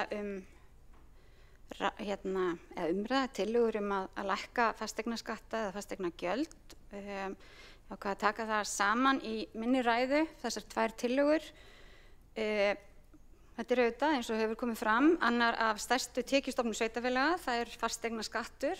Hann er lagður á fasteignir, þannig að sveitarfélög geti tryggt ákveðna þjónustu og það gerum við og vissulega Reykjavíkurborg hefur stækkað undanfarið og skattstofninn hefur aukist en þetta er samt hluti af því þessi tekjustofn, hann fer í það að reka leik og grunn og frístundastarfsemi, velferðarþjónustu, umhverfisvernd, samgöngur, ýmislegt annað og fjárhagsáætlun Reykjavíkurborgar gerir ráð fyrir öflugri þjónustu. Þar sem við erum að vinna núna. Við erum alltaf hér að setja okkur sterkari og skarpari markmið sem ég kann vel að meta. Við ætlum að viðhalda og lagfæra fyrir milljarða í skólabyggingum. Við erum að byggja upp íþróttamannvirki alla borg. Við erum í stórfelldum uppbyggingum í samgöngum. Við höfum lagst áherslu á það að byggja upp félagslegt húsnæði. Þjónustuþörfin er bara víða í borginni og það er bara því miður ekki þannig að það liggi einhverju 2 milljarðar ónotaðir einhvers staðar sem að bíða eftir því að við komum við þeim í vinnu. Og þetta vita auðvitað borgarfulltrúar og ekki síst þau sem að leggja fram þessar tillögur og það er ekki langt síðan að sá sem hér stendur, borgarstjóri Reykjavíkur var framsóknarmaður og ég veit í hjarta mínu og þessi tillaga hefði ekki komið fram ef að það væri vegna þess að hér vitum við að það að lækka álagningarhlutfallið fasteignagjaldana eins og er lagt til, það er ekki góð ákvörðun. Það er bara ekki góð ákvörðun. Og við getum auðvitað skipt stóla og skipt skoðanir en ég skipti ekki skoðun á því að við sem erum það heppin að eiga húsnæði, við erum kannski ekki akkurat fólkið sem að þarf mest að hlífa í þessu samfélagi. Við viljum hækka húsnæðisbætur til þeirra sem að leigja, við viljum fjölga tækifærum fyrir fólk til þess að eignast heimili. Við viljum tryggja stuðningu í börn og eldra fólk. Og ég held að mörgum sé meiri morgun í þessu samfélagi heldur akkurat okkur sem eigum húsnæði. Ef við horfum á það að Reykjavíkurborg hefur ekki breytt álagningarhlutföllum bara svo lengst menn muna. Við erum með eitt lægsta álagningarhlutfall á íbúðarhúsnæði í álagningu prósentinu okkar í fasteignagjöldunum. Hins vegar lækkuðum á atvinnuhúsnæði, fyrir því voru nokkuð góð rök árið 2020, en að öðru leyti hefur þetta verið óbreytt lengi. Og vissulega hefur fasteignamatið hækkað, verðlagið hefur hækkað, en fasteignamat, það að virði fasteigna hækki, þýðir ekki að Reykjavíkurborg hafi hækkað skatta. Ekki frekar en ríkisstjórn Sjálfstæðisflokks og Framsóknar og Vinstri grænna voru að hækka okkur skatta þegar launin okkar hækkuðu. Eða þegar matvaran okkar hækkuðu upp úr öllu valdi, þá var ekki verið að lækka virðisaukaskattsprósentuna. Þannig að þetta er ekki skattahækkun og við myndum ekki halda því fram af því það væri ómálefnalegt. En vissulega það koma hærri upphæðir í kassan ef að fjármagn í veltu eykst og líka ef að virði fasteigna hækkar. Og það er bara eðli málsins, þetta er auðvitað hlutfall. En hlutfallinu höfum við ekki breytt og við höfum ekki neina hyggju að hækka skatta á þennan hóp eða aðra hópa hér í borginni. Við þökkum auðvitað trausti til okkar að við séum að fara að halda gríðarlega vel á fjármálastjórninni og það er auðvitað rétt að þegar við fórum í gegnum COVID þá bárum við þá gæfu að borgarstjórn sameinaðist það að við myndum vaxa út úr COVID-vandanum, að við myndum skuldsetja okkur tímabundið og fara í gegnum ölduna með borgarbúum því það er okkar hlutverk hér. Þannig að við settum okkur markmið og náðum því. Þannig að við erum í rauninni í staðinn fyrir að draga saman þá ákveðum við að vernda velferðina, auka fjárfestingarnar til þess að draga úr þessu efnahagsáfalli fyrir borgarbúa sem að COVID í rauninni kallaði á. Þannig að græna planið okkar og okkur tókst að vaxa út úr vandanum og við vitum auðvitað að borgarsjóður A-hlutinn, hann skilaði 5 milljarða afgangi í fyrra og þetta var stór viðsnúningur og það er því bara að fagna og B-hlutinn, þá er viðsnúningurinn ennþá meira. Við vitum að skuldahlutfall Reykjavíkurborgar er það næst lægsta á höfuðborgarsvæðinu og það er auðvitað frábær árangur. Það er bara frábært og við getum verið stolt af því. En það þýðir ekki að við getum fara að slá slöku við og dreif út peningum. Og ég held að það sé mikilvægt fyrir okkur öll sem erum hér í borgarstjórn að bara átta okkur á því að það eru mörg verkefni sem okkur langar að ráðast í, það eru margt sem okkur langar að gera, en þó að það hafi verið afgangur í fyrra, þá þýðir það ekki endilega að það sé bara, nú séum við bara á beinu brautinni og þurfum ekkert að hafa fyrir þessu. Þannig að kæru borgarfulltrúar og forseti, fyrir þessu, mér finnst þessum árangri stefnt í hættu með þessari tillögu. Mér finnst tillagan sem hér liggur fyrir, það er lagt til að hún kosti tæpa 2 milljarða samkvæmt tillöguhöfundum. Þetta væri högg fyrir Reykvíkinga. Þetta myndi því að minni þjónustu og minni fjárfestingar, minna viðhald. Við þurftum að ákveða hvar við ætlum að taka þetta. 2 milljarðar eru miklu peningar og við getum sett þetta í samhengi. Þetta er svipað eins og allir NPA-samninga borgarinnar. Þetta er eins og 1/3 allir frístundastarfi borgarinnar. Þetta er meira en öll bókasöfnin kosta á ári. 2 milljarðar. Þannig að ég held að rétti tíminn núna sé ekki að standa akkurat með okkur íbúðaeigendum, ég held að rétti tími núna sé að standa með þjónustu borgarinnar, efla þjónustu borgarinnar, lægja þær öldur sem við öll finnum fyrir og tölum stundum saman að við þurfum að stuðla meiri samskiptum og samheldni og samstöðu í samfélaginu. Við ætlum ekki að breyta neinum skattprósentum, ekki bíla að minnsta kosti, en það væri auðvitað gaman ef við gætum lækkað útsvar og það myndi þá koma jafnt til allra en ekki bara til okkar sem erum svo heppin að eiga húsnæði. Og mörg okkar eigum húsnæði bara af því við keyptum á réttum tíma. Það er mjög ósanngjarnt. Þannig að mér finnst svona ég jafnvel sem fulltrúi húseiganda hér, mörguleyti ætti jafnvel að skila meiri til samfélagsins þannig að unga fólki sem ekki gat keypt á sama tíma og ég og á erfitt með að komast inn á húsnæðismarkað. Því erum við líka að reyna að mæta með íbúðunum og samningunum í Jólastalnum, þannig við séum að auðvelda fólki að kaupa fyrstu eign, auðvelda fólki að leigja og auðvelda fólki að eiga heimili. Þannig að ef við tökum þetta saman, og ég minni á það, ef við tökum fasteignagjöldin og lóðarleiguna saman, þá Reykjavík með einlægstu gjöldin á íbúðarhúsnæði og það verður áfram hagstæðast fyrir barnafjölskyldur að búa í Reykjavík og það skiptir okkur máli og það er pólitík og það er alveg eðlilegt að við séum ósammála það. Ef það lítur til atvinnuhúsnæðis þá er Reykjavík með hagstæðari gjöld en Seltjarnarnes, svipuðumst á Hafnarfjörður og Mosfellsbær og ég hef svona ekki kannski neina sérstaka tilfinningu fyrir því að það sé mikilvægt að við séum lægri en þau. Ef það er vilji til þess að lækka skatta, þá þarf að gera það í tengsli við ákveðnar hagræðingaraðgerðir og það fannst mér mikilvægt að þeir sem að leggja fram slíka tillögu leggi fram hagræðingaraðgerðirnar á móti. Þannig þeir segja okkur hreint og klárt hvar ætla þeir að skera niður. Er það íþróttamannvirkin? Er það grunnskólarnir? Er það þjónusta við fatlaða? Er það þjónusta við aldraða? Er það viðhaldið? Segja okkur bara hvað það er. Af því annars er ódýrt og í rauninni mér finnst ekki faglegt að koma fram með tillögu að útgjaldum, í rauninni þarna lækkum tekjurnar okkar án þess að koma með neina tillögur að því hvernig við myndum mæta því í bókunum á móti. Þannig að ég vil áfram byggja upp í borginni. Ég get vitnað í Morgunblaðið í morgun sem sýndi það, það er nú ekki oft sem að ég kannski er að vitna í það, en þeir sýndu það að fasteignaskattar eru næst lægstir í Reykjavík og öllum sveitarfélögum á höfuðborgarsvæðinu og ég held við getum bara vel við unnað og ég legg til að við fellum þessa tillögu og bara höldum áfram öflugri uppbyggingu borginni fyrir okkur öll og að allir geti fundið sér stað og heimili í þessari dásamlegu, yndislegu borg sem við erum svo heppin að fá að búa í. Þá hefur borgarstjóri Heiða Björk Hilmisdóttir lokið máli sínu og 3 borgarfulltrúar óskað eftir því að veita andsvar. Og fyrst til að veita andsvar er borgarfulltrú Magnea Gná Jóhannsdóttir. Já, forseti, ég þakka borgarfulltrúnum fyrir sína ræðu. Mér langaði samt að leiðrétta það að það er ekki allir sem eiga húsnæði vegna þess að keyptu á réttum tíma. Það er líka fólk sem er nýbúið að kaupa húsnæði, ungt fólk sem er að borga há lán vegna hárra vaxta og það er há verðbólga og þessi skattar koma ofan á þá er þung byrði fyrir ungt fólk og tekjulága hópar sem eiga líka fasteignir. Við vitum að hluta þeirra sem eiga fasteignir á Íslandi er mjög hátt. Þannig að við erum ekki að tala bara fólk sem er mikið eignafólk en með miklu tekjur, það er alls konar fólk sem á fasteignir. Svo langar mér líka að rétta það að þetta er ekki tillaga lækkun skatta, heldur erum við að tala það að álagningarhlutfalli haldist. Nei, hann lækki þannig að tekjurnar haldist og þannig að tekjur borgarna lækki ekki.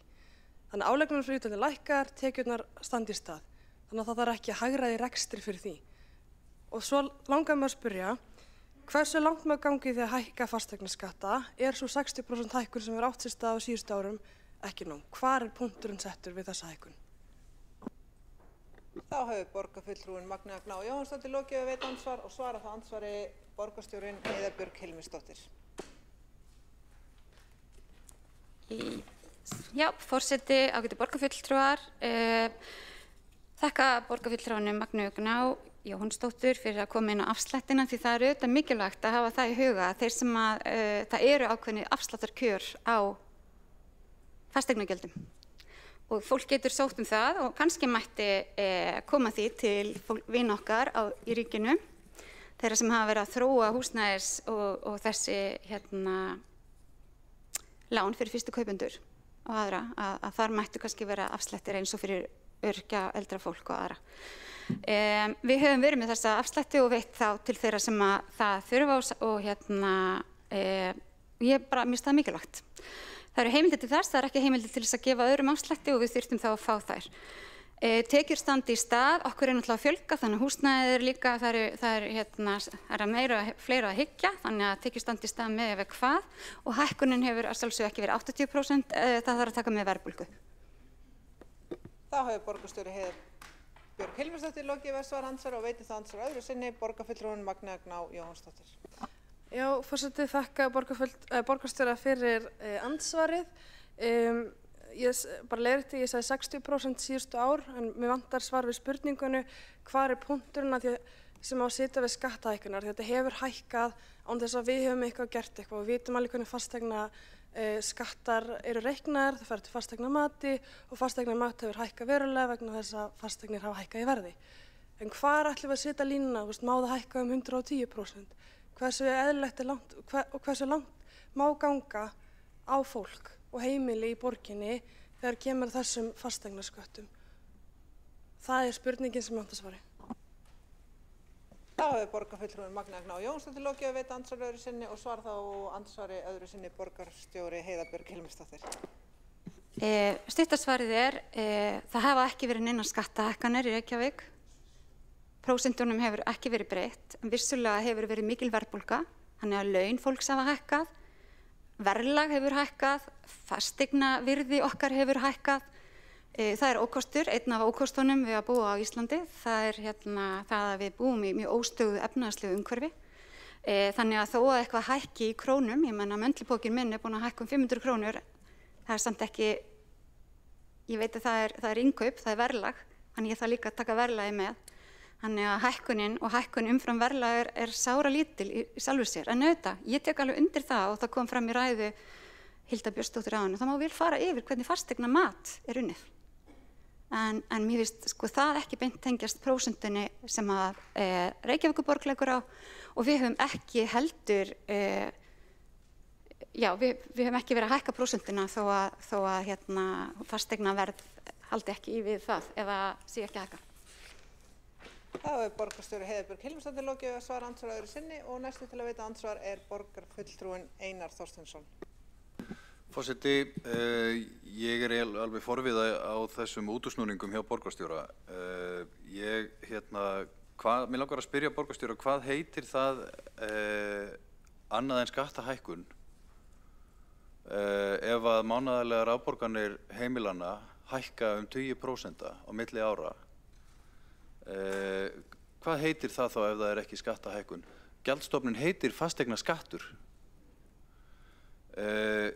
Borgarstjórinn nefnir það að það sé og viðurkennir að það er náðst góður viðsnúningur í rekstri borgarinnar en segir síðan í ræðu sinni að það þýðir ekkert að dreifa úr peningum núna. Ég spyr, þetta eru fjármunir sem heimilin og fyrirtækin eiga og það er ekki borgarstjóra að dreifa þeim. Og mér sýnist vera bara grundvallar misskilningur hjá borgarstjóra varðandi þessa tillögu og þá meiri hlutanum, öllum, að við erum ekki að hækka fasteignaskatta milli ára. Það er alveg rétt, það er pósitív ákvörðun, en við erum með þessari tillögu að leggja til að taka ekki hærri tekjur. Þá hefur borgarfulltrúin Einar Þorsteinsson lokið að veita andsvar og svara þá andsvari borgarstjóri Heiðbjörg Hilmarsdóttir. Já, forseti, ágætu borgarfulltrúar. Ef við tökum síðustu 4 ár og fasteignahækkanir og verðbólgu þá er raunhækkunin einhvers staðar í kringum 5%. Hvað ætli húsnæði hafi aukist mikið? Hvað ætli íbúðum hafi fjölgað? Við verðum líka að horfa á þetta í samhengi og það er enginn að segja það. Það er enginn hér og ég myndi aldrei halda því fram og mér finnst það ómálefnalegt að segja að ríkisstjórn Sjálfstæðisflokksins og Framsóknar sem satt hér síðustu 4 ár hafi hækkað skattana mína. Samt þegar ég horfa á launaseðil minn þá fer umtalsvert hærri upphæð á hverju mánuði til ríkisins. Það er vegna þess að launin hafa hækkað. Það er ómálefnalegt að kalla það skattahækkun. Það kostar allt meira þegar verðbólgan er há. Og við erum búin að ganga í gegnum núna mjög mikið verðbólgu skot og erfiða aðstæður. Við erum sem betur þegar núna komið ríkisstjórn sem er að taka á málunum. Þá hefur borgarstjóri Heiðbjörg Hilmisdóttir lokið við að svara andsvari og veitir þá andsvar öðru sinni borgarfulltrúinn Einar Þorsteinsson. Forseti, ég held að borgarbúar átta sig alveg á því hvernig verðlag hefur hækkað. En fólk ekki fífl. Það átta sig á því að það hægt að hreyfa álagningarhlutfallið eins og önnur sveitarfélög hafa gert og núna þegar við erum komin fyrir vind með rekstur borgarinnar ef rétt á haldið á næstu árum, þá svigrúm til þess að lækka álagningarhlutfallið og mæta fyrirtækjum og heimilum. Og mér sýnist þessi viðbrögð meirihlutans hér afhjúpa það að hann treysti sér engan veginn til þess að ná saman aðgerðir til þess að halda áfram að hagræða í rekstri, sína ábyrgð, heldur ætlar hann að nota það sem eftir þessu kjörtímabili og eyða fjármunum borgarbúa í sín eigin verkefni. Eitthvað til þess að gangi augun á kjósendum fyrir næstu kosningar og það ábyrgðarlaust. Það eðlilegt að mæta heimilunum eins og borgarfulltrúi Magna Agna og Jóhannsdóttir nefndi hér áðan. Það líka lágtekjuheimili sem að borga þessa háu fasteignaskatta. Þá hefur borgarfulltrúinn Einar Þorsteinsson lokið við að veita andsvar öðru sinni og svara þá andsvar öðru sinni borgarstjóri Heiða Björg Hilmisdóttir. Já, kæri forseti, ágæti borgarfulltrúar, margur heldur mig sig eins og sagt gangi augun á kjósendum í aðdraganda kosninga. Já, ég held að fólk sé að reyna að gera það hér og það ekki meirihlutinn. Ætla meirihlutinn að ráðstafa peningum í það sem við viljum? Já, borgarstjórn ákveður. Við erum lýðræðislega kosið stjórnvald og við ákveðum hvað það sem við ætlum að fara í. En það ekki þannig. Það ekki þannig að það liggi fullt af fé hérna sem við þurfum að bara fara að setja í einhverju verkefni og ekki heldur að lækka skatta. Ekki frekar en ríkissjóður gerði og ekki frekar en ríkissjóður hefur verið að gera. Þó að tekjurnar okkar allra hafi hækkað gríðarlega. Þá var enginn sem talaði um það ætti að lækka tekjuskattin á móti. Alls ekki. Við höfum verið að kalla eftir auknum fjármagni til sveitarfélagana, til Reykjavíkurborgar, til að geta staðið með fátæku fólki, til að geta veitt fötluðum þjónustu, til þess að geta mætt heimilislausum og það ætlum við að gera. Og það ekki eitthvað gæluverkefni okkar. Það bara lögbundið verkefni sem við ætlum að sinna og við ætlum að gera betur en Kópavogur. Þá borgarstjóri Heiða Björg Hilmisdóttir lokið við að svara andsvar öðru sinni og næst til að veita andsvar borgarfulltrúinn Hildur Björnsdóttir. Forseti, ágæta borgarstjórn, það var eitt og annað sem sætti furðu í ræðu borgarstjóra en á knöppum tíma þá getur maður svarað fáu. Ég ætla kannski aðalega að ávarpa umræðu að hækkun fasteignaskatta hér hafa fasteignaskattar ekki hækkað. Því að raunveruleikinn raunverulega sá að krónutala fasteignaskatta hefur vissulega hækkað og hér bar borgarstjóri saman krónutöluhækkanir á útsvari og krónutöluhækkanir á fasteignaskattum. Og hérna erum við annars vegar að tala um tekjuskatt og hins vegar eignaskatt. Annars vegar krónutölu sem hækkar vegna þess að krónutala ráðstöfunarfjár hækkar og hins vegar krónutölu sem hækkar vegna þess að ónákvæmt fasteignamat tekur hækkunum. Algjörlega óháð því hvort að fólk hafi eitthvað ráðstöfunarfé til að greiða aukna skatta og algjörlega óháð því hvort að þjónustan sem hún gerir ekki muni aukast við fasteignaeigendur með hækkun skatta. En það vakti athygli mína að borgarstjóra virtist hugnast vel eða betur að lækka útsvar og hér kveðum við nýjan tón og ég velti fyrir mér hvort að borgarstjóri boði hér útsvarslækkanir í framtíðinni. Þá hefur borgarfulltrúinn Hildur Björnsdóttir lokið við að veita andsvar og svara þá andsvari borgarstjóri Heiða Björg Hilmisdóttir. Já, forseti, ágæti borgarfulltrúar, krónutöluhækkun, annars vegar á ráðstöfunartekjum. Ég ekki með nein gögn ráðstöfunartekjur. Ég veit að ráðstöfunartekjur heimilanna lækkuðu mjög mikið undanfarið og í rauninni má segja þá að tekjuskatturinn hefur verið ennþá hærri skattaaukning í boði Sjálfstæðisflokksins sem hefur nú lengst af farið með fjármálaráðuneytið og hefur þá hækkað skatta verulega á almenning og ef að það orðræðin sem við viljum fara í þá getum við alveg farið í hana. Mér finnst það bara ekki gagnlegt. Mér finnst það bara ekki sanngjarnt. Mér finnst það bara skrítið. Við búum hérna við óstöðugt verðlag, launin okkar hafa hækkað en ráðstöfunartekjur heimilanna þar voru ekkert að hækka í langan tíma. Í kringum COVID þá bara fólk átti mjög erfitt með að ná endum saman. Og ég meina, það engum að kenna, það ekki þannig að við lækkuðu ekki virðisaukaskatt þá þannig að fólk geti keypt sér matvæli eða útsvarsprósentu og þetta eru tölur, ekki kannski sambærilegar tölur, en þetta eru samt tölur sem yfir eignir eða tekjur sem fólk fær. Þá borgarstjóri Heiðbjörg Hilmarsdóttir lokið við að svara andsvari og veitir þá andsvari öðru sinni borgarfulltrúinn Hildur Björnsdóttir. Mér finnst reyndar ekkert ómálefnalegt að ræða nokkurn hlut hér í borgarstjórnarsalnum, en mér fannst borgarstjóri hreinlega misskilja hugleiðinguna sem að hér var uppi. Ég var að bregðast við umræðu hennar að það væri ekki hægt að segja að fasteignaskattar hefðu hækkað ekkert frekar en að útsvar hefði hækkað. Vegna þess að þegar fólk horfði á launaseðlana sína og laun hækkuðu og þá sjáðu þau að krónutölu útsvars hækki líka. Þar erum við að tala um tekjuskatta. Þar fólk að fá auknar tekjur inn á sína launareikninga og þar með hækkar útsvarið sem hlutfall af þeim tekjum. Hins vegar eru fasteignaskattar eignaskattar og þegar að fasteignamatið þitt hækkar, algjörlega óháð því hvort að markaðsvirðið þinnar eignar sé að aukast, algjörlega óháð því. Það eru mörg dæmi þess að fólk kaupi fasteign undir fasteignamati vegna þess að markaðsvirði eignarinnar er í fullkomnu ósamræmi við fasteignamatið, að þá þarf þú að greiða samt sem áður hærri skatta algjörlega óháð því hvort þú hafir eitthvað ráðstöfunarfé milli handanna. Ég geti nefnt til að mynda eldra fólk sem er hætt að vinna, sem býr í sínum húsum og hefur ekki ráðstöfunartekjur milli handana til að bregðast við hærri sköttum. Fasteignaskattar hafa hækkað, þeir munu hækka í 4. skipti á þessu kjörtímabili á næsta ári ef ekkert verður að gert. Þá borgarfulltrúinn Hildur Björnsdóttir lokið við að veita andsvar öðru sinni og svara þá andsvar öðru sinni borgarstjóri Heiðbjörg Hilmarsdóttir. Já, kæri forseti, borgarfulltrúar, fasteignaskattar munu ekki hækka.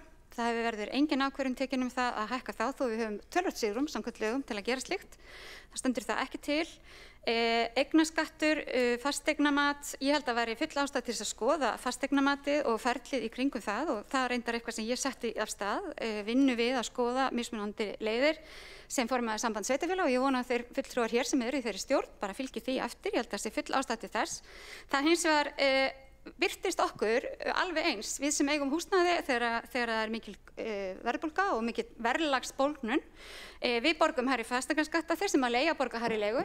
Þeir vita heldur ekkert, þeir fá ekkert hærri tekjur, þeir eru ekkert endilega í betri aðstöðu til þess að borga hana. Þetta birtist okkur bara og þetta er samt sambarilegt og mér finnst bara borgarfulltrúinn vonandi ekki viljandi en allavega miskila það sem ég er að segja.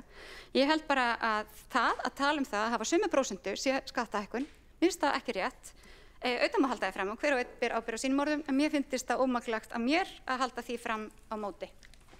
Þá borgarstjóri Heiðbjörg Hilmarsdóttir lokið við að svara andsvar öðru sinni og telst á andsvörundum þessar ræður lokið og næst á mælendaskrá borgarfulltrúin Sara Björg Sigurðardóttir.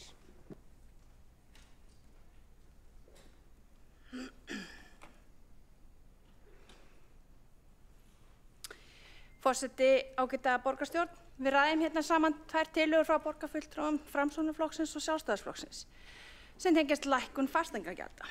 Áhugavert er að sjá í tillögu Framsóknarflokksins að tala um gjöld en í tillögu Sjálfstæðisflokksins er talað um skatt.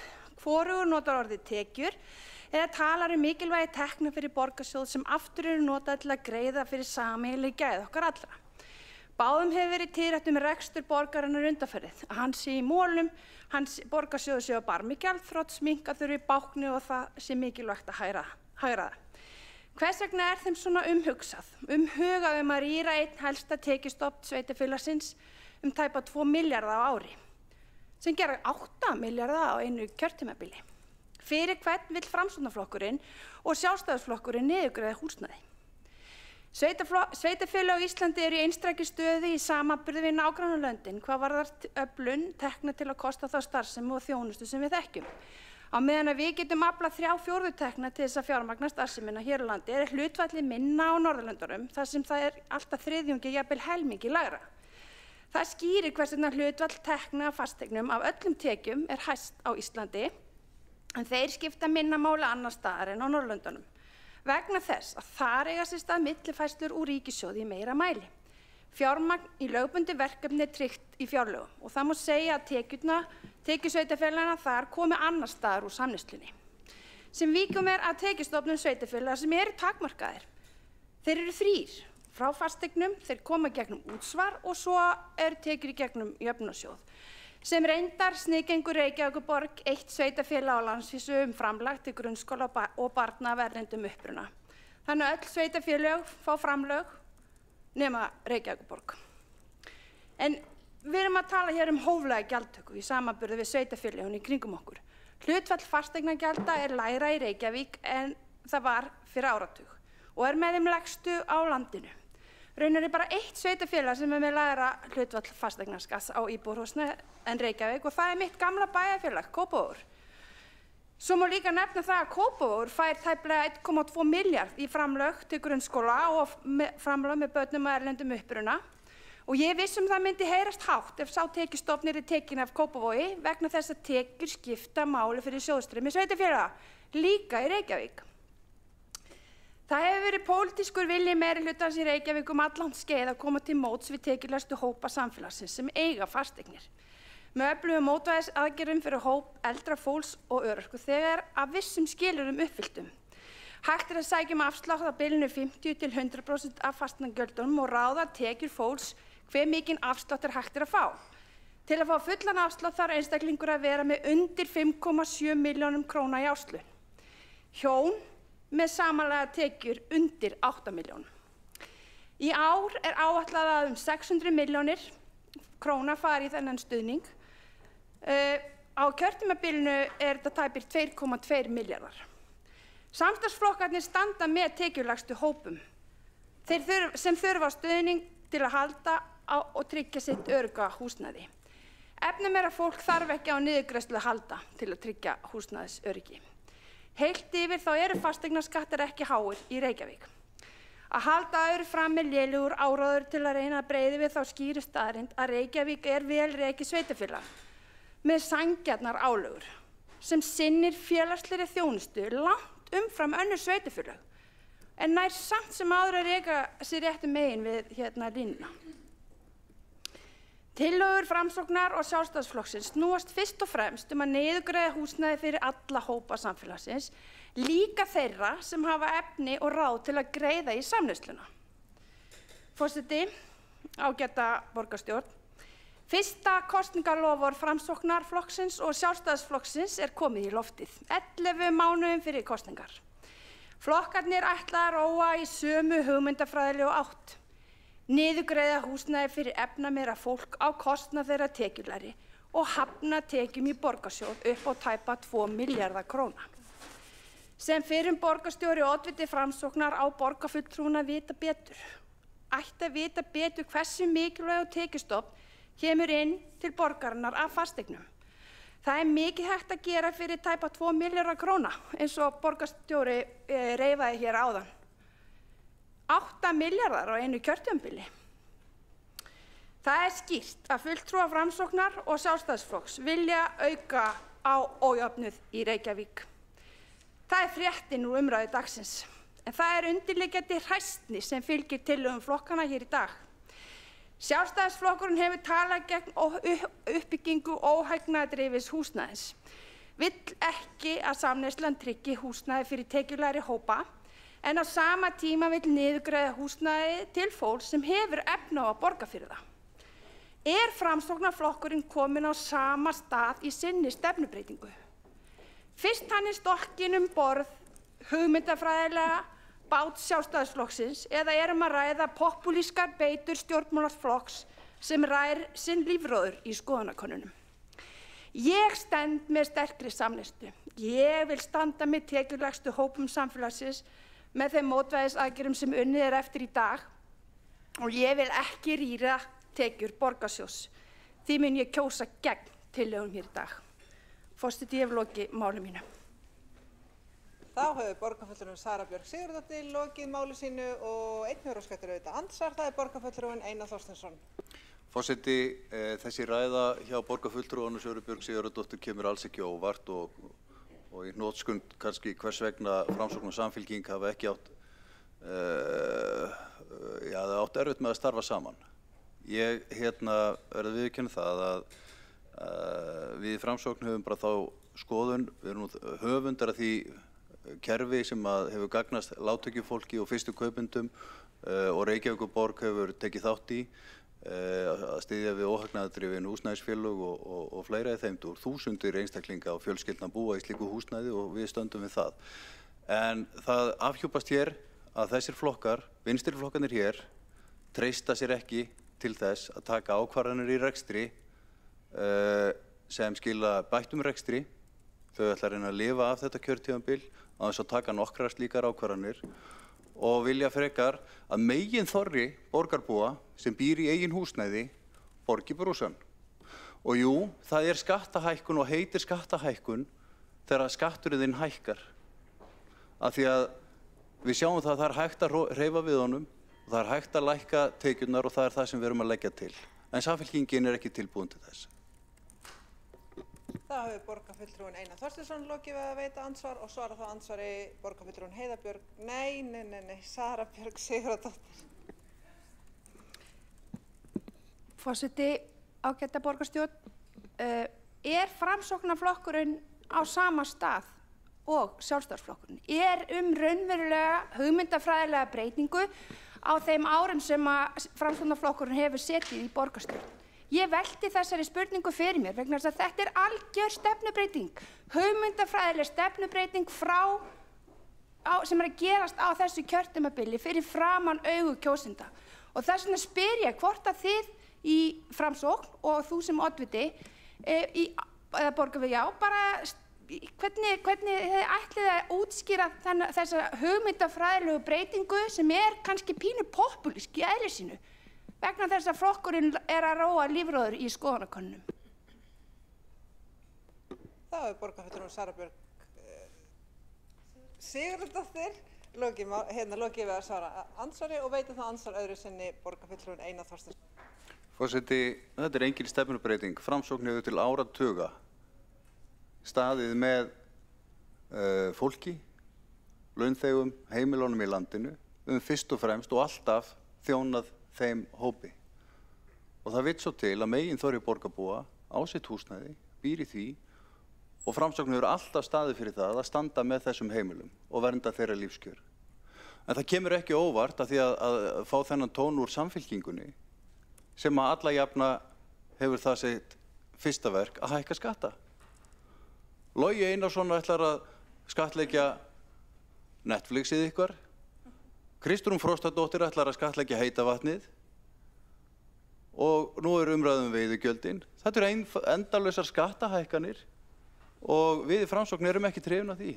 Þannig að þessi umræða hér, hún er bara að útskýra þessar pólitísku línur og rifja þær upp og það liggja þá bara fyrir. Það hefur borgarfulltrúinn Einar Þorsteinsson lokið við að veita ansvar öðru sinni og svarar þá ansvari borgarfulltrúinn Sara Björg Sigurðardóttir. Samfylkingin stendur með tekjulægstu hópum samfélagsins og þessi tillaga borgarfulltrúans, afsakið forseti, ég gleymdi að ávarpa forseta, þessi tillaga borgarfulltrúanna beggja flokka í dag eykur ójöfnuð í Reykjavík. Eykur ójöfnuð í Reykjavík og fjármagnið er dregið úr hverja vasa, okkar allra. Mér finnst bara málflutningur Framsóknarflokksins hér í dag bara ótrúverðugur. Það er ótrúverðugt að skipta borð, hoppa borði úr einum bát yfir á annan.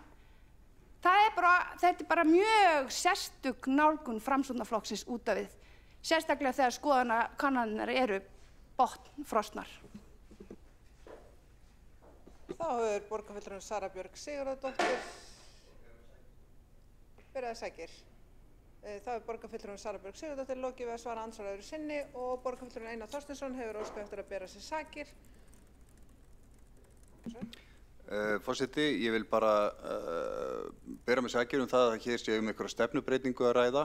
Ég vil minna á það að í síðasta meirihlutasáttmála þar sem Samfylking og Framsókn störfuðu saman, þá var Samfylkingin með það kosningaloforð til kjósenda og að lækka álagningarhlutfall fasteignaskatta á atvinnuhúsnæði og það er eini flokkurinn sem er að skipta hér skoðun, það er Samfylkingin.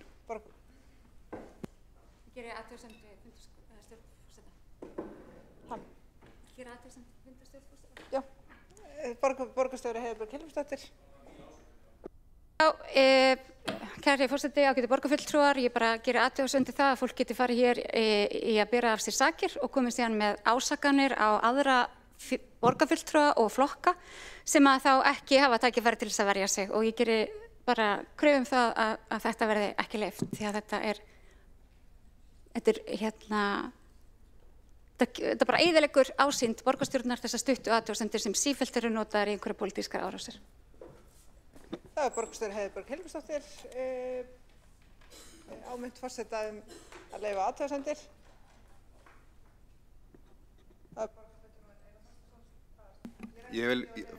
Forseti, ég vil bara benda á það að í alla jafna í seinna andsvari ekki beint ásökun á þann sem með andsvarið.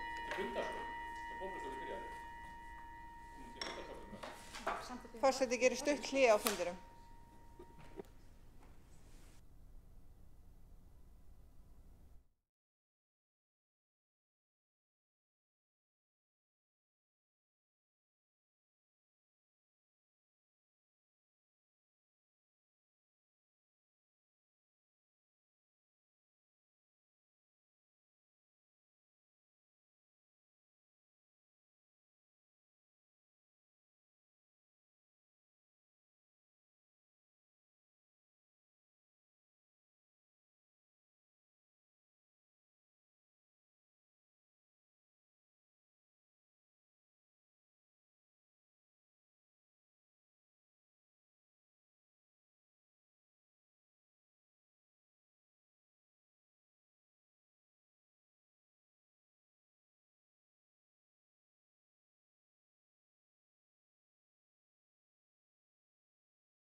Mælendaskrá er borgarfulltrúi Magnea Gná Jóhannsdóttir.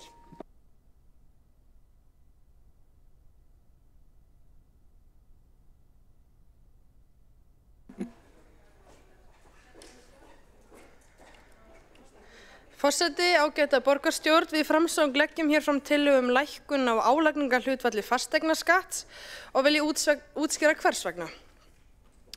Ástæða tillögunnar er nýtt fasteignamat sem gerir ráð fyrir alltaf 10% hækkun á íbúðarhúsnæði að meðaltali. Þetta er ekki fyrsta slíka hækkunin. Á undanförnum árum hefur við séð mati hækka ár eftir ár, sem hefur í för með sér sífellt meiri skattbyrði á heimili og fyrirtæki í borginni.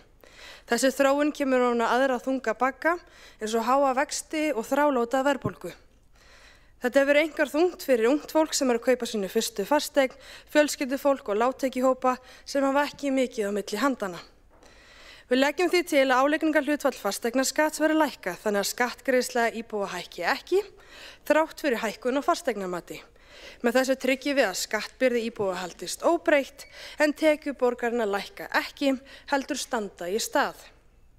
Enda hafa þær hækkað verulega síðustu ár og óforsvaranlegt er að sækja endalaust í vasa borgarbúa með þessum hætti. Eins og við þekkjum eru fasteignaskattar tengdir við fasteignamat sem eru hækkað verulega, meðal annars vegna þess að hér er skortur á eignum. Það er einfaldlega ósanngjarnt að skattar hækki sjálfkrafa á hverju ári, eingöngu vegna hækkunar á fasteignamati. Og meðan stendur þjónusta við íbúa í stað, hún að minnstu kosti hefur ekki aukist í samræmi við hækkun fasteignagjaldana. Það er því eðlilegt að skoða álagningarhlutfalli í samhengi þeirra gífurlegu hækkunar sem hafa átt sér stað síðustu ár, en það er 60% samtal sem að fasteignamati hefur hækkað. Dæmi er að eignir hafa selst vel yfir fasteignamati fyrir ári síðan og áætlað fasteignamat fyrir 2026 er komið yfir kaupverðið. Svo mikil hefur hækkunin verið sem þýðir aukna skattbyrði á íbúa og ófyrirsjáanleika í útgjöldum íbúa. Það er de facto skatthækkun þegar afborganir hækka þó álagningarhlutfallið standi í stað, þrátt fyrir að borgarstjóri haldi öðru fram. Það er heldur ekki hægt að bera saman tekjuskattshlutfall sem hækkar með við tekjur og er tekjutengdur.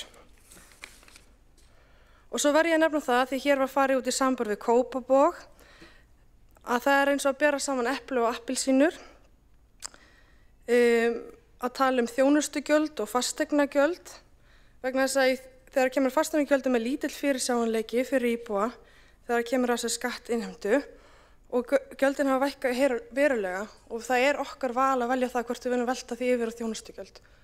Og við þurfum ekki að gera það þó Kópavogur er að gera það, þannig að þetta á bara ekki við slíku samanburður. Og tillagan vinnur heldur ekki gegn tekjulágum hópum, að þegar líka tekjulágir hópar sem eiga fasteignir. Það er alls konar fólk sem hafa fasteignir og vitum það að eignarhlutfall Íslendinga í fasteignum er mjög hátt. Og svo langar mér bara að leiðrétta þann misskilning að hér hefur haldið fram að Framsóknarflokkurinn sé á móti því að móti félagslegum íbúðum að við byggjum fyrir lágtekjuhópa. Það er bara ekki rétt. Við höfum alltaf staðið með þessum hópum, en það þýðir ekki það að við getum ekki líka staðið með hinum hópum sem hafa fengið miklar fasteignagjalda og eiga fasteignir. Það þarf nefnilega ekki að vera þannig svart og hvítt. Reykjavík á að taka fordæmi þeirra sveitarfélaga sem hafa brugðist við hækkunum á fasteignamati með því að lækka álagningarhlutfall og þannig haldið aftan á hækkunum fasteignaskatts. Með markvissi hagræðingu í rekstri borgarna höfum við aukið svigrúm til að gera slíkt hið sama og það er kominn tíminn til.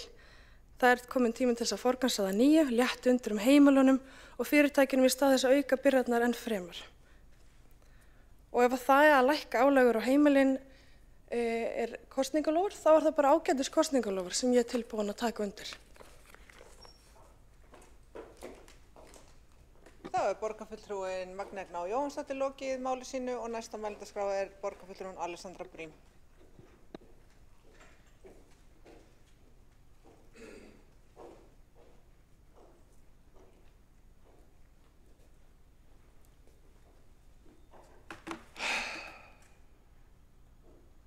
Forseti, borgarstjórn og góðir gestir. Ég skil þessa tillögu svo sem ágætlega.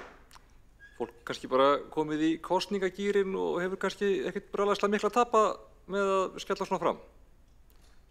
Ég ætla reyndar að byrja á því að hafna þeirri skýringu að það sé skattahækkun að lækka ekki fasteignagjalda hlutfallið þó svo að verðhækkun á húsnæði valdi því að krónutalan hækki. Við höldum okkur við sama hlutfall og þó að það leiði til hærri krónutölu þá er það ekki skattahækkun neitt frekar en að það er skattahækkun að halda tekjuskattshlutfalli óbreyttu þegar laun hækka. Talan hækkar en það er ekki skattahækkun. Í almennu tali myndi enginn kalla það skattahækkun og ég bara frábið mér að fólk sé að snúa svona út úr bara hvernig orð eru notuð í samtali. Hvernig getum við átt samtal ef við notum ekki orðin með sama skilningi. Ég bara frábið mér þetta, að hljóta allir að sjá að það tiltekna dæmi er bull. Ég ætla ekki að rífast það heldur hvort að fasteignagjöld séu endilega frábær leið til fjármögnunar sveitarfélaga. Ég var alveg til í að endurskoða tekjustofna sveitarfélaga, skoða það hvort að við ættum kannski frekar að fá hluti í fjármagnstekjuskatti eða virðisaukaskatti eða einhverju öðru, kannski væri það betra. En við ákveðum það ekki hér, við ákveðum það ekki ein og staðreyndin er á endanum er þetta einn af okkar megin tekjustofnum. Staðreyndin er að ef við lækkum þann tekjustofn þá höfum við minni peninga til að gera það sem við þurfum að gera. Til að reka þjónustu, til að ráðast í framkvæmdir, til að sinna viðhaldi. Og það er staðreynd að það hefur tekist að ná jafnvægi í rekstri borgarinnar. Oddviti Framsóknar, Einar Þorsteinsson, veit það manna best hversu erfitt það var. Hann veit hvað við tókum mikið af erfiðum ákvörðunum saman mun lægri upphæðir en 1800 milljónir. Ég man eftir erfiðum fundum þar sem tekist var á það hvort að svigrúm væri fyrir góðri aðgerð sem kostaði 5 milljónir, annari sem kostaði 2 milljónir. Þá var hann mjög skýr og harður á því að það væri ekki hægt. Við þurftum að passa upp á að ná línunni. Ég á endanum virti það á sínum tíma og ég er í grunninn sammála því að við þurfum að halda okkur réttu megin línunar og við þurfum að færa fórnir til þess. En þessi aðgerð yrði allt of stór. Tekjur okkar eru vissulega að hækka, en útgjöldin eru líka að hækka. Við erum að greiða hærri verð til birgja, við erum að fá hærri verð í útboðum, laun er að hækka, kjarasamningar hækka, það eru magnaukningar á velferðarsviði og skólafrístundasviði og í þessu felst ekki að ég treysti mér ekki til að skera meira niður eitthvað svoleiðis. Ég vil ekki skera meira niður ef ég þarf þess ekki. Ég vil veita góða þjónustu. Ef að við nauðsynlega þyrftum vegna utanaðkomandi tekjufalls til dæmis og treysti mér til þess að við gætum fundið út úr því, það er sársökafullt en það væri hægt. Málið er að það myndi kosta okkur þjónustu við borgarbúa sem ég vil ekki hætta að veita nema ég sé algjörlega til neitt til þess. Nú eða við þurftum að hækka álagningar í hinn og þessu og væri þá í rauninni bara að færa greiðslubyrðina frá borgarbúum svona almennt og þá aðalega fasteignaeigendum yfir á notendur þjónustu sem eru yfirleitt yngra fólk og barnafólk. Þannig að, já, ég bara get ekki séð fyrir mér að þetta sé góð aðgerð. Ég vil veita góða þjónustu, ég vil hafa metnað til að fara í aðgerðir til að bæta líf íbúa, til að styðja við samgöngur, atvinnulíf, menningu, menntun, það sem við erum að gera. Við ætlum að reyna okkar besta til að vera réttu megin við línuna. Ég ætla ekki að samþykkja að við lækkum að fyrra bragði ráðstöfunartekjur borgarinnar með þessum hætti meðan við erum ennþá á leið út úr COVID-aðstæðunum, ennþá að vinna í planinu okkar, ennþá að greiða af lánum, ennþá að vinna niður innviðaskuld, ennþá ekki komið með tryggari tekjustofna eða traust fyrir því að við fáum að fullu fjármögnuð verkefni sem okkur eru falin af ríkinu.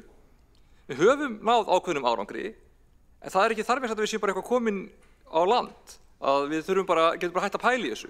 Við erum hvergi nær komin á þann stað að við getum bara farið að sleppa því að nýta okkar tekjustofna sem við höfum núna, að minnstakosti ekki upp að þessu marki. Ef við samþykkjum þessa tillögu þá þurfum við annaðhvort að fara í skuld eða fara í uppsagnir á fólki sem við þörfnumst. Við þurfum að draga úr þjónustu sem þörf er á. Ég get ekki samþykkt það. Ég get alveg skilið að Framsókn og Sjálfstæðisflokkur vilji tala um þetta. Þetta er í rauninni klassískt kosningaloforð. En þetta væri einfaldlega röng ákvörðun. Ég held að borgarbúar skilji það. Ég held að borgarbúar vilji frekar áfram frá góða þjónustu, vilji frekar að við höldum plani en á fjárhagslegu markmiðum borgarinnar. Og ég held að þið sjáu að þetta er ekki ábyrg tillaga. Og svei mér þá, ég held að Einar Þorsteinsson borgarfulltrúi, viti betur. Ég veit að Fyrrum borgarstjóri sat með mér í herbergi að reyna að finna út úr fjárhagsáætlun árið 2022. Ég fór hérna línu vilt á mjög spaugilegan máta og ég kann að meta það. En við sátum saman í þessu herbergi og tókum ótrúlega erfiðar ákvarðanir saman sem við engdumst yfir, eða ég engdist yfir, ég taldi að hann væri með mér í því. Hann veit að þetta er ekki svona auðvelt.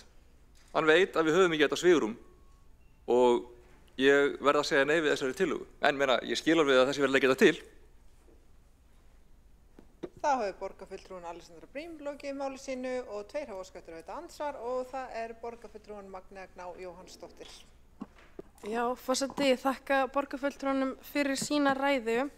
Mér langaði að spyrja út í orð borgarfulltrúans með leyfi forseta. Ég vil ekki skera mikið niður ef ég þarf þess ekki. Finnst borgarfulltrúum eðlilegt að hækka fasteignaskatta endalaust og hvar er þá endapunkturinn ef það á ekki að gera það endalaust?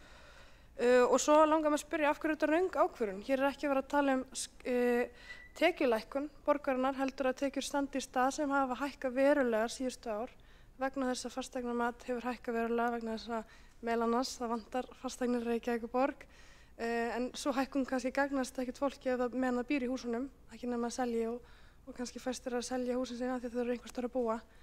Þannig að af hverju þetta röng ákvörðun og hversu mikið er eðlilegt að við göngum í því að hækka þetta vegna þess að fasteignamati hækkar, hversu langt maður ganga. Þá hefur borgarfulltrúin Magnea Gná Jóhannsdóttir lokið að veita andsvar og svara það andsvari borgarfulltrúin Alexandra Brím. Forseti, til þess að svara þessari spurningu leyfi ég mér að vitna í ræðu borgarfulltrúans Alexandru Brím 24. júní 2025 fyrir cirka 3 mínútum síðan. Ég hafna því að það sé skattahækkun að lækka ekki hlutfallið. Við höldum okkur í sama hlutfall og þó að leiði til hærri krónutölu er það ekki skattahækkun frekar en að það skattahækkun að halda tekjuskatti óbreyttum þegar að laun hækka. Ég frábið mér svona rök, það sjá allir sem vilja að þetta er bull. Ég ætla líka til að svara hinni spurningunni að vitna í orð borgarfulltrúans Alexandru Brím 24. júní 2025 þar sem var sagt þetta er röng ákvörðun, við myndum þurfa að draga úr þjónustu og ég vil ekki þurfa að gera það. Takk. Þá hefur borgarfulltrúin Alexandra Brím lokið að svara andsvari og veitir þá andsvari öðru sinni borgarfulltrúin Magnea Gná Jóhannsdóttir. Forseti, þakka fyrir svarið. Langar mig aftur að spyrja hvers vegna metur borgarfulltrúin það að þurfa að skera mikið niður þjónustu þar sem þetta er ekki skattalækkun, heldur standa skattar í stað, skattar sem hafa hækkað verulega og eru þau orðnir mjög háir, tekjur borgarinnar þar af leiðandi mjög háar. Svo langar mig að spyrja hvort að borgarfulltrúin metur þannig ef að borgarbúar eru að spyrja hvort það var skattahækkun, hvort þeir myndu meta þess að skattahækkun eða ekki. Það hefur borgarfulltrúin Magnea Gná Jóhannsdóttir lokið að veita andsvar öðru sinni og svara það andsvar öðru sinni borgarfulltrúin Alexandra Brím. Forseti,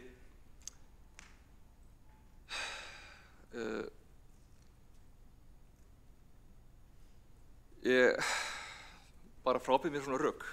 Ég ætla að ótta við að ég hef kannski sökuð skæting en ég ætla að vitna aftur í borgarfulltrúin Alexandru Brím frá því fyrir 5 mínútur síðan 24. júní 2025. Ég hafnaði að það sé skattahækkun að lækka ekki hlutfallið. Við höldum okkur í sama hlutfall og þó að leiði til hærri krónutölu er það ekki skattahækkun frekar en það er skattahækkun að halda tekjuskatti óbreyttum þegar laun hækka.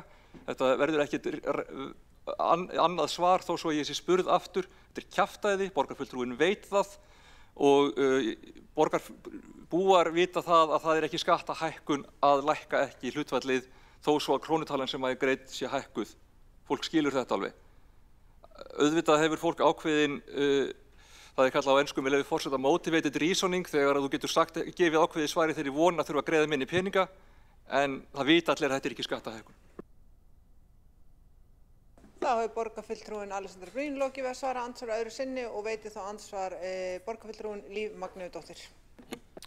Ágæti forseti, þetta er svo sem kannski ekki andsvar, þetta vaknaði svona einhver hug. Alexandra Brím borgarfulltrúi vakti með mér svona nokkra hugmyndir eða pælingar og sko vegna þess að við erum að takast eiginlega hugmyndafræðilega á og það eru svo skýrar línur í þessu, hvað eru vinstri menn og hvað eru hægri menn og svo koma einhverju miðjumenn líka inn í þetta og ég fer alltaf að hugsa hvað eru þessi miðjumenn að reyna? Vegna þess að ef ég væri miðjumaður, þá þá myndi ég ekki tala fyrir því að lækka skatta bara stundum. Vegna þess að ef þú ert alvöru hægrimaður, þá ertu náttúrulega að tala fyrir því að lækka skatta alltaf. Þannig að ég orðin bara mjög ringluð á þessari umræðu vegna þess að maður þarf ekkert að eiga fyrir skattalækkunum ef maður alvöru hægrimaður. Og þetta var bara svona hugvekja í boði Líf Magnúsdóttur, borgarfulltrúa. Átt. Þá er borgarfulltrúin Líf Magnúsdóttir lokið við að veita andsvar og næstu til að veita andsvar er borgarfulltrúin Einar Þorsteinsson. Forseti, mér langar nú að byrja bara að þakka hérna fyrir þessu hugvekju hjá síðasta ræðumanni. Málið er það að við framsóknarmenn stýrumst á rökum og skynsemi og nú er tilefni til þess að lækka álagningarhlutfallið en það er ekki alltaf þannig. Mér langar að beina spurningu til Alexandru Brím, borgarfulltrúa, og þakka henni fyrir samstarfið við það að reyna að snúa við sjóðunum hér á þessu kjörtímabili. Mér langar að spyrja hvers vegna er Píratar með þessa afstöðu núna varðandi fasteignagjöld til dæmis á atvinnuhúsnæði vegna þess að í meirihluta sáttmála síðasta meirihluta var kveðið á það að lækka álagningarhlutfallið á atvinnuhúsnæði einmitt á þessu ári. Hvers vegna er niðurstaðan þessi núna sérstaklega? Að því að þegar við sömdum þetta þá var borgarsjóður rekinn með nokkrum halla en núna erum við að skila afgangi og útlit fyrir að þannig verði áfram. Hvers vegna viðsnúningurinn í hvað þetta varðar? Það er borgarfulltrúin Einar Þorsteinsson lokið að veita andsvar og svara þá andsvari borgarfulltrúin Alexandra Brím. Forseti, það var eftirgjöf sem við vorum þá tilbúin til þess að veita í meirihlutaviðræðum og við hefðum staðið við það ef það samstarf væri ennþá í gangi. Þar sem það samstarf er ekki lengur við lýði, þá upplifum við okkur ekki lengur bundin af því samkomulagi. Þá hefur borgarfulltrúin Alexandra Brím lokið við að svara andsvari og veitir þá andsvari öðru sinni borgarfulltrúin Einar Þorsteinsson. Forseti, ég þakka fyrir svarið, borgarfulltrúi Alexandra Brím. Þetta er bara heiðarlegt svar og þessi meirihluti er vinstri meirihluti. Hann er vinstri sinnaðari en síðasti meirihluti. Þannig að það er skiljanlegt að niðurstaðan hér og málamiðlunin milli þessara flokka séu með þessum hætti að leyfa gjöldunum að hækka þrátt fyrir að þið séuð ekki að hækka álagningarhlutfallið og það yrði þá skattahækkun, en gjöldin er að hækka. Almenningur upplifir þetta sem aukin gjöld, hærri gjöld. Þannig að við getum rifist inn í nóttina það hvort þetta sé skattahækkun eða ekki, en almenningur sem er að hlusta á okkur vonandi allur, hann sér peningana fara til borgarinnar en upplifir ekki það að þjónustan sé að aukast. Ég er sammála því það er hægt að nota þessi fjármuni til góðra verka og vonandi verða þeir nýttir í þau. En upplifir Píratinn Alexandra Brím, borgarfulltrúi, ekki að peningarnir gætu líka nýst þessum heimilum og mörg þeirra eru lágtekjuheimili. Þá er borgarfulltrúin Einar Þorsteinsson lokið að veita andsvari öðru sinni og svara þá andsvari öðru sinni borgarfulltrúin Alexandra Brím. Forseti, jú, þau gætu örugglega nýst heimilunum og jú, fólk upplifir þetta örugglega sem útgjaldahækkun sem er örugglega réttmætt þó þetta sé ekki skattahækkun og við þurfum ekkert að rífast við það. Eins og ég sagði áðan, ég er alveg tilbúin til þess að eiga einhvers konar samtal við þá ríkið og samband sveitarfélaga tekjustofna sveitarfélaga og hvort að það sé hægt að koma einhverju sanngjarnara fyrirkomulagi á. Ég ætla líka að benda á það að þó svo að þessi vissulega til lágtekjuheimili sem að greiða fasteignagjöld þá eru væntanlega lægst tekjuheimilin á leigumarkaði en ekki með fasteign. Staðreyndin er að við höfum ekki svigrúm til að gera þetta án þess að skera meira niður í þjónustu heldur en við getum með góðu móti gert og þess vegna get ég ekki stutt þetta. Það er bara mitt lokasvar. Það er borgarfulltrúin Alexandra Brím lokið við að svara andsvari öðru sinni og telst þá andsvörum til þessar ræður lokið og næstur á mælskrá er borgarfulltrúin Helgi Áss Gretarsson.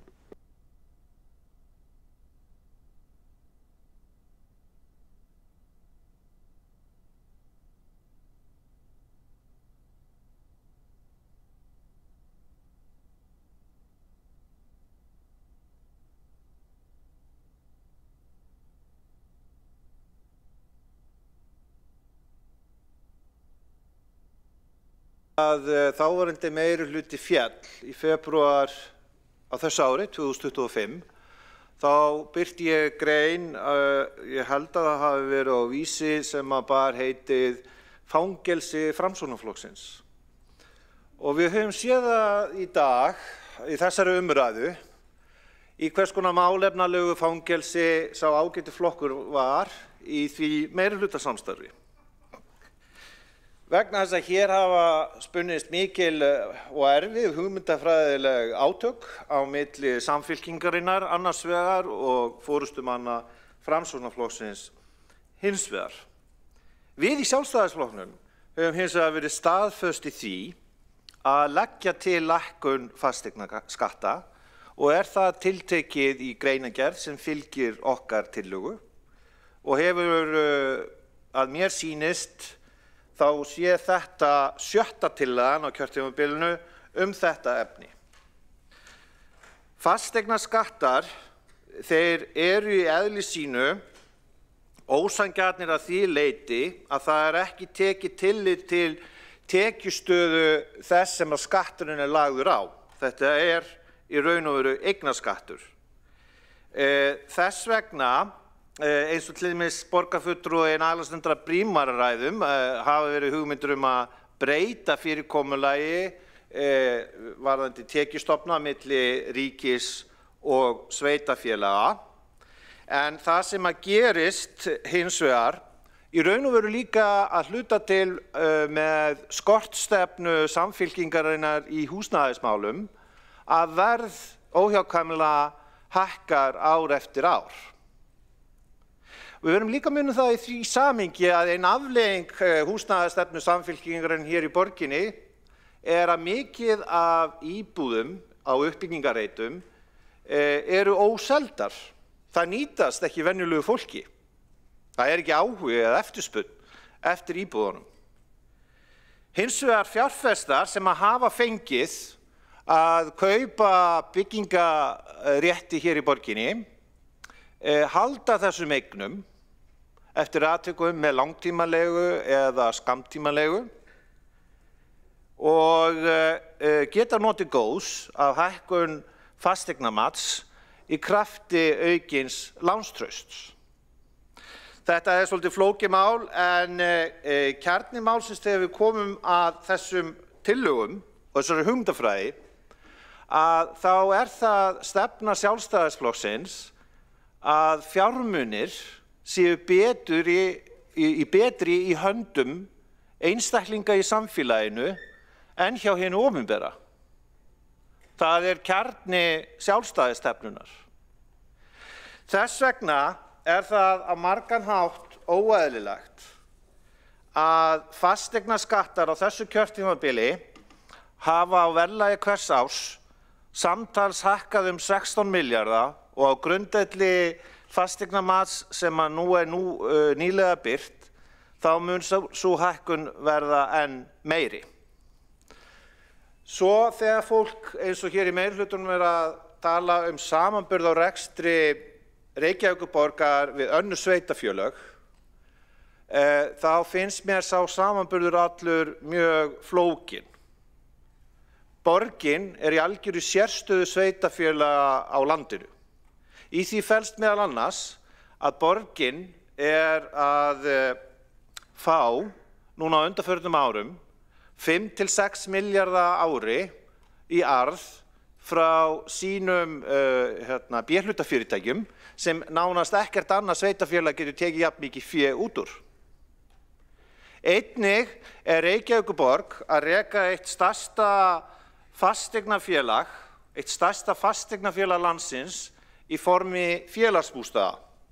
Og þar á undanförnum árum hefur verið búinn til hagnaður á pappír sem þá matvirðisbreyting og svo líka annað að þar sem að Reykjavík höfuðborg þá eðli málsins samkvæmt hefur hún mun meiri aðgang að tekjum en önnur sveitarfélög. Það að þessum ástæðum sem mér hefur alltaf fundist eðlilegast að bæði B-hlutafyrirtæki eins og Orkuveita Reykjavíkur sem hefur skapað arð sinn á grundvelli einokunarstarfsemi í gegnum tíðina, svo og önnur svona starfsemi hjá borginni að skattar í Reykjavík ættu að vera lægri vegna þess að rekstrarvandi Reykjavíkurborgar hefur aldrei falist í tekjuvanda. Hann fælst í útgjaldavanda. Og leið og það væri komnar þá skynsamlegri skorður á möguleikum Reykjavíkurborgar að afla tekna væri hægt að taka til í rekstri borgarinnar eins og ágæti vinur minn og borgarfulltrúi Framsóknarflokksins Einar Þorsteinsson lýsti. Og það það sem við eigum að stefna að. Lækka skatta, taka til í rekstrinum og láta skattgreiðendur hérna í borginni njóta góðs að öflugum og farsælum rekstri borgarinnar. Svo þegar við erum að horfa á hérna tölur í tengslum við reksturinn þá væri náttúrulega auðvitað hægt að horfa á hérna ýmsar tölur og við erum svo sem ekki að ræða hérna ársreikningin sem slíkan en með hliðsjón af öllum málavöxtum þá væri það bara svo skýr skilaboð stefnubreytingu að hálfu borgarinnar að fyrir árið 2026 þá muni álagningarhlutfall fasteignaskattanna lækka svo að heildartekjur borgarinnar standi í stað með árið í ár. Það er verið að segja við Jón og Gunnu sem eftir atvikum eru komin á efri ár og búi eigin húsnæði. Við erum ekki að fara að veita þeim meiri þjónustu en á sama tíma erum við ekki að hækka gjöldin á þig sem fasteignareiganda. Það er sanngjarnt. Á meðan að þetta fyrirkomulega er á milli ríkis og sveitarfélaga að afla sveitarfélaga tekna vegna þess að ég held að eftir að íhuga málið að margt af því sem að borgarfulltrúi Alexander Briem sagði að sveitarfélög ættu að fá þátttöku í fjármagnstekjum að það geti fyrir mörg sveitarfélög verið sanngirnismál og eftir atvikum líka fyrir borgina. Og það getur verið óeðlilegt að fasteignaskattar séu svona háir eins og eru hér. Þess vegna er það grundvallar stefnumótun sem er rétt að lækka fasteignagjöldin. Og auðvitað var það svo að Framsóknarflokkurinn á meðan hann var í meirihluta gat aldrei hrint í framkvæmd tímanlega þeim loforðum sem voru í þeim meirihluta sáttmála. Og það er náttúrulega mikil synd. En á móti kemur að Framsóknarflokkurinn hann er laus úr þessari prísund og því ber að fagna. Þá er borgarfulltrúinn Helgi Ás Grétarsson lokið máli sínu og næstur á mælendaskrá er borgarfulltrúinn Friðjón R. Friðjónsson. Þá er borgarfulltrúinn Helgi Ás Grétarsson lokið máli sínu og einn hefur óskað eftir andsvar, það er borgarfulltrúinn Sara Björg Sigurðardóttir. Mig langar að, forseti, mig langar að þakka borgarfulltrúanum Helga Ás Grétarsinni fyrir að vera samkvæmur sjálfum sér og sínum flokki. Það hefur ekki orðið nein stefnubreyting á hugmyndafræðilegum ágreiningi þar á milli heldur er hann samur við sig. En mig langar að spyrja borgarfulltrúan hvar hann hyggist hagræða í rekstri borgarinnar þegar að borgarsjóður verður af tapi upp á tæpa 2 milljarða. Hvar hyggist hann taka? Ætlar hann að taka frístundastyrkinn úr sambandi? Ætlar hann að loka öllum bókasöfnum í Reykjavík? Jafnvel kannski sundlaugunum líka.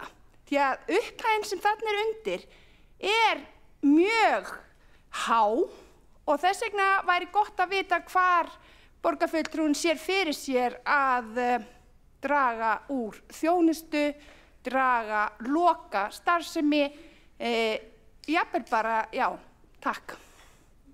Þá er borgarfulltrúinn Sara Björg Sigurðardóttir lokið við andsvar og svara þá andsvari borgarfulltrúinn Helgi Ás Grétarsson. Forseti ágæta borgarstjórn, ég þakka fyrir það hrós að borgarfulltrúa Söru Bjarga Sigurðardóttur að hún telji mig stefnufastan. Mér finnst það að vera mikið hrósyrði og ég er bara þakklátur fyrir það. Á þessu kjörtímabili hef ég ekki kynnst öðru en að víða í rekstri borgarinnar sé hægt að hagræða eftir atvikum loka ýmsum þáttum sem varðar miðlæga starfsemi. Við í Sjálfstæðisflokknum fyrir hverja fjárhagsáætlun hefur lagt ýmislegt til í þeim efnum og hefum alltaf verið reiðubúin í borgarfulltrúar Sjálfstæðisflokksins að taka til í rekstri borgarinnar þannig að hann sé heilbrigður og að skattar og gjöld sé haldið í hófi á alla þegna borgarinnar bæði fyrir fólk og fyrirtæki.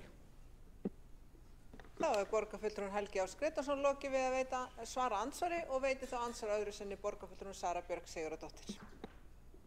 Forseti, það er gott að geta glatt borgarfulltrúa Helga Áss Grétarsson. Við hefum nú unnið mjög vel saman við Helgi. En borgarfulltrúanum er tíðnandi miðlæga starfsemi sem að má taka til í hvaða miðlæga starfsemi hefur borgarfulltrúinn eða Sjálfstæðisflokkurinn í huga. 2 milljarðar króna. Hvar er hægt að taka 2 milljarða úr miðlægri starfsemi? Takk. Þá borgarfulltrúinn Sara Björk Sigurðardóttir lokið að veita andsvar öðru sinni og svara þá andsvar öðru sinni borgarfulltrúinn Helgi Áss Grétarsson. Forseti, ágæta borgarstjórn. Við höfum til dæmis lagt til hagræðingaraðgerðir á þvoninu. Nú veit ég ekki til þess að Flokkur fólksins þegar hann var í stjórnarandstöðu þá var honum mjög umhugað hagræðingaraðgerðir þar. Ég hef nú ekki orðið þess var að flokkurinn í meirihluta hafi staðið fyrir slíku. Ég held að það sé mörg tækifæri þar. Við höfum lagt ýmsar tillögur þar fram. Við höfum lagt til að fækka upplýsingafulltrúum hjá borginni og ég vísa að öðru leyti að allar þær hugmyndir sem að borgarfulltrúar Sjálfstæðisflokksins hafa lagt fram við gerð fjárhagsáætlana hvers árs af nægju að taka, en ég vil þó taka eitt fram sem ég finnst vera mikilvægt og sem ég held að geti orðið þverpólitísk sátt og það er það að borgin, Reykjavíkurborg, sé ekki að sinna starfsemi, svo sem á sviði velferðarmála, sem að íslenska ríkið á að sinna. Þá borgarfulltrúinn Helgi Áss Grétarsson lokið að svara andsvar öðru sinni og telst á andsvörum undir þessar ræður lokið og næstur á mælendaskrá borgarfulltrúinn Friðjón R. Friðjónsson.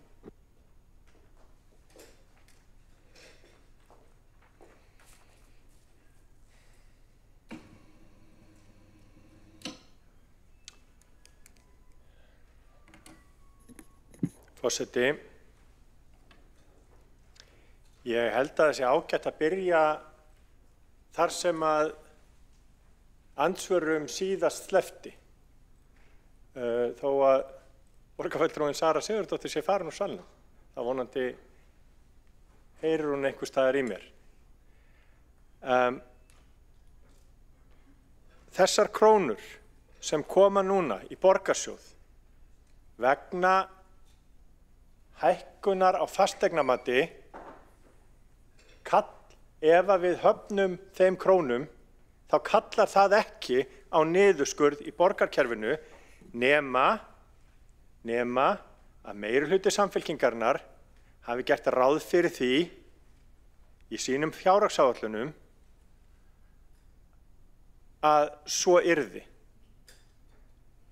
Að meirihlutinn hafi gert ráð fyrir því að fasteignamatið héldi áfram að hækka og þetta væri því peningar sem að væri bara hægt að gera ráð fyrir og væri hægt að eyða og setja í útgjöld. Ef það þá er það mjög óábyrgt vegna þess að það var ekkert í hendi með hvernig fasteignamatið myndi hækka. Við gætum lagt að þið líkur, þetta ferli myndi halda áfram, rekið áfram af þessari húsnæðisstefnu sem hefur verið rekin hérna undanfarin ár og áratugi, skortstefnunni, en þetta eru krónur sem eru ekki í hendi. Það að við tökum ekki við þessum peningum, þýðir ekki að við þurfum að reka eitthvað fólk út á gaddinn. Það er bara ekki þannig.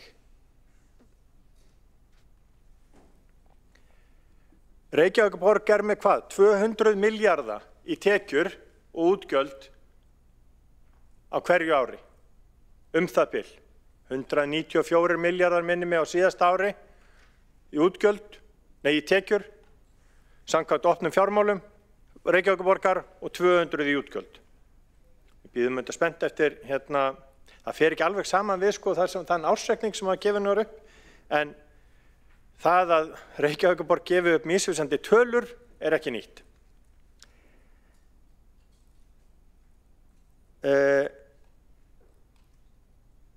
Það þýðir það að Reykjavíkurborg fer ekkert á vonar völ þó að við leyfum borgarbúum að eiga eitthvað eftir í vasanum. Skárra væri það nú. Peningar borgarbúa eru ekki okkar. Þeir eru þeirra. Tekjur borgarbúa og fjármunir eru þeirra. Þeir eru ekki okkar til þess að ganga í og telja okkur eiga rétt á því að taka þá til borgarinnar án þess að við færum verulega góð rök fyrir.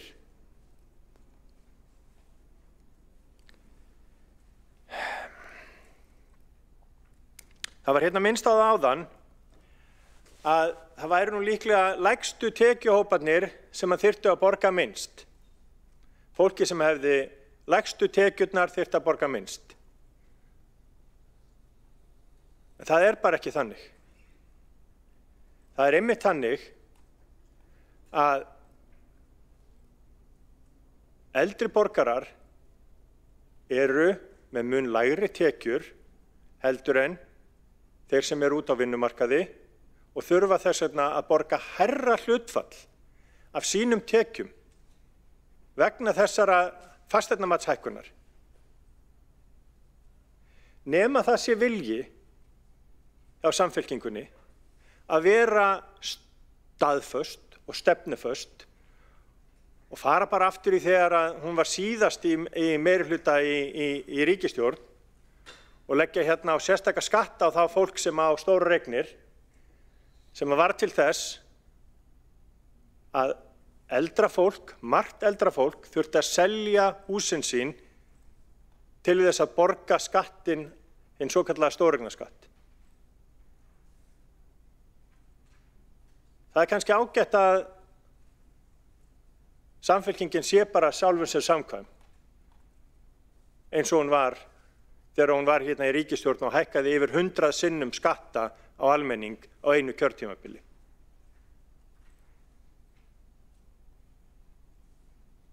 Það er stefnufesta sem mér líkar ekki við og ég held að borgarbúar muni hafna. En þó að eldri borgarar séu með lægri tekjur, þá er sem betur fer fátæktar hlutfall eldri borgara lægra á Íslandi heldur en víða annars staðar, einmitt vegna þess að eldra fólk býr í eigið húsnæði, að jafnaði í eigin húsnæði og hefur efni á því. En ef við höldum áfram að taka alltaf meira til okkar, alltaf meira og meira til okkar, þá tökum við meira af tekjum þeirra sem að hafa minna milli handana og endanum hrekjum þau úr þeirra húsnæði til þess að standa straum af síhækkandi skattpíningu Reykjavíkurborgar.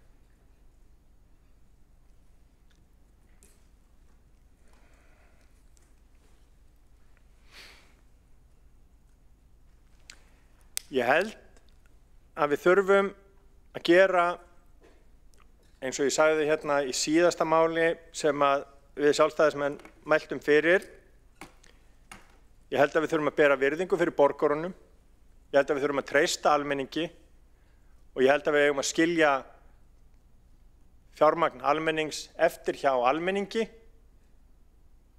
en ekki sífellt að seilast í budduna aftur og aftur. Friðjón R. Friðjónsson, borgarfulltrúi, hefur lokið máli sínu. 2 borgarfulltrúar hafa óskað eftir að veita andsvar. Veitir þá andsvar Alexandra Briem, borgarfulltrúi. Forseti, ég ætla bara rétt að nefna að ég trúi varla að ég sé komin hér í umræðunum að við eigum ekki, að borgin eigi ekki fasteignagjöld, að þetta er bara gamla skattlagningar þjófnaður ruglið. Við búum við samfélagssáttmála sem gengur út á það að fólk greiðir til samfélagsins samkvæmt ákveðnu fyrirkomulagi en fær í staðinn aðgang að samfélaginu þar sem það getur keypt og selt vörur og þjónustu, nýtt innviði, fengið menntun, haft aðgang að menntuðum sérfræðingum. Fólk greiðir fyrir þetta, það má breyta því með lögum. Fólk getur líka flutt eitthvað í burtu ef það líkar ekki fyrirkomulagið. Og ég velti fyrir mig hvernig fólk myndi sjá fyrir sér að myndi geta öðlast tekjur ef það hefði ekki aðgang að samfélaginu til þess að stunda viðskipti eða til þess að mennta sig eða til þess að nota vegina eða eitthvað svoleiðis. Þetta er samfélagssáttmálinn, þetta er ekki þjófnaður. Ég bara trúi varla að við séum komin á þennan stað í samtalinu. Það er ekki hækkun á sköttum að lækka ekki hlutfalli. Ef við hugsuðum þannig þá værum við á endanum komin með skattheimtu sem væri ekki nein í fasteignagjöldum. Alexandra Briem, borgarfulltrúi, hefur lokið við að veita ansvar. Svara þá ansvari Friðjón R. Friðjónsson, borgarfulltrúi. Forseti, mér finnst túlkun borgarfulltrúans Alexandru Briem á ræðu minni vera full frjálsleg og er ég þó mikill talsmaður frelsisins. Ég gerir mér alveg grein fyrir því og ég tel ekki að skattar séu þjófnaður og ég gerir mér grein fyrir því að við búum í samfélagi og við tökum þátt í því með einum öðrum hætti. En við verðum að kunna okkur hóf og við verðum sem kjörnir fulltrúar, þjónar almennings, að kunna okkur hóf þegar kemur að því að taka meira til borgarinnar og taka meira til opinberra útgjalda. Friðjón R. Friðjónsson, borgarfulltrúi, hefur lokið við að svara ansvari. Veitir það ansvar öðru sinni Alexandra Briem, borgarfulltrúi. Forseti, það þykir mér gott að heyra að ég hefi mögulega lesið aðeins of djúpt í orð borgarfulltrúans Friðjóns Friðjónssonar. Ég kann ekki að meta það þegar það sem ég upplifði sem mjög afdráttarlausa hægri mennsku ýtir mér lengra til vinstri. Mér líður bara frekar vel hérna í miðvinstrinu. Ég vil ekki láta ýta mér lengra til vinstri í bili. En ég tel ekki að við séum að seilast meira í vasa fólks með því að lækka ekki álagningar. Laun hafa hækkað, tekjuskattur hefur hækkað, það er ekki skattahækkun. Fólk hefur meiri ráðstöfunartekjur. Ef við myndum alltaf sleppa því að við myndum alltaf lækka fasteignagjöld til þess að raun álagning myndi standa í stað, þá værum við á endanum að rukka fasteignagjöld sem að væru efnislega ómarktæk eða þannig, þau væri ekki neitt. Við myndum á endanum vera farin að niðurgreiða það að eiga fasteignir og hafa ekki tekjustofnar sem þarf til að standa undir innviðum sem að byggð þarfnast. Alexandra Briem, borgarfulltrúi, hefur lokið við að veita ansvar. Öðru sinni svara það ansvar öðru sinni borgarfulltrúin Friðjón R. Friðjónsson. Forseti, borgarfulltrúin Alexandra Briem segir ef við myndum alltaf, hvernig væri ef við myndum bara einu sinni lækka skatta? Hvernig væri það? Friðjón R. Friðjónsson, borgarfulltrúi, hefur lokið við að svara ansvari öðru sinni. Veitir þá ansvar Birkir Ingibjörnsson, borgarfulltrúi.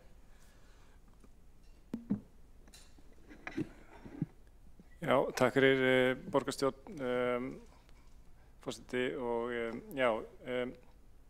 fyrsta lagi vildi ég hafna því að hér sé eitthvað skortstaða í íbúðauppbyggingu í Reykjavík. Við erum að koma út úr einhverju mestu uppbyggingarsvæði íbúða í Reykjavík seinustu 5–10 árin. En svo vildi ég kannski bara ítreka þessa spurningu. Það er sífellt verið að stilla upp eins og þetta sé hækkun en ekki hækkun, skrítin umræða. Hér hefur verið spurt hvar á að skera niður þessa 2 milljarða sem umræðir. Borgarfulltrúi Friðjón Friðjónsson nefnir að þetta sé cirka 1% af rekstri borgarna yfir árið. Er það lítil tala, 2 milljarðar eða ekki? Allir sjálfstætt starfandi leikskólar í borginni, framlag til þeirra er 4,2 milljarðar. Hvar ætlum við að skera niður? Birkir Ingi Björnsson, borgarfulltrúi, við lokið við að veita andsvarssvar og þá ansvari Friðjón R. Friðjónsson, borgarfulltrúi. Forseti, kemur nú ekki á óvart að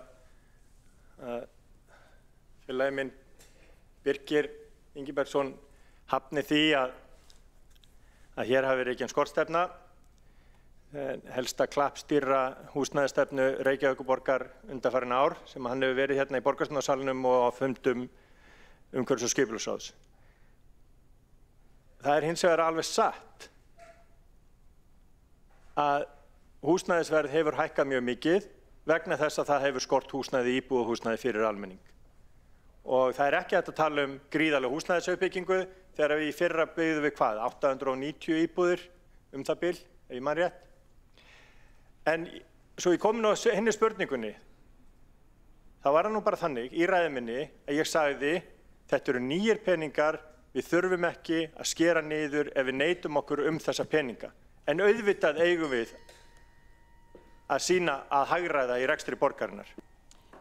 Friðjón R. Friðjónsson, borgarfulltrúi, hefur lokið við að svara ansvari, veitir það ansvar öðru sinni borgarfulltrúin Birkir Ingi Björnsson.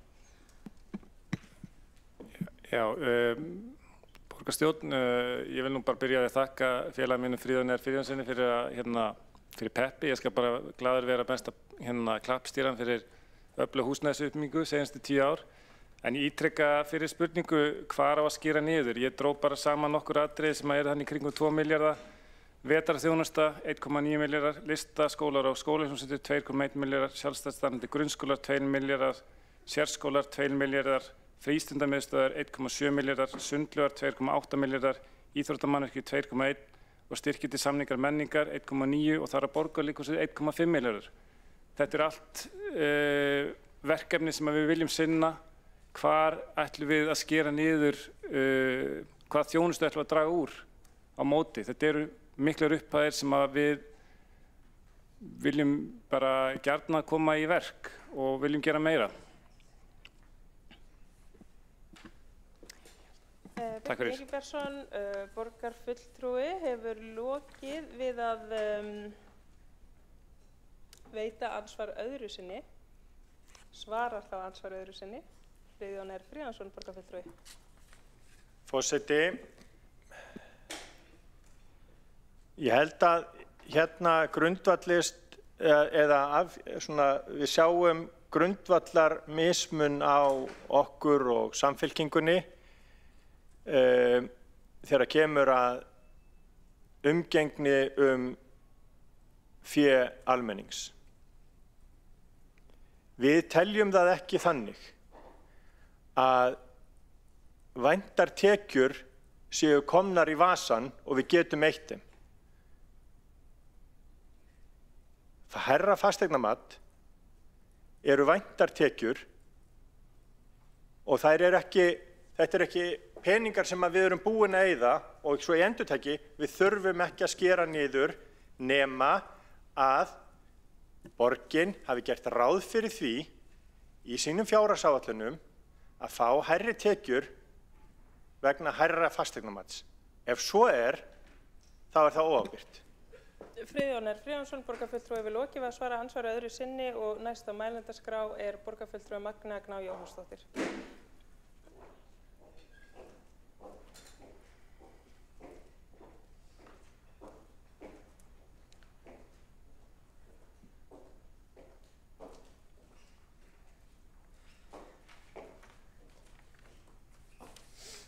Forseti, til að leiðrétta misskilning segi ég enn og aftur, tillagan felur ekki í sér tekjulækkun, heldur standa tekjur í stað. Við fáum enn sömu tekjur, ég endurtek, við fáum enn sömu tekjur. Tillagan snýst það að lækka álagið til einskiptis vegna þeirra 10% hækkunar sem er áætluð árið 2026, ekki alltaf. Magna Agnar Jóhannsdóttir, borgarfulltrúi, hefur lokið máli sínu og tekur þá næst til máls borgarfulltrúin Hildur Björnsdóttir.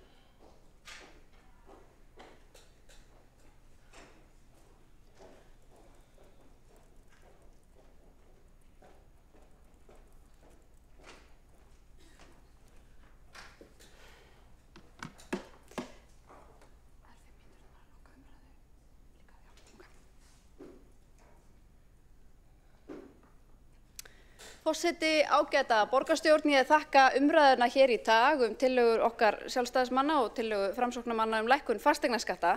Hún hefur verið áhugaverð, hugmyndafræðileg og í sumum tilfellum birtist í henni grundvallar misskilningur að mínu mati á ólíkum skattstofnum og þjónustugjöldum.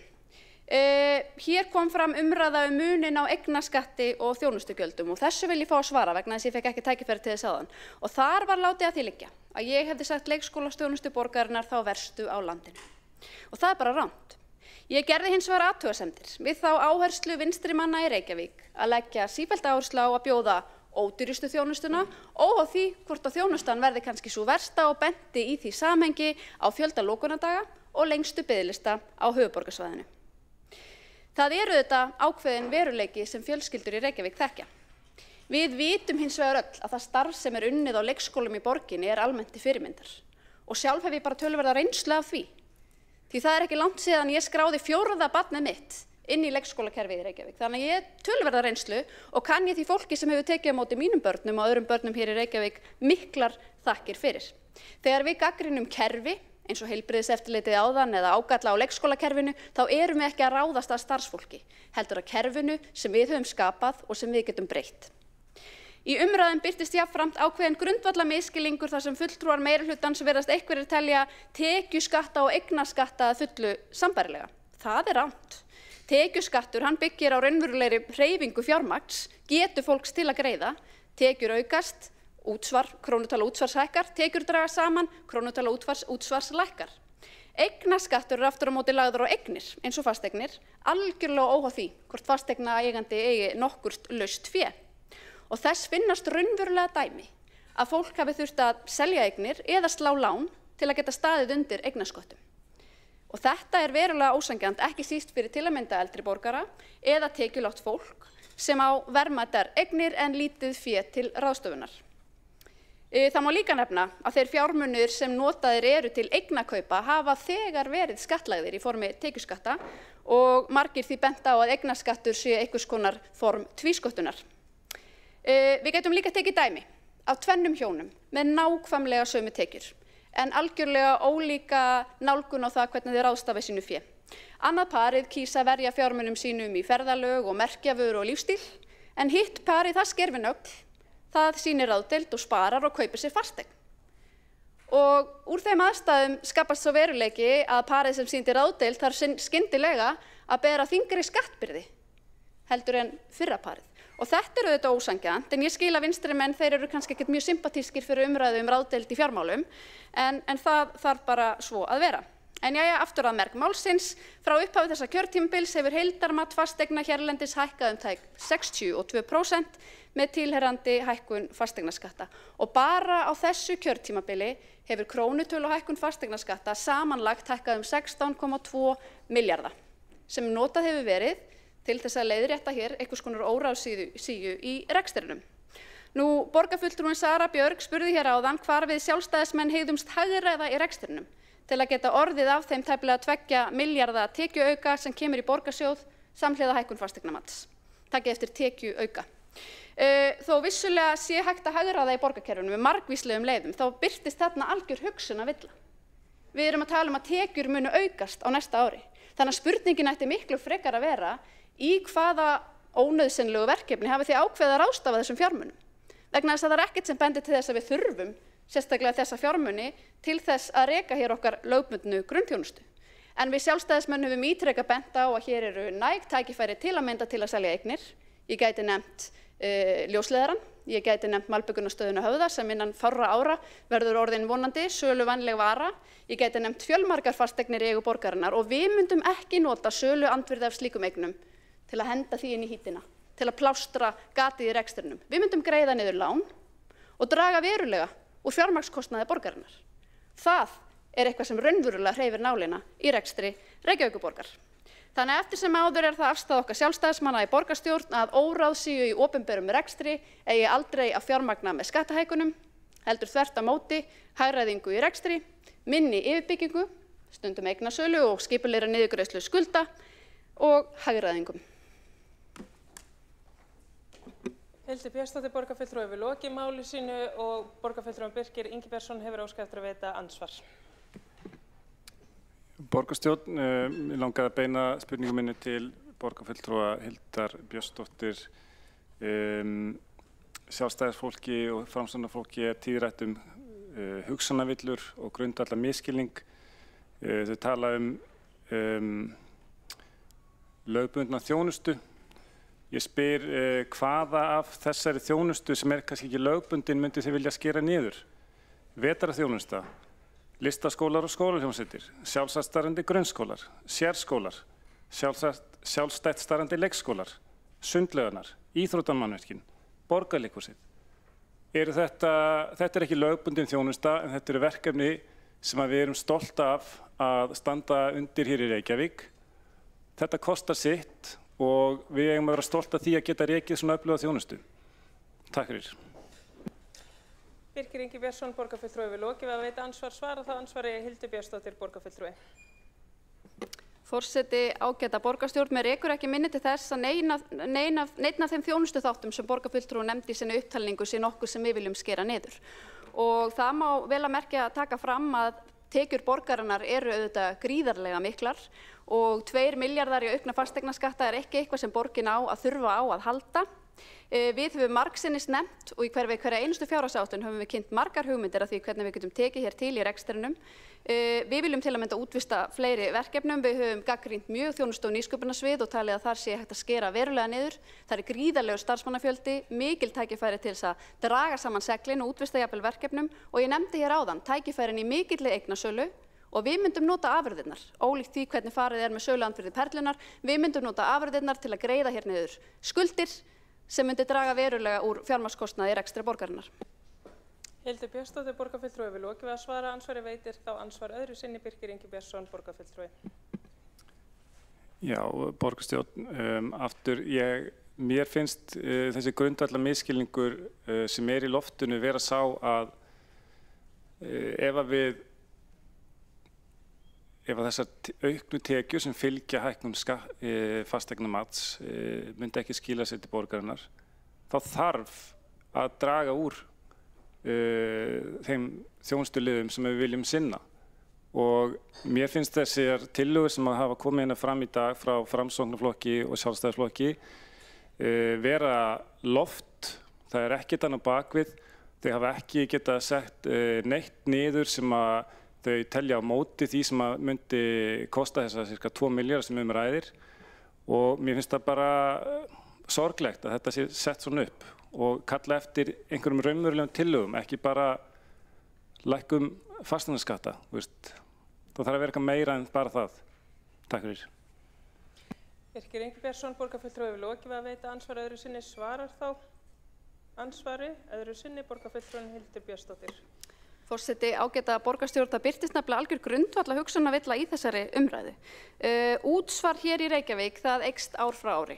Það eykst eftir því sem íbúum hér fjölgar, starfandi fjölgar og tekjur aukast. Það er veruleikinn og það eru þessar útsvarstekjur fyrst og fremst sem við notum hér til að standa undir lögbundinni grunnþjónustu. Það að fasteignamat, íbúðarhúsnæðis og atvinnurhúsnæðis taki hækkunum leiðir ekki til þess að hér þurfum við að þjónusta í auknum mæli fasteignaeigendur í Reykjavík. Þvert á móti. Og það að einhver tekjuauki, tæplega 2 milljarða tekjuauki á næsta ári og vel að merkja við erum ekki búin að samþykkja hér fjárhagsáætlun fyrir næsta ár. Spurningin á ekki að vera hvernig á að hagræða, heldur hvað eru þið að fara að eyða þessum fjármunum í? Hér er fullt tilefni til þess að draga saman seglin í rekstrinum, ráðast í hagræðingar og ég er búin að nefna dæmi, það er rangt sem þú segir, ég er víst búin að nefna dæmi, ég veit vel hvernig hægt er að gera þetta. Þessi tækifæri eru alltumlykjandi og þau hafa verið vannýtt því miður og þegar þau verða nýtt, þá verður hér mikið svigrúm til að ráðast í skattalækkanir í Reykjavík. Hildur Björnsdóttir, borgarfulltrúi hefur lokið við að svara. Ansvar öðru sinni telst á ansvörum lokið undir þessari ræðu og næstur á mælendaskrá er borgarfulltrúin Einar Þorsteinsson.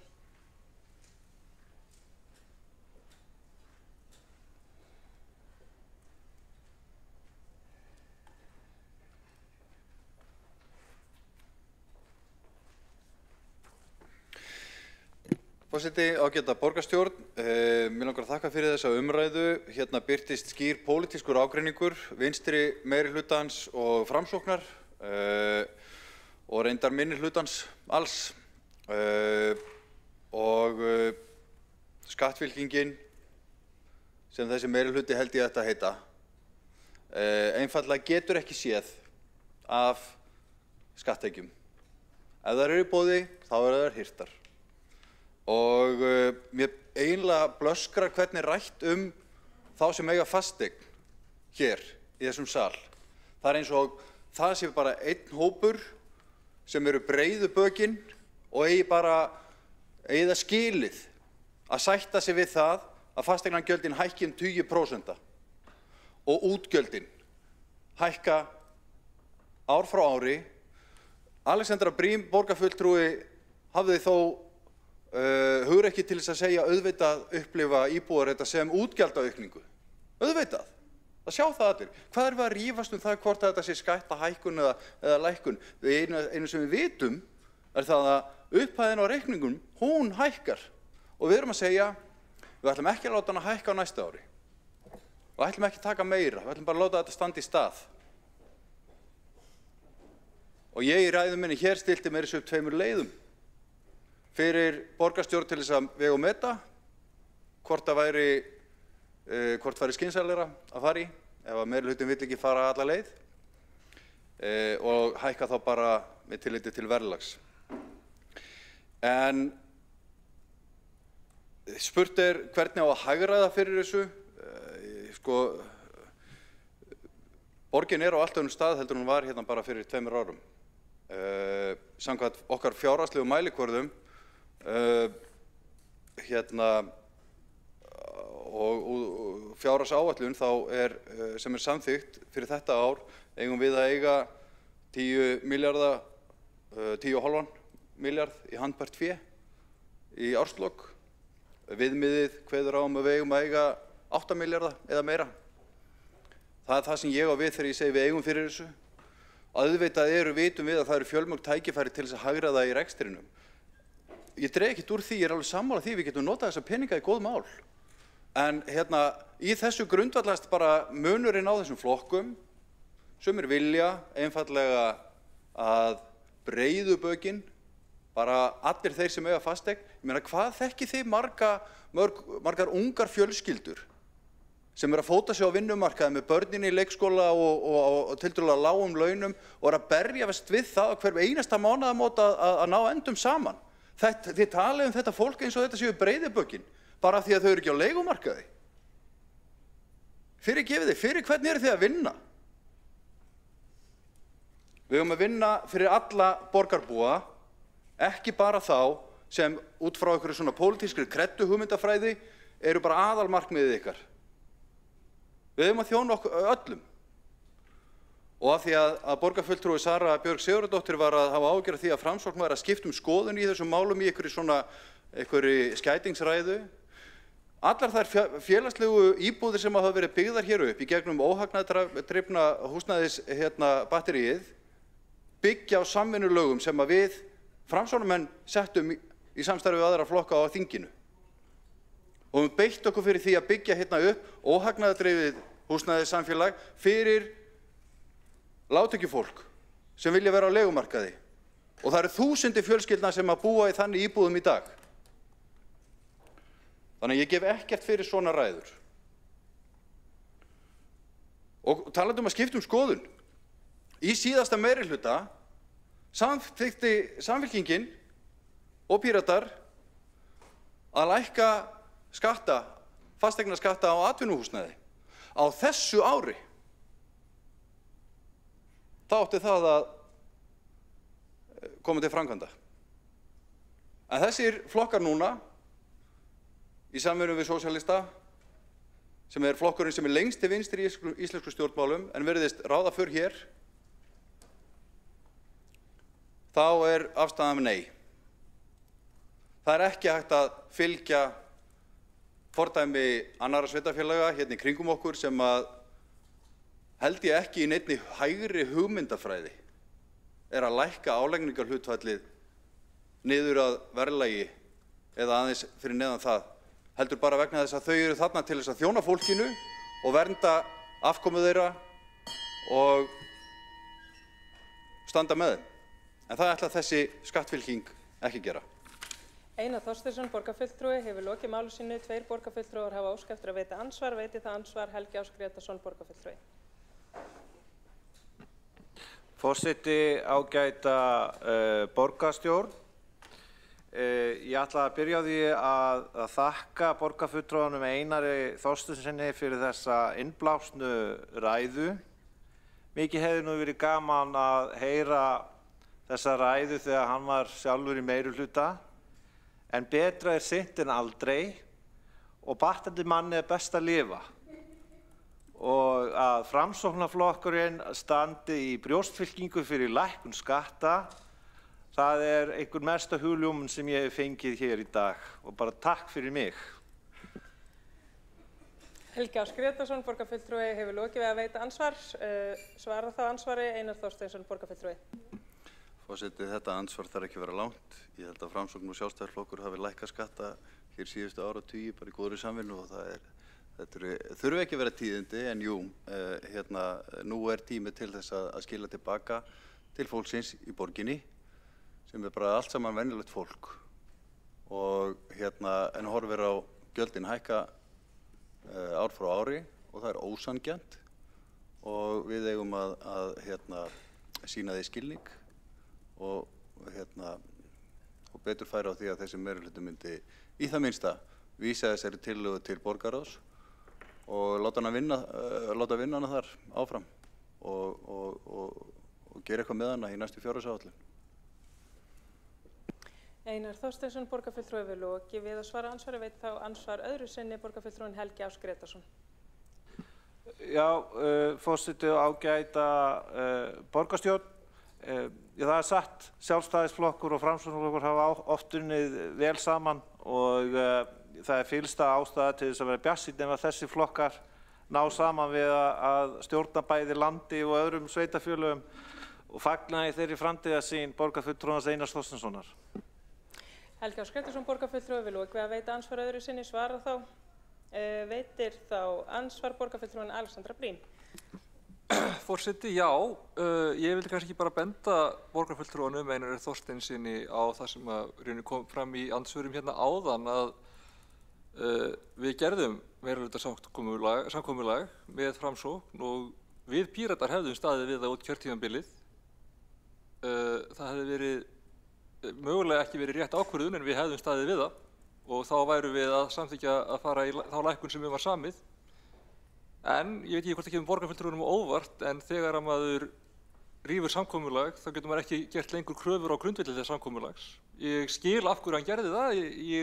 Meira sé að farin að telja að það hafi kannski bara verið góð ákvörðun fyrir okkur öll en það er ekkert leyndarmál að þetta var eitthvað sem við gáfum eftir í viðræðunum, þetta var ekki eitthvað sem við sóttust eftir og við teljum okkur ekki bundin að þurfa að fylgja þessu samkomulagi þegar það er ekki lengur í gildi. Það hefði verið Einar Þorsteinsson væri ennþá borgarstjóri í dag ef hann hefði ekki ákveðið að rjúfa samstarfið. Það var ekki mín ákvörðun að rjúfa það samstarf og ég veit ekki hvað ég þarf að útskýra hérna, sko. Alexandra Briem, borgarfulltrúi, hefur lokið við að veita ansvar. Svarar það ansvari borgarfulltrúin Einar Þorsteinsson.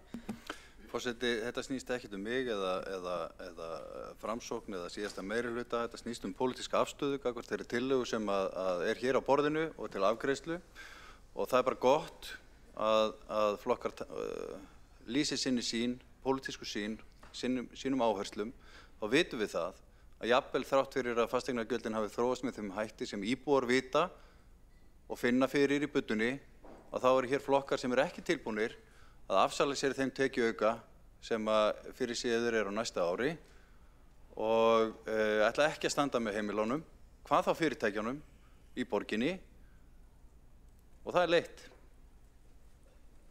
Einar Þorsteinsson, borgarfulltrúi, hefur lokið við að svara ansvari. Veit þá ansvar öðru sinni borgarfulltrúin Alexandra Briem. Forseti, margt sem er leitt. Ég tel ekki að þetta sé eitt af því. En ég stend við það að við viljum veita góða þjónustu og ég vilja ekki fara í sársaukafyllri niðurskurði heldur en í nauðsynlega þarf. Við erum að halda plani og ég vona bara að það gangi áfram og ég ætla ekki að gera okkur það erfiðara heldur en við nauðsynlega þurfum. Ég skil af hverju þetta er spennandi tillaga fyrir sumum. Ég skil af hverju borgarbúar gætu viljað þetta. Auðvitað allir vilja greiða lægri álögur, en ég tel okkur ekki hafa svigrúm til að gera þetta svona. Alexandra Brím, borgarfulltrúi, við lokið við að veita ansvar öðru sinni. Svarar það ansvar öðru sinni borgarfulltrúin Einar Þorsteinsson. Forseti, eins og ég benti á í ræðu minni hérna áðan, þá liggur borgarsjóður á umtalsverðu fjármunum í lok árs samkvæmt áætlunum og þrátt fyrir við tækjum meiri sig af þeim, myndum ekki hagræða ef það reynist þessum meirihluta ofviða að hagræða í rekstrinum og skapa svigrúm, þá er samt svigrúm bara í handbæru fé með við okkar fjárhagslegu mælikvarða. Þannig að við höfum líka séð sveitarfélög sem eru rekin með halla sem hafa samt gripið til þessara aðgerða að lækka tekjur sínar eða láta þeir ekki hækka milli ára, jafnvel þótt að þau hafi verið að berjast við hallarekstur hérna á höfuðborgarsvæðinu undanfarin ár. En við erum í plúsrekstri og það er samt ekki hægt að fara þessa leið, ekki einu sinni hálfa leið. Hér á að kreista hver einustu krónu. Það er ótrúlegt. Einar Þorsteinsson, borgarfulltrúi, hefur lokið við að svara ansvarið, telst á ansvörum lokið. Borgarfulltrúi minnir á að óska eftir ansvari á meðan á ræðu stendur, en mér skilst að ekki hafi fleiri hvatt sér hljóðs undir þessum lið og telst á umræðu lokið og við göngum til atkvæðagreiðslu.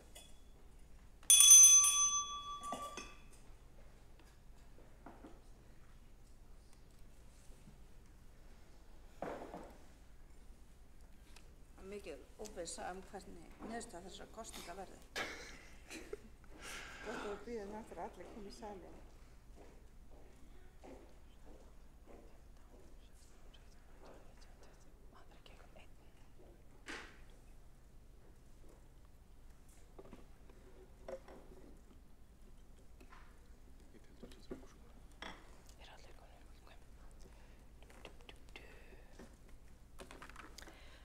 Þá göngum við til atkvæðagreiðslu. Það er til að borgarfulltrúa Framsóknar lækkun álagningar hlutfalls fasteignagjalda íbúðarhúsnæðis og atvinnuhúsnæðis. Þau sem eru samþykkt þeirri tillögu vinsamlega skeiðismerki. Þau sem á móti kunna vera. Þá er tillagan felld með 12 atkvæðum samstarfsflokkana gegn 11 atkvæðum borgarfulltrúa Sjálfstæðisflokksins, Framsóknar, Viðreisnar og þá er gengið til atkvæðagreiðslu tillögu borgarfulltrúa Sjálfstæðisflokksins lækkun fasteignaskatta. Þau sem eru samþykkt þeirri tillögu vinsamlega skeiðismerki. Þau sem á móti kunna vera. Þá er tillagan felld með 12 atkvæðum borgarfulltrúa samstarfsflokkana og borgarfulltrúa Sjálfstæðisflokksins, Framsóknar og Viðreisnar greiða atkvæði með tillögunni. Í samræmi við umræður á fundi forsætisnefndar dagskrá borgarstjórnar og þá leggur forseti til að málum 6, 7, 8 og 9 verði frestað og skoðast það samþykkt ef enginn hreyfir andmælum.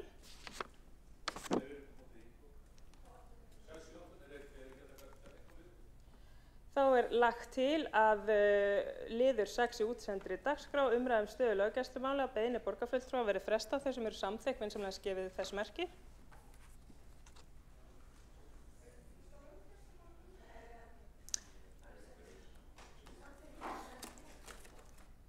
Þau sem á móti kunna vera.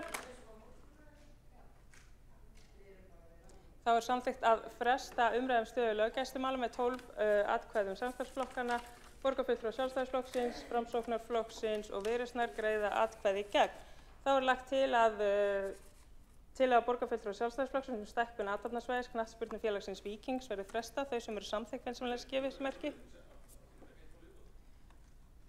Ég óska eftir að verði gefið til kynna þau sem eru samþykkt því að fresta þessari tillögu. Þau sem eru á móti því. Þá er samþykkt að fresta þessari tillögu með 12 atkvæðum sjálfstæðisflokkana gegn 11 atkvæðum borgarfulltrúa Sjálfstæðisflokksins, Framsóknarflokksins og Viðreisnar. Þá er lagt til að 8. liður umræðum deiliskipulag Birkimels að beiðni borgarfulltrúa Sjálfstæðisflokks verði frestað. Þau sem eru samþykkt því vinsamlega gefið þess merki.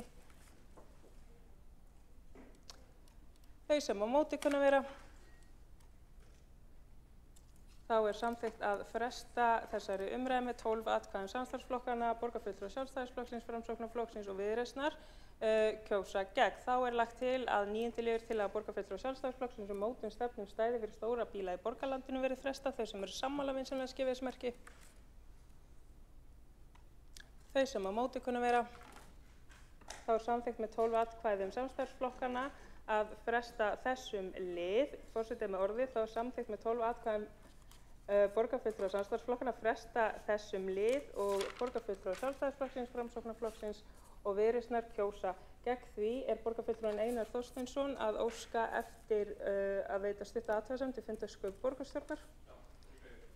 Þá veitir Einar Þorsteinsson borgarfulltrúi stutta athugasemd. Forseti, mér langaði bara að spyrja, ég held að samkomulagið sem við Framsókn erum nú alla jafna til í að fylgja störf borgarstjórnar, kveður það ekki á það að við störfum hér og tökum fyrir mál til klukkan 18:30. Við vorum búin að gera ráð fyrir því að ræða hérna eitt mál í viðbót og nú er klukkan ekki orðið, hún er 10 mínútur í 6, 40 mínútur eftir að fundinum. Við bara byggust við að það er eitt mál í viðbót, gengur ekki samkomulagið út á 18:30 og síðan fundargerðir. Einar Þorsteinsson, borgarfulltrúi, hefur lokið að veita stutta athugasemd um fundarsköp forseta. Forseti getur upplýst að það hafa verið viðmiðunarreglur í gildi innan forsætisnefndar þar sem stefnt er að því að ljúka efnislegri umræðu mál í kringum 18:30. Það er ekki fyrir séð að fleiri mál takist inn á fundin til efnislegra umræðu. Það er búið að atkvæða kjósa það að fresta þessum liðum en hefur það óskað eftir að veita stutta athugasemd borgarfulltrúinn Kjartan Magnússon um fundarsköp forseta. Forseti, góðir borgarfulltrúar, það er svipar athugasemdir sem ég ætla að gera. Okkur er ekki kunnugt um það að það hafi verið talað um það á fundi forsætisnefndar að taka ekki ný mál og það hefur hægt að gera það kortið fyrir klukkan 6. Þannig að ég bara lýsi yfir undrun minni á þessum vinnubröðum að hér skulle vera fresta 5 málum því að við höfum staðið þeirri trú að það væri alveg hægt að taka inn ný mál eða fleiri mál alveg til klukkan 6. Óskiptir skýringum á því okkur og óskiptir bara skýringum hjá forseta við hvað er miðað. Okkur er stundum miðað við 6, stundum kortið fyrir 6, við hvaða tíma er miðað. Kjartan Magnússon, borgarfulltrúi, hefur lokið við að veita stutta athugasemd til fundarsköp borgarstjórnar. Forseti upplýsir hér með að þetta er í takt við umræður sem áttu sér stað innan forsætisnefndar þar sem stefnt er að því að ljúka efnislegri umræðu eigi síðar en í kringum 18:30 en er þá gengið til 10. liðar á dagskrá sem er kosning forseta borgarstjórnar og 4 varaforseta. Kosningin fer fram í tvennu lagi og dreifir nú starfsfólk fundarins atkvæðagreiðsluseðlum og eru borgarfulltrúar beðnir að merkja með krossi fyrir framan nafn þess borgarfulltrúa sem þeir kjósa sem forseta borgarstjórnar.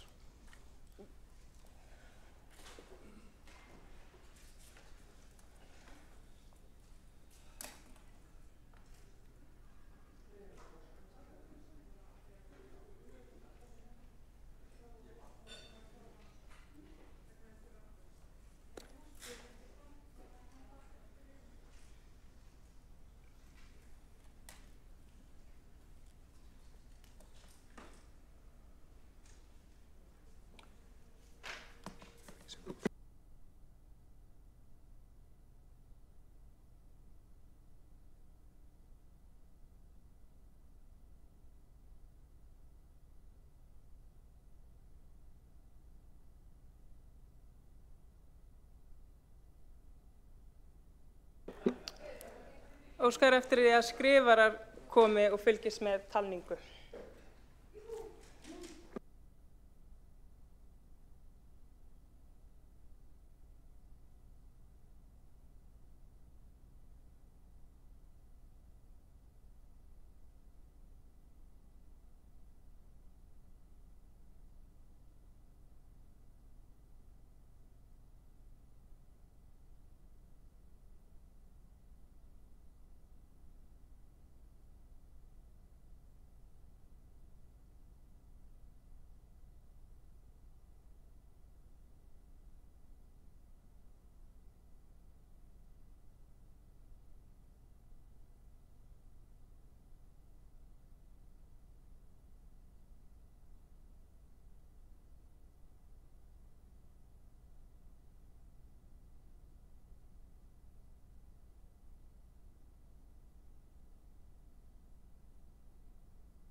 Þá hefst talning og óskað er eftir því að skrifarar fylgist hér með.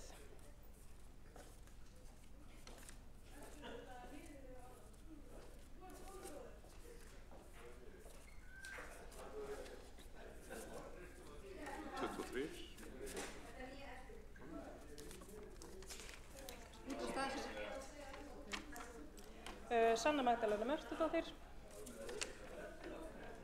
Sanna Magdalena Mörtudóttir. Sanna Magdalena Mörtudóttir. Sanna Magdalena Mörtudóttir. Aðalsteinn Haukur Sverrisson. Aðalsteinn Haukur Sverrisson.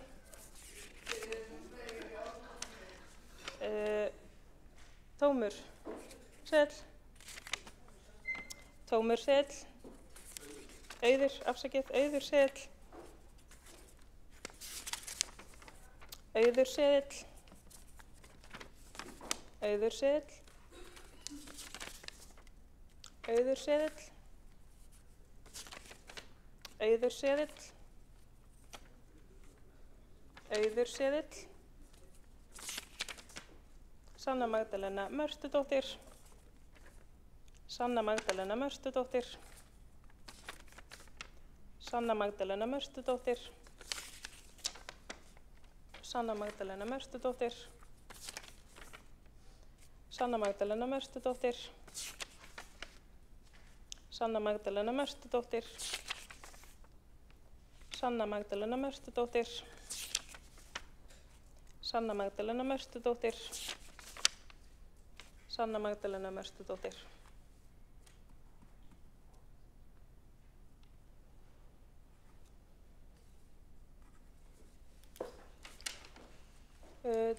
Telst af borgarfulltrúum sem hér stendur, Sanna Magdalena Mörtudóttir, forseti borgarstjórnar með 13 atkvæðum, Auður Sælar voru 8 og Aðalsteinn Haukur Sverrisson fær 2 atkvæði. Þakka fyrir trausti og gengið til næsta liðar á dagskrá sem kosning varaforseta. Það fylgir með í útsendum gögnum.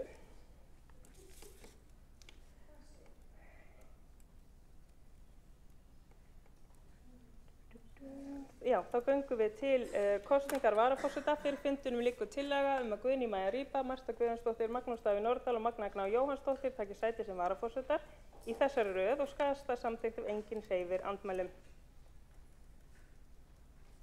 Þá hefur það verið samþykkt og þá göngum við til næsta liðar á dagskrá sem kosning 2 skrifara til 1 árs og 2 til vara. Lagt til að Helga Þórðardóttir og Ragnhildur Alda María Vilhjálmsdóttir verði kosnar skrifarar til 1 árs og Alexandra Brím og Björk Gíslason verði kosin skrifarar til vara. Telst það þá samþykkt ef enginn hreyfir andmælum. Þá gengið til 12. liðar á útsendri dagskrá. Það kosning 7 borgarráðsfulltrúa til 1 árs og 7 til vara, formannskjör. Lagt til að Líf Magnúsdóttir, Skúli Þór Helgason, Sanna Magdalena Mörtudóttir og Dóra Björk Guðjónsdóttir af SPJFV-lista og Hildur Björnsdóttir, Ragnhildur Alda María Vilhjálmsdóttir af D-lista og Einar Þorsteinsson af D-lista taki sæti í borgarráði til 1 árs. Einnig lagt til að Stefán Pálsson, Sabín Lefskov, Andrea Helgadóttir og Alexandra Brím, SPJFV-lista, Kjartan Magnússon, Marta Guðjónsdóttir, D-lista og Árelía Eydís Guðmundsdóttir af D-lista taki sæti sem varafulltrúar í borgarráði til 1 árs. Jafnframt lagt til að Líf Magnúsdóttir verði formaður ráðsins. Telst það samþykkt ef enginn hreyfir við andmælum. Þá það samþykkt og þá gengið til og þá það upplýst að áheyrnarfulltrúar án atkvæðagreiðslu Helga Þórðardóttir af F-lista með Einar Sveinbjörn Guðmundsson til vara og Þórdís Lóa Þórhallsdóttir af C-lista með Jóhönnu Dýrunni Jónsdóttur til vara. Þá gengið til 13. liðar á dagskrá sem kosningi menninga- og íþróttaráð. Þar lagt til að Björn Gíslason taki sæti í menningar- og íþróttaráði í stað Kjartans Magnússonar. Þau sem eru samþykkt vinsamlegast gefið þess merki.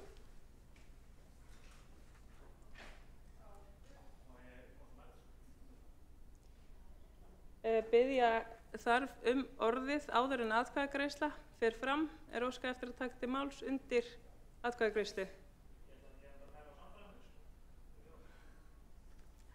Augnablik.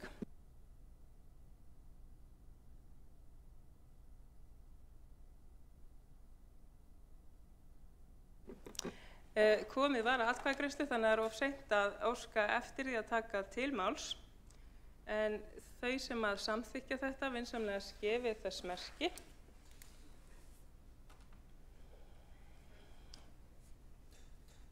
Þau sem á móti kunna vera. Þá er þetta samþykkt með, var þetta 9 atkvæðum. Afsakið, get ég endurtekið til að ganga úr skugga? Já. Þau sem að samþykkja, það er 1, 2, 3, 4, 5, 6, 7, 8, 9, 10, það er með 10 atkvæðum borgarfulltrúa Sjálfstæðisflokksins og Framsóknarflokksins. Borgarfulltrúar Pírata greiða atkvæði gegn og aðrir borgarfulltrúar sitja hjá við afgreiðslu málsins. Þá er gengið til næsta liðar á dagskrá sem kosning í mannréttindaráð. Það er lagt til að Kjartan Magnússon taki sæti í mannréttindaráði í stað Björns Gíslasonar. Þeir sem samþykkja það vinsamlega gefa merki.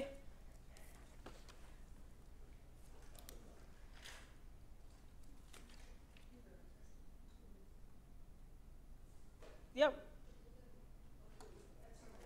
Þá er það samþykkt. Er þá gengið til næsta liðar á útsendri dagskrá. Það er fundargerð borgarráðs frá 5. júní. Þar undir eru 3 liðir sem þarf sérstaklega að samþykkja. Það er 4. liður húsnæðisáætlun Reykjavíkur 2025–2034, stafræn útgáfa, 9. liður viðauki við fjárhagsáætlun Reykjavíkurborgar, 18. liður breytingar á reglum leikskóla þjónustu. Orðið er laust ef einhvern taka til máls og óskar eftir því að borgarfulltrúar greini frá því undir hvaða lið verið sé að ræða.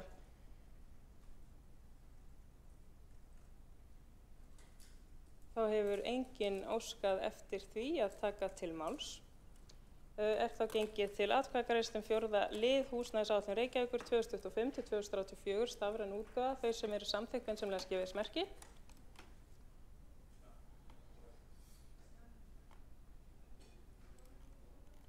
Þau sem á móti kunna vera.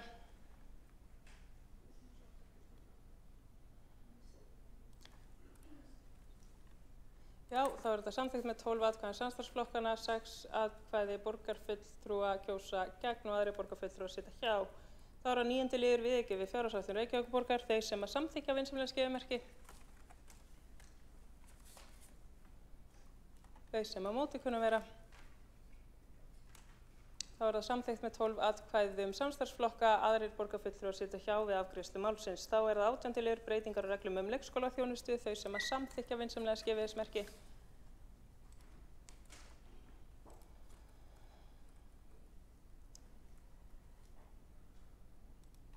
Get ég fengið að sjá skýrt hver samþykkir? Herriði, þá er þetta, já, þau sem á móti kunna vera. Þá er þetta samþykkt með 14. Afsakið, get ég fengið aftur hver samþykkir þetta? Og á móti.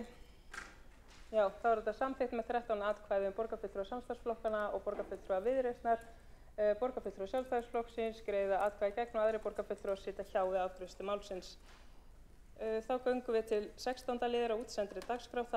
Þar undir fundargerð forsætisnefndar frá 20. júní og þar þarf að samþykkja 3 liði. Það er 7. liður lausnabeiðni Elísabetar Guðrúnar Jónsdóttur, 7. liður tillaga sumarliði borgarstjórnar 2025, 8. liður lántaka Sorpu BS vegna endurvinnslustöðvar við Lambhagaveg og þar undir er einnig fundargerð mannréttindaráðs frá 5. og 12. júní, fundargerð menningar og íþróttaráðs frá 13. júní, fundargerð skóla- og frístundaráðs frá 18. júní, fundargerð stafrænsráðs frá 14. og 28. maí og 13. júní, fundargerðir umhverfis- og skipulagsráð frá 4., 11. og 18. júní og fundargerðir velferðarráðs frá 4., 11., 18. 18. júní óskar eftir því að borgarfulltrúar sem að taka til máls segi skýrt undir hvaða lið sé verið að ræða og tekur það fyrstu til máls borgarfulltrúan Friðjón R. Friðjónsson. Nei, varstu ekki. Tekur til máls borgarfulltrúan Alexandra Brím, afsakið.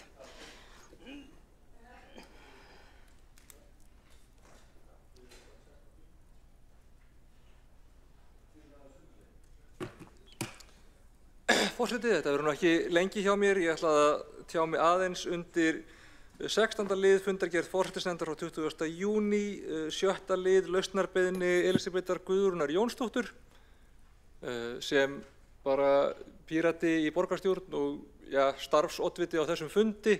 Finnst mér rétt að bara þakka Elísabetu Guðrúnar Jónsdóttur innilega fyrir virkilega gott samstarf á þessu kjörtímabili og hennar innkoma var mjög sterk, sérstaklega á fyrsta hluta kjörtímabilsins og meðan að Dóra Björt var í fæðingarorlofi og samstarf okkar var alla tíð mjög gott og hún hefur mjög öfluga og skemmtilega innsýn í hlutina sem að maður hugsa hlutunum annarri átt heldur en kannski maður átti vona á en kemst oftast að svipaðri og mjög góðri niðurstöðu og ég vildi bara taka þetta tækifæri til þess að þakka henni fyrir virkilega vel unnin störf og gott samstarf og óska henni og fjölskyldunni hennar bara allsins besta í því sem að þau taka sér núna fyrir hendur og vona að þau hafi það bara sem best.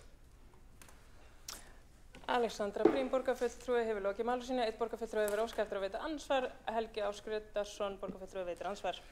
Forseti, ágæta borgarstjórn, ég vil bara taka undir hvert einasta orð hennar Alexandru Brím og mjög gott að eiga í samstarfi við þann fulltrúa sem nú er að víkja úr borgarstjórn.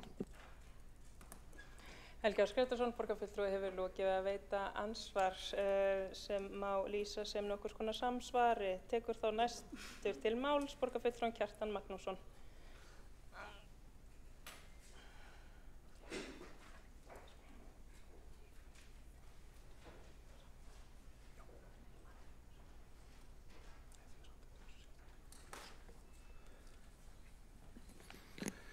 Forseti, góðir borgarfulltrúar, ég kveð mér hljóðs undir fundargerð umhverfis- og skipulagsráðs frá 4. júní. Þar undir 9. lið var fjallað og samþykkt bann við lagningu ökutækja í Álakvísl á ákveðnum stöðum í götunni og þetta var samþykkt með atkvæðum fulltrúa meirihlutans gegn 2 atkvæðum fulltrúa Sjálfstæðisflokksins og við bókuðum á fundinum að við legðumst gegn almennu banni við lagningu ökutækjanna og vegna þess að með slíku banni væri enn aukið á þann bílastæða vanda sem nú þegar ríkir í þessari götu. Og í tillögunni var ekki kveðið á neinar úrbætur fyrir íbúa við Álakvísl til að vega upp á móti fækkun bílastæðana, til dæmis með fjölgun bílastæða annars staðar í götunni eða í næsta nágrenni. Og það var gerð einhvers konar skoðanakönnun eða viðhorfskönnun meðal íbúa götunnar og þar kom fram að yfirgnæfandi meirihluti þeirra á móti umræddu stöðubanni.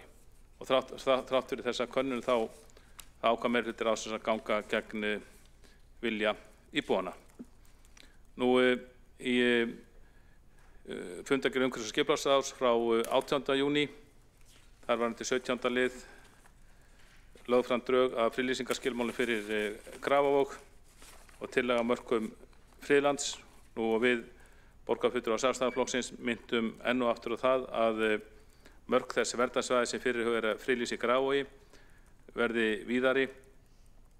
Við viljum að þau verði víðari en borgarfulltrúar meirihlutans hafa ákveðið að miða verði við. Þetta er afar stórt skipulagsmál fyrir Grafarvogsbúa, snertir íbúa í Grafarvogi og nærliggjandi hverfjum, enda er vogurinn vinsælt útivistarsvæði. Og afstaða vinstri meirihlutans gengur í berhögg við afstöðu íbúaráðs Grafarvogs, íbúasamtaka Grafarvogs sem og afstöðu flestra þeirra Grafarvogsbúa sem hafa tjáð sig málið. Og þarna til er að mínu mati gengið gegn vilja íbúana á sama fundi og fulltrúar meirihlutans gáfu háleitar yfirlýsingar að það stæði til í að efla samráð við borgarbúa. Nú undir 21. lið sömu fundargerðar þá var lögð fram að nýju tillaga fulltrúa Sjálfstæðisflokksins að komið yrði upp hundagerði á Klambrátúni. Þessi tillaga fékk jákvæðar viðtökur og jákvæða umsókn sérstaklega dýraþjónustu Reykjavíkur og tillögunni var vísað inn í vinnu að huga betur að þörfum dýra og dýraeigenda í skipulagi og mikil bjartsýni á að þessi tillaga verði veruleika og vil ég þá þakka öllum fulltrúum í skipulagsráði, umhverfisskipulagsráði fyrir að taka tillögunni vel. Nú undir 23. lið fundargerðarinnar þar var samþykkt tillaga að loka vesturhluta Austurstrætis og Veltusunds fyrir almennri bílaumferð. Nú við fulltrúar Sjálfstæðisflokksins lögðum til að sú tillaga yrði kynnt fyrir íbúum og rekstraraðilum í viðkomandi götum sem og íbúasamtökum miðborgar og Grjótaþorps og fleiri samtökum sem gætu gefið umsögn um málið. Og málsmeðferðartillagan var felld með 4 atkvæðum fulltrúa Samfylkingar, Pírata, Sósíalistaflokksins og Flokks fólksins. Og þarna í ekki fleiri fundargerðum hef ég nefnt okkur dæmi um það, þar sem samráði við íbúa hefur verið hafnað með því að fella málsmeðferðartillögur okkar sjálfstæðismanna um það eða gengið gegn skýrum vilja íbúa eins og í Álakvísl. Þannig að á sama tíma og menn tala mjög mikið um það að það er að auka hér samráð með ýmsum ráðum, þá hér nokkuð skýrt dæmi það að það er gengið í berhögg við skýran vilja íbúa. Hjartar Magnússon, borgarfulltrúi, hefur lokið máli sínu og tekur þá næst til máls borgarstjóri Heiða Björg Hilmisdóttir.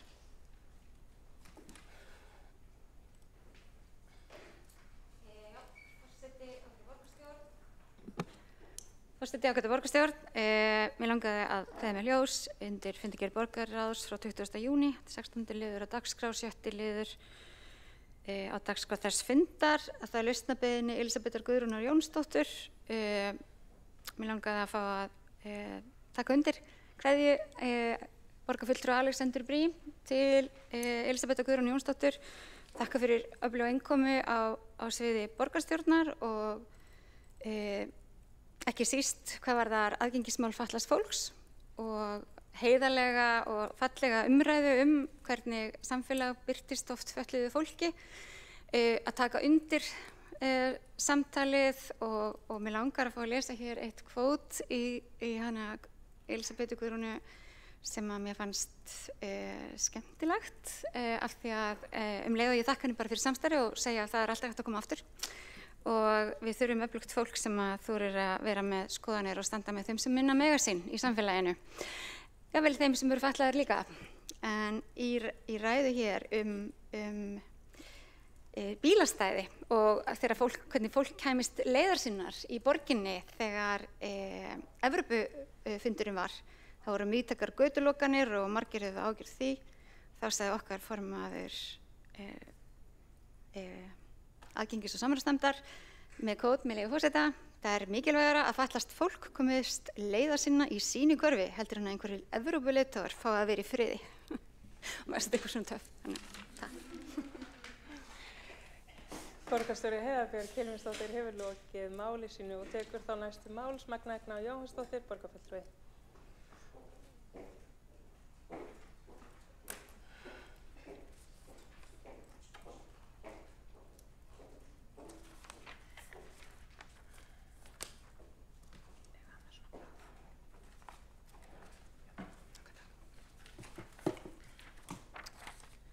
Já, forseti, ágæta borgarstjórn.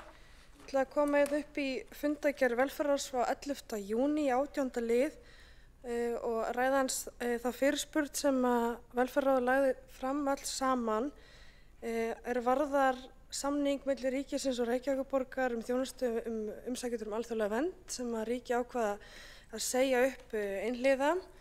Og þarna erum við sérstaklega að spyrja út í það óvissu sem skapast við þetta hvað varðar börn sem að koma hingað sem umsækjendur alþjóðlega vernd og hafa verið í leikskólum borgarinnar og það er óvissu hvort að ríkið muni halda áfram að borga leikskólagjöldin og taka þátt í því og hvort þessi börn geti áfram verið í leikskólum borgarinnar og þá ný börn líka sem að flytja til Reykjavíkurborgar verið þjónustu Vinnumálastofnunar eftir að samningum við Reykjavíkurborg verið sagt upp og þetta er bara svona mál sem að við öll í velferðar spurðum að því að ég held við séum öll kannski í þessum sal líka sammála að við verðum að tryggja hagsmuni borgarinnar gagnvart ríkinu en sérstaklega þessar barna gagnvart þeirra þjónustu sem við erum að veita í leikskólum, bæði þá börnin sem hafa verið þar og börn sem koma inn því við vitum þá allar rannsóknir sína mikilvægi leikskólastigsins og sérstaklega fyrir þannig aldurshóp að komast inn í íslenskt málumhverfi. Þannig að mér langaði aðeins að svona vekja athygli á þessu og hérna kannski við getum ýtt öll við okkar stjórnmálafólki hinum megin við götuna að tryggja þetta að þessi börn geti áfram verið í þessu menntastofnunum og hérna missa ekki sitt pláss þar. En svo langar mér líka að koma upp í 7. lið borgarráðs og lausnabenni Elísabet Guðrún Jónsdóttir og þakka henni kærlega fyrir samstarfið. Það mjög ánægjulegt og ég hlakka til að hitta hana og fjölskylduna hennar seinna á öðrum vettvangi.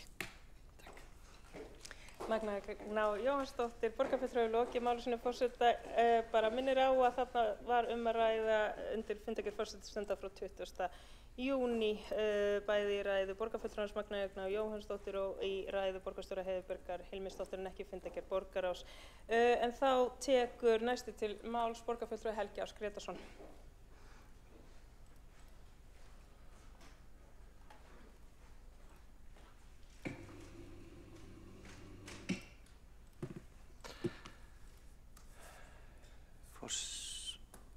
Já, sjá, svo ég gerir þetta nú alls saman rétt hérna. Forseti, ágæta borgarstjórn, ég kem upp hérna undir 15. lið fundargerðar velferðarráðs 11. júní síðastliðinn. Ég held að það sé örugglega rétt hjá mér. Já.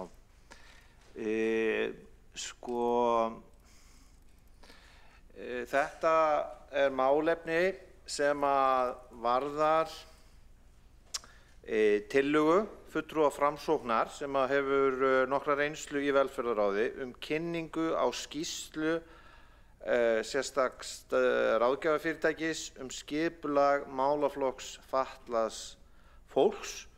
Og þá hafði verið búið að spyrja þetta á fundi velferðarráðs 9. apríl 2025. Tillögunni var frestað eftir þó nokkra umræðu en fulltrúi Framsóknarflokksins kom fram með bókun sem ég vil benda borgarstjórn á og væri áhugavert að lesa og kannski út frá því hver réttur kjörinna fulltrúa að fá aðgang að gögnum í borgarkerfinu. Mér hefur fundist oft á tíðum sem fulltrúi í minnihluta geta verið snúið að leita til kerfisins og óska eftir gögnum sem þá háð ákvörðunartöku viðkomandi embættismanns eða einhvers í meirihlutanum. Eins og í þessu tilviki, eins og ég hef skilið málið, þá allavega rætt það að þetta kunni að vera gott gagn til þess að fá hugmyndir mögulega hagræðingu á sviði velferðarsviðs. Og ég kem hérna kannski aðalega upp undir þessum lið, bara kannski til þess að skerpa á þessu grundvallaratriði, vegna þess að það kveðið í sveitarstjórnarlögum, það kveðið þá reglu í sveitarstjórnarlögum, að kjörinn fulltrúi í sveitarstjórn, að hann á að hafa nánast óskoraðan rétt að öllum gögnum hjá sveitarfélaginu.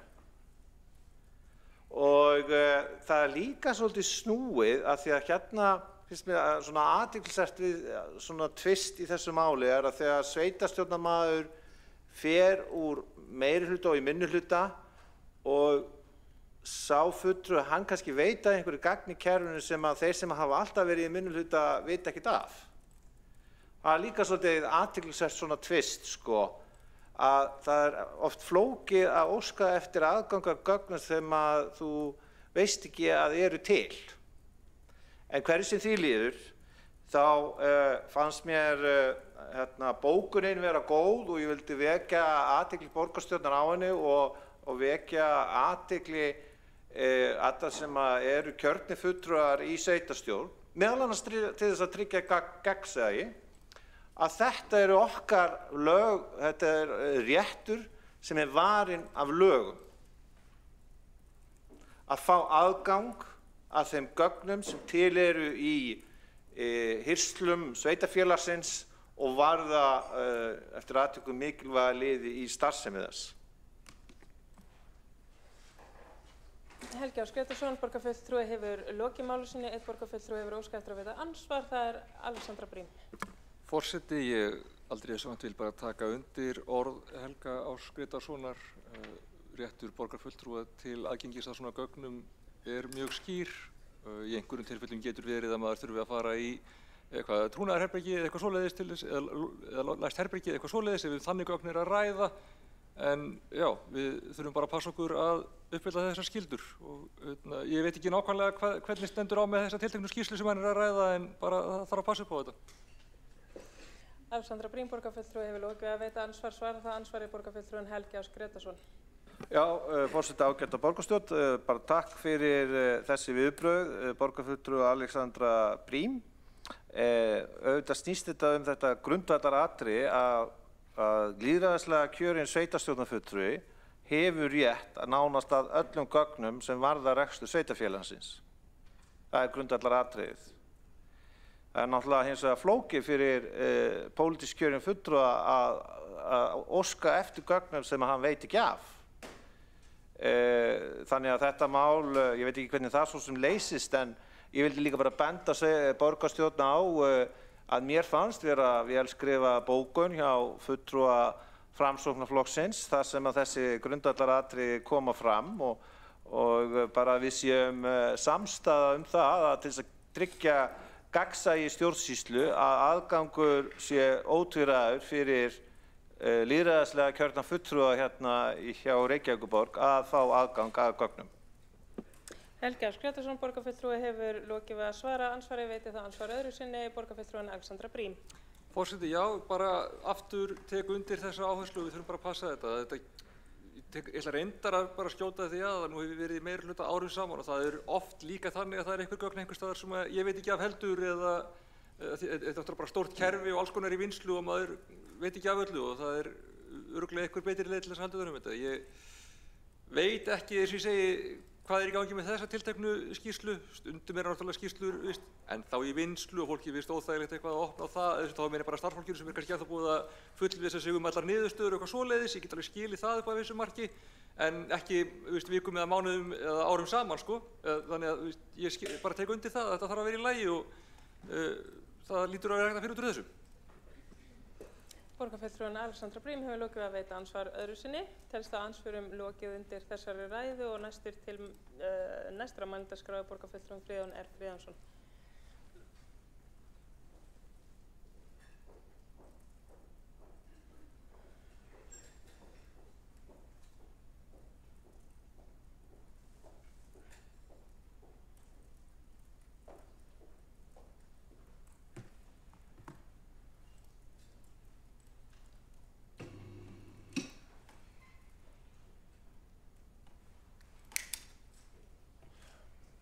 Forseti, ég kem hérna upp undir fundargerð mannréttindaráðs frá 5. júní öðrum lið og þar var ársskýrsla aðgengisfulltrúa Reykjavíkur frá árinu 2024 kynnt og sem var áhugavert skjal eða áhugavert skjal og mikilvægt. En mér langar til þess að benda aðeins á að við erum ekki að gera nógu vel í þessum málum.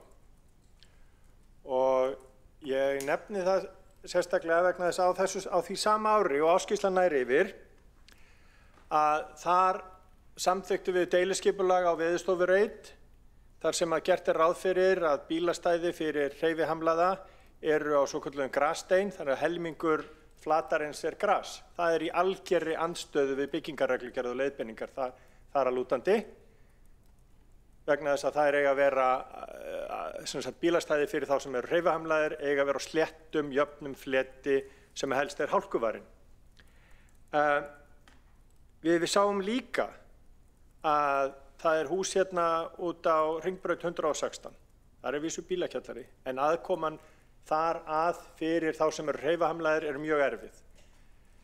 Á horni Grensásvegar og Suðurlandsbrautar búið að byggja stórhýsi og það þjónusta á fyrstu hæð, en það ekki heldur gert ráð fyrir því að aðgengi sé fyrir þá sem eiga erfitt gang. Við erum allt of oft að gleyma því í skipulaginu hjá okkur að huga að þessum málum og svo ætlum við einhvern veginn kannski að redda hlutum eftir á. Og mig langaði til þess að hvetja okkur öll hérna inni til að lesa skýrsluna. Hún nú hérna bara fínasta mál og engin gagnrýni á borgina vegna þess að aðgengisfulltrúi starfsmaður Reykjavíkur og kurteis maður.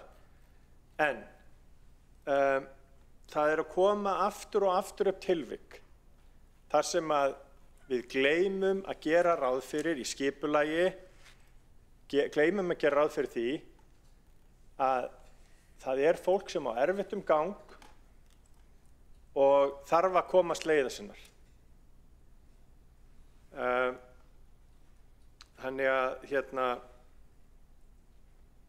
mér langar til þess að eins og ég segi, hvetja ykkur til þess að kynna ykkur skýrsluna, en líka bara fyrir okkur sem að komum, fyrir ykkur sem að sitja í umhverfis- og skipulagsráði og í öllum öðrum nefndum borgarinnar, að hafa þetta í huga að það skiptir máli hvert aðgengi fyrir alla borgarbúa.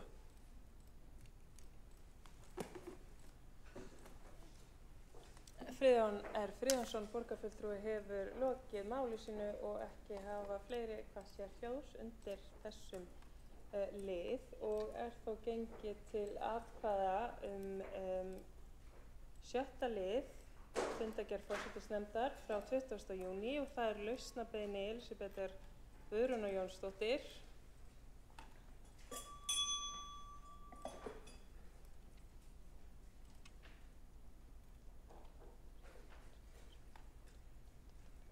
Og það telst samþykkt ef enginn hreyfir við andmælum. Þá telst það samþykkt og þá 7. liður tillaga sumarleyfi borgarstjórnar. Þá telst það samþykkt ef enginn hreyfir við andmælum. Þá telst það samþykkt. Þá það 8. liður lántaka Sorpu BS vegna endurvinnslustöðvar við Lambhagaveg. Þau sem eru samþykkt vinsamlega skefið þess merki. Þau sem á móti kunna vera, þá það samþykkt með 17 atkvæðum borgarfulltrúa samstarfsflokkana, Framsóknar og Viðreisnar og borgarfulltrúa Sjálfstæðisflokksins sitja hjá við afgreiðslu málsins. Og ég hvet ykkur til að senda inn bókanir og nú munum við taka nokkra mínútur í yfirfari að það sé allt komið.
Já. Þá ekki fleira sem liggur fyrir á þessum fundi nema að kveðja ykkur inn í sumarið með kveðju sem eftir svohljóðandi: lærdómstími ævin sem þýðir svo lengi sem lærir. Þá fundi borgarstjórnar slitið 18:30. Gleðilegt sumar.